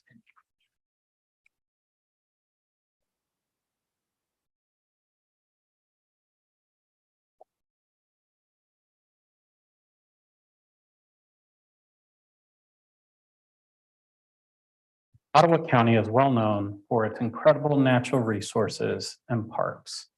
Our Lake Michigan shoreline, wetlands, bayous, and woodlands all contribute to make this a very special place. In addition to being beautiful, these natural resources support a large variety of outdoor recreational activities that contribute to the health, wellness, and vibrancy of our community. Most of our properties fall into one of our county's 4 greenways, each different in their own special way. A primary goal of the Parks Commission since its formation has been to establish these greenways and eventually to connect the lands with trails. Along the Grand River Greenway in the Jenison area, 2 significant segments of the Idaho Explorers Trail were constructed in 2022. The first segment connects existing trail in Ottawa County to the Kent County border, where it connects to trails going into downtown Grand Rapids. This segment is a fantastic new experience for people. It has a lot of boardwalk that crosses wetland, it crosses the Rush Creek, and it also features an arch dedicated to Peter Secchia, who was instrumental in raising funds for the Idaho Explorers Trail. The second segment was between 2 of our existing parks, Grand River Park and Grand Ravines. It also provides another mile of paved trail between these 2 parks, providing excellent views of the Grand River and the wildlife there. Ottawa County Parks assumed ownership and maintenance of the Spoonbill Trail. This award-winning 4.2-mile trail links the north and the south sides of the Grand River, including a separated path along the M231 bridge. It connects the Idaho Explorers Trail to the south to the North Bank Trail to the north, as well as closing the gap on the 24-mile Grand Crossings Loop.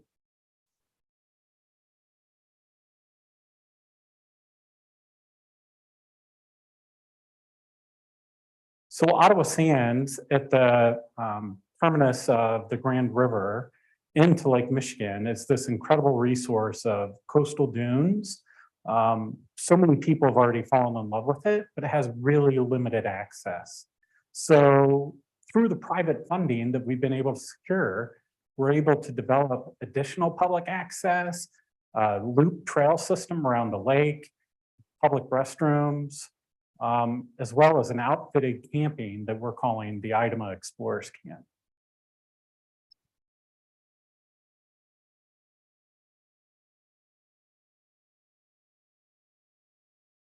But really what we're looking at is trying to find a way to create habitat, not only for secretive marsh birds and birds that are also migrating and nesting there, but we're also looking at creating habitat for fish. We have fish there, but there's not great habitat for young fish and the fish that feed the bigger fish. And so we need to create some structure and habitat for them so we have a sustainable fisheries population. The grant that we have received is only possible because of volunteers, because for every hour that someone donates, there is an actual cash value to that that makes those grant dollars accessible. In the last year, we merged the communications and the interpretive departments to form community engagement. The idea behind that was to really build capacity. So a lot of times we're working toward the same goals. We're trying to reach residents. So we were doing that in communications primarily through media and social media. And we were also doing that through our programming and education. So this was, the merge was to combine efforts to reach more people within the community.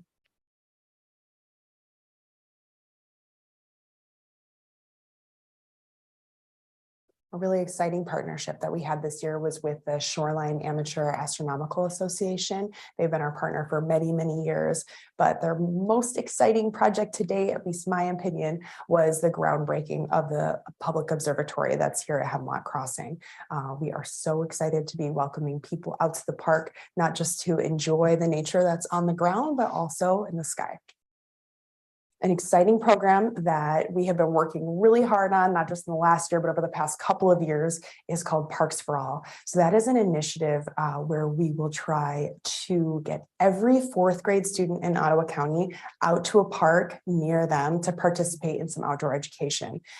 This started through grant funding from the Grand Haven Area Community Foundation, as well as some funding from the Ottawa County Parks Foundation. That allowed us to plan a pilot program. We'll be working with Coopersville, Allendale, Spring Lake, and Grand Haven schools to bring their fourth grade students out to a program at a park near them.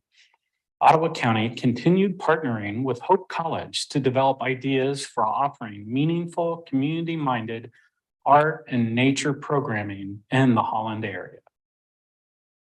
Partnerships, I think, while they play an important role now, will be even more important to our growth. Again, what they allow us to do is find folks in the community that are doing something very well and either kind of let them do what they do in our spaces, or we can provide our services to other partners as well. And in turn, we're just reaching more people, we're engaging more people, we're bringing parks to people, we're bringing people to parks. So again, all of this is to try to reach and engage more people within our community more often. We're so very grateful to the Ottawa County Parks Foundation providing financial assistance and support for the many park endeavors, and to the Friends of Ottawa County Parks for their community outreach and volunteerism. 2022 wasn't without challenges. Like many local businesses, we struggled to hire seasonal and support staff. We have 30 positions that we have to recruit, fill, train, and get into the parks every single year. That task has become incredibly hard over the last couple of years. For the last 4 years, we actually have not been fully staffed, have not been able to get all those 30 positions filled. We're going to be working this year with some additional recruitment measures, and hopefully we'll get lots of very enthusiastic, both young people and retired people out to work in the parks this summer. We look forward to 2023 with the knowledge that our parks improve the quality of life for our residents and add vibrancy to our community. We're ready to introduce more adults and children to the beauty and necessity of nature. We hope to see you at a program, at a park, or on one of our trails next year.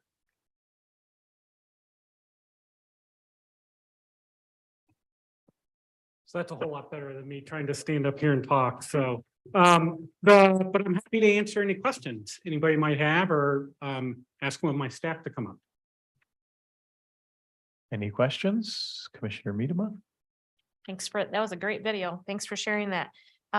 Wondering if you'd like to share at all about any upcoming programs with us, such as the Step It Up walking program? Yep. So Step It Up is a partnership program that we work with on the health department, as well as strategic impacts, taking care of our data and really putting together good reporting. So last year, we had a little over 1,000 participants in that program, and we offer outdoor walking programs both, and we try to have some with little exertion and more exertion. And out of those over 1,000, 72% saw an improvement in health and 74% saw improvement in mental health. So, as well as one of the things that we found out through this process was it also gave folks an opportunity to visit some of our parks in a group setting and make them more comfortable to do that. And also it introduces them to our parks and our programs, and hopefully then there'll be continued participants in our programming. So we're getting ready to kick that off again. I think it's in April. Yeah. How can people find out about it? So they can check, we'll have information, we'll do a constant contact, but we'll also have information on our website, the parks website. Right. Thank you very, very much. Anybody else have any final questions? Thinking he needs his own television show. Could be in. You did a great job. Blooper reels. Thank you all. Thanks, Jason. Jason, I just had one thing to say. I've been at a number of the county parks. There's a whole lot of assets out there, and I just commend you guys for, because when you have boardwalks, those things, you guys do a really good job of keeping up with that. And I've heard that, I've seen that, I've witnessed that. I don't know if the other commissioners have, but doing a great job. Thank you. And that really, like I said at the beginning, we have a great team of staff throughout the county, operations, and we just have incredibly skilled and gifted staff members who, get it done. So, Thank you. thank you. All right. Item 10C, I think we're going to skip for today due to, I think, excused absence, we'll call it. And that will bring us to 11, public comment. If there is there anyone signed up for public comment? Okay. If anybody would like to come forward and address the board, make your comments to the chair. You have 3 minutes. Thank you. Please state your name and location. I'll change my name to protect myself. This is Mike Karas from Spring Lake Township. Just want to call attention to a particular item in your discussion about upgrading a particular personnel replacement in Mr. Gibbs' office.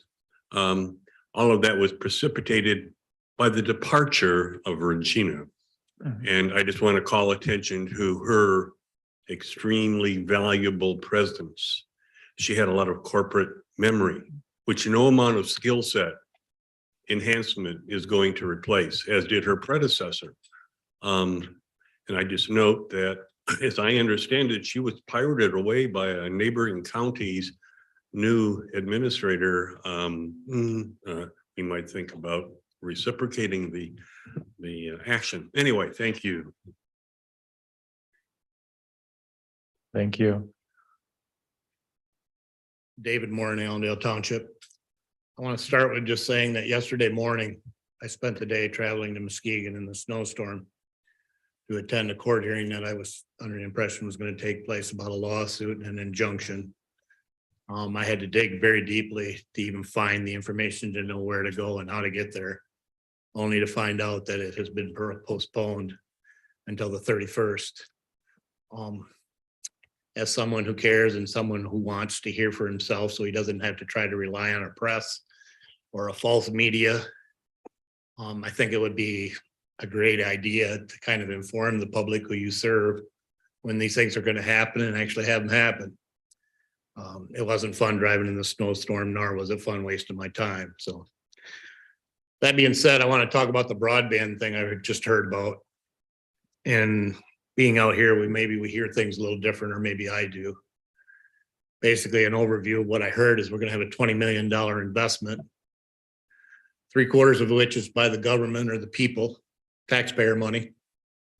With 3.5 million or 25% from a private individual. I want in on a deal like that. And the report I heard was that in 3 years' time, they will have their investment back. I want in on a deal like that. I want to caution you. It's really easy being in government to spend money and get the government involved in things. It's really hard to get them out of things. The private sector in this country is what has pushed things and supported things, and I applaud that. I understand the need in rural areas for certain things that private investment doesn't happen. I would just tell you from my standpoint, if I'm spending 3/4 of the $20 million on a structure, spend the other 3.5 million and have it be the people's. Don't pick and choose who gets to turn a lot of money in this deal. And I'm not saying they're bad people. I am not saying that. Okay, believe me, I don't know them. I'm just saying the numbers don't add up. That leads me into this. It was talked about rural areas and farmers needing smart. There are farmers who have tractors that drive themselves. But you know, it's a lot more important to a farmer to have a driveway so he can get on his field. And it doesn't cost anybody anything. Except for give me my rights back. Thank you. Thank you. Karen Obitz, Spring Lake. So I like words. And so I wrote down a few words that I heard during the discussion of the latter part of this meeting before your agency reports here. So with respect to the Housing Commission decision, I was just really struck by the fact that though I admit freely, I don't know very much about what they have done in the past, but I do know that whenever I see evidence of developers and realtors involved in assessing community housing needs, I get a little concerned about whether they're more concerned about their business needs than they are about actual needs that are felt by the people who live here. Just a thought. But as far as the words that I enjoyed that I wrote down, I heard things like drinking from a fire hose. I heard hands-on. I heard when you come into a new position, you reevaluate. I heard whether someone was qualified, overqualified, or simply qualified. In the end, what I really was hearing was that because of the abrupt firing of a in-person, John Shea, who had already had all the experience he had, and not implementing any transition period, no succession plan, nothing, and then putting in a new administrator, whatever his qualifications are, admittedly have not been predominantly in county administration. I think you can expect the feeling of drinking from a fire hose, feeling the need to reevaluate your capacity and wonder about qualifications. And I really regret that this board made those kinds of abrupt decisions without thinking about those things beforehand. Thank you. Thank you. Anybody else?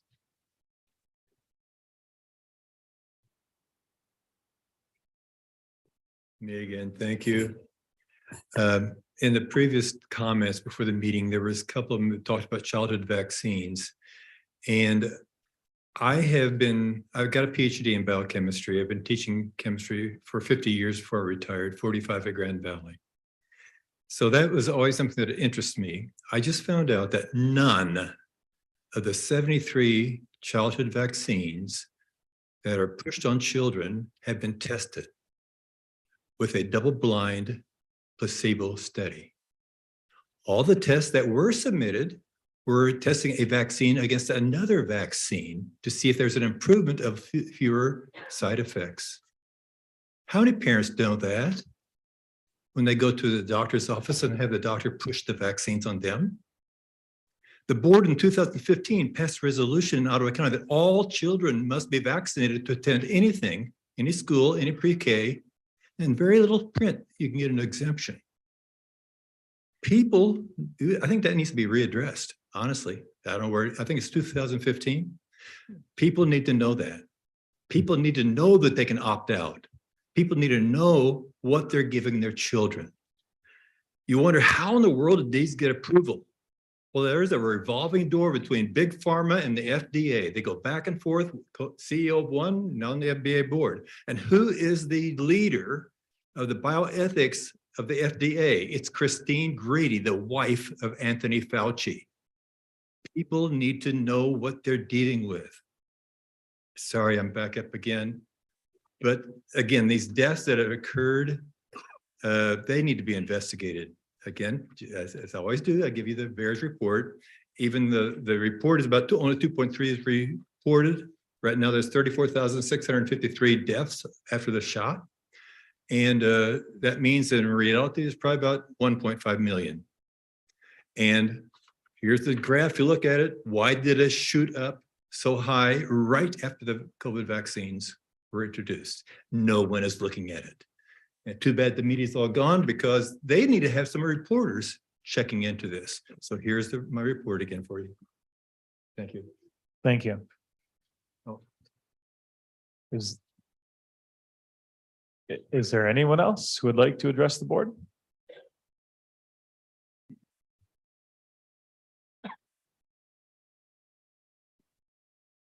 Dan Zimmer, Port Sheldon Township, November 18, 1978, the Jamestown Massacre, when more than 900 members of an American cult died in a mass suicide murder under the direction of their religious leader, Jim Jones, a false prophet to many.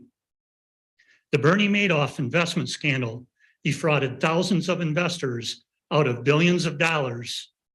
Unsuspecting fools and their money soon parted.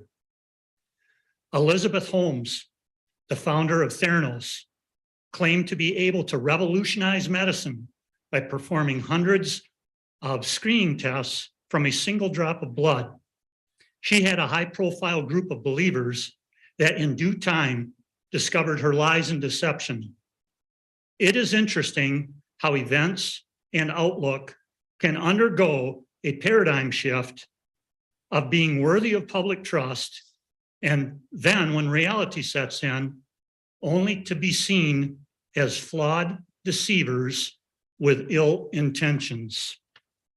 Group thinkers are easy targets that latch on to a seemingly dynamic leader only to be misled over time. As long as a leader can continue the facade, control the narrative.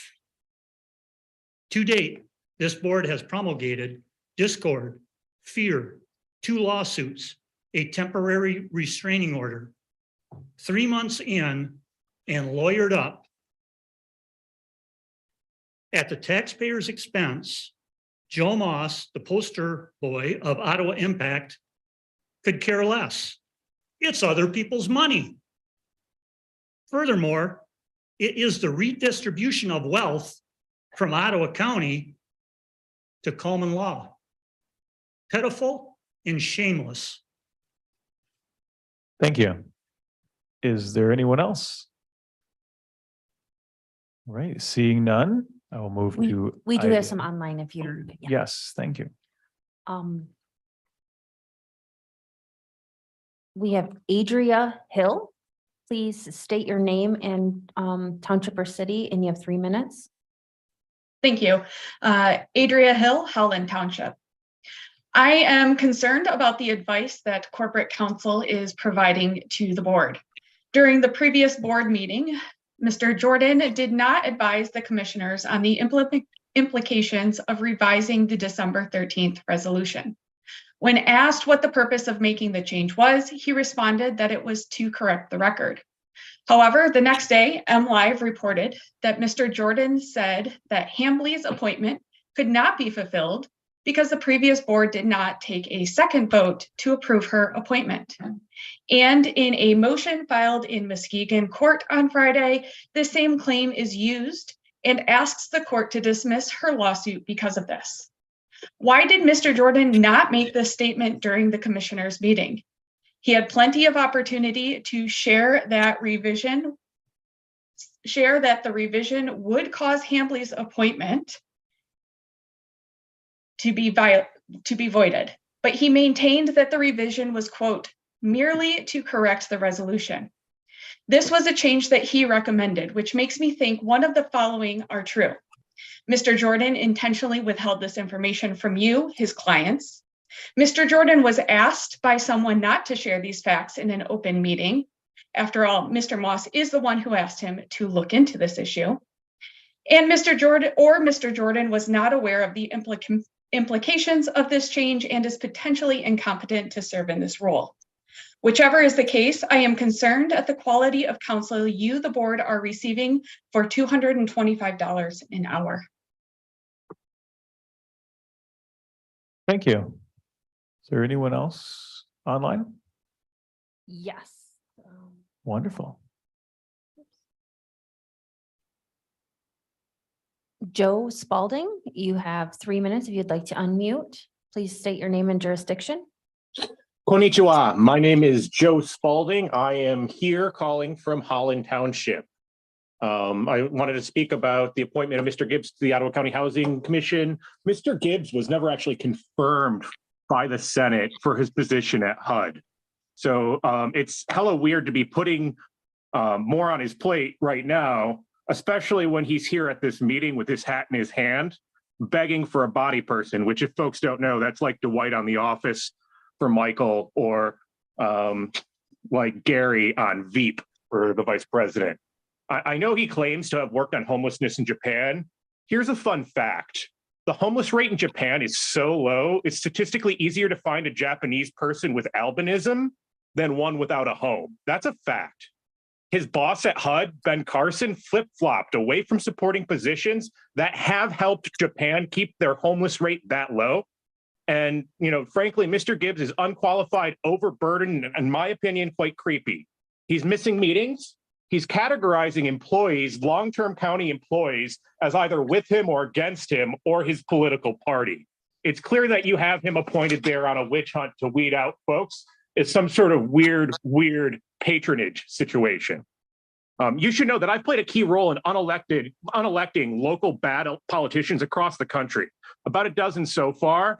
And believe it or not, they've all been independents or Democrats. There have been no Republicans. And they were removed over the issue of housing. Often these future former politicians are removed because, or they removed municipal administration, they replaced legal counsel after lawyer shopping, just like y'all did. But they catch restraining orders and lawsuits, just like y'all did. But I've never seen a group catch a pair of lawsuits and a restraining order after that so quickly. So let me make it simple. These losers get unelected for two reasons. They micromanaged municipal staff in harmful ways like you are doing, and they caught my attention. Please tell Gretchen I'll always be here while you all are sitting up there, seeing her drag her feet on clearly urgent funding just so she can feel smart, just tells me some people will do anything to avoid going to therapy. Arigato, Gaijin Joe.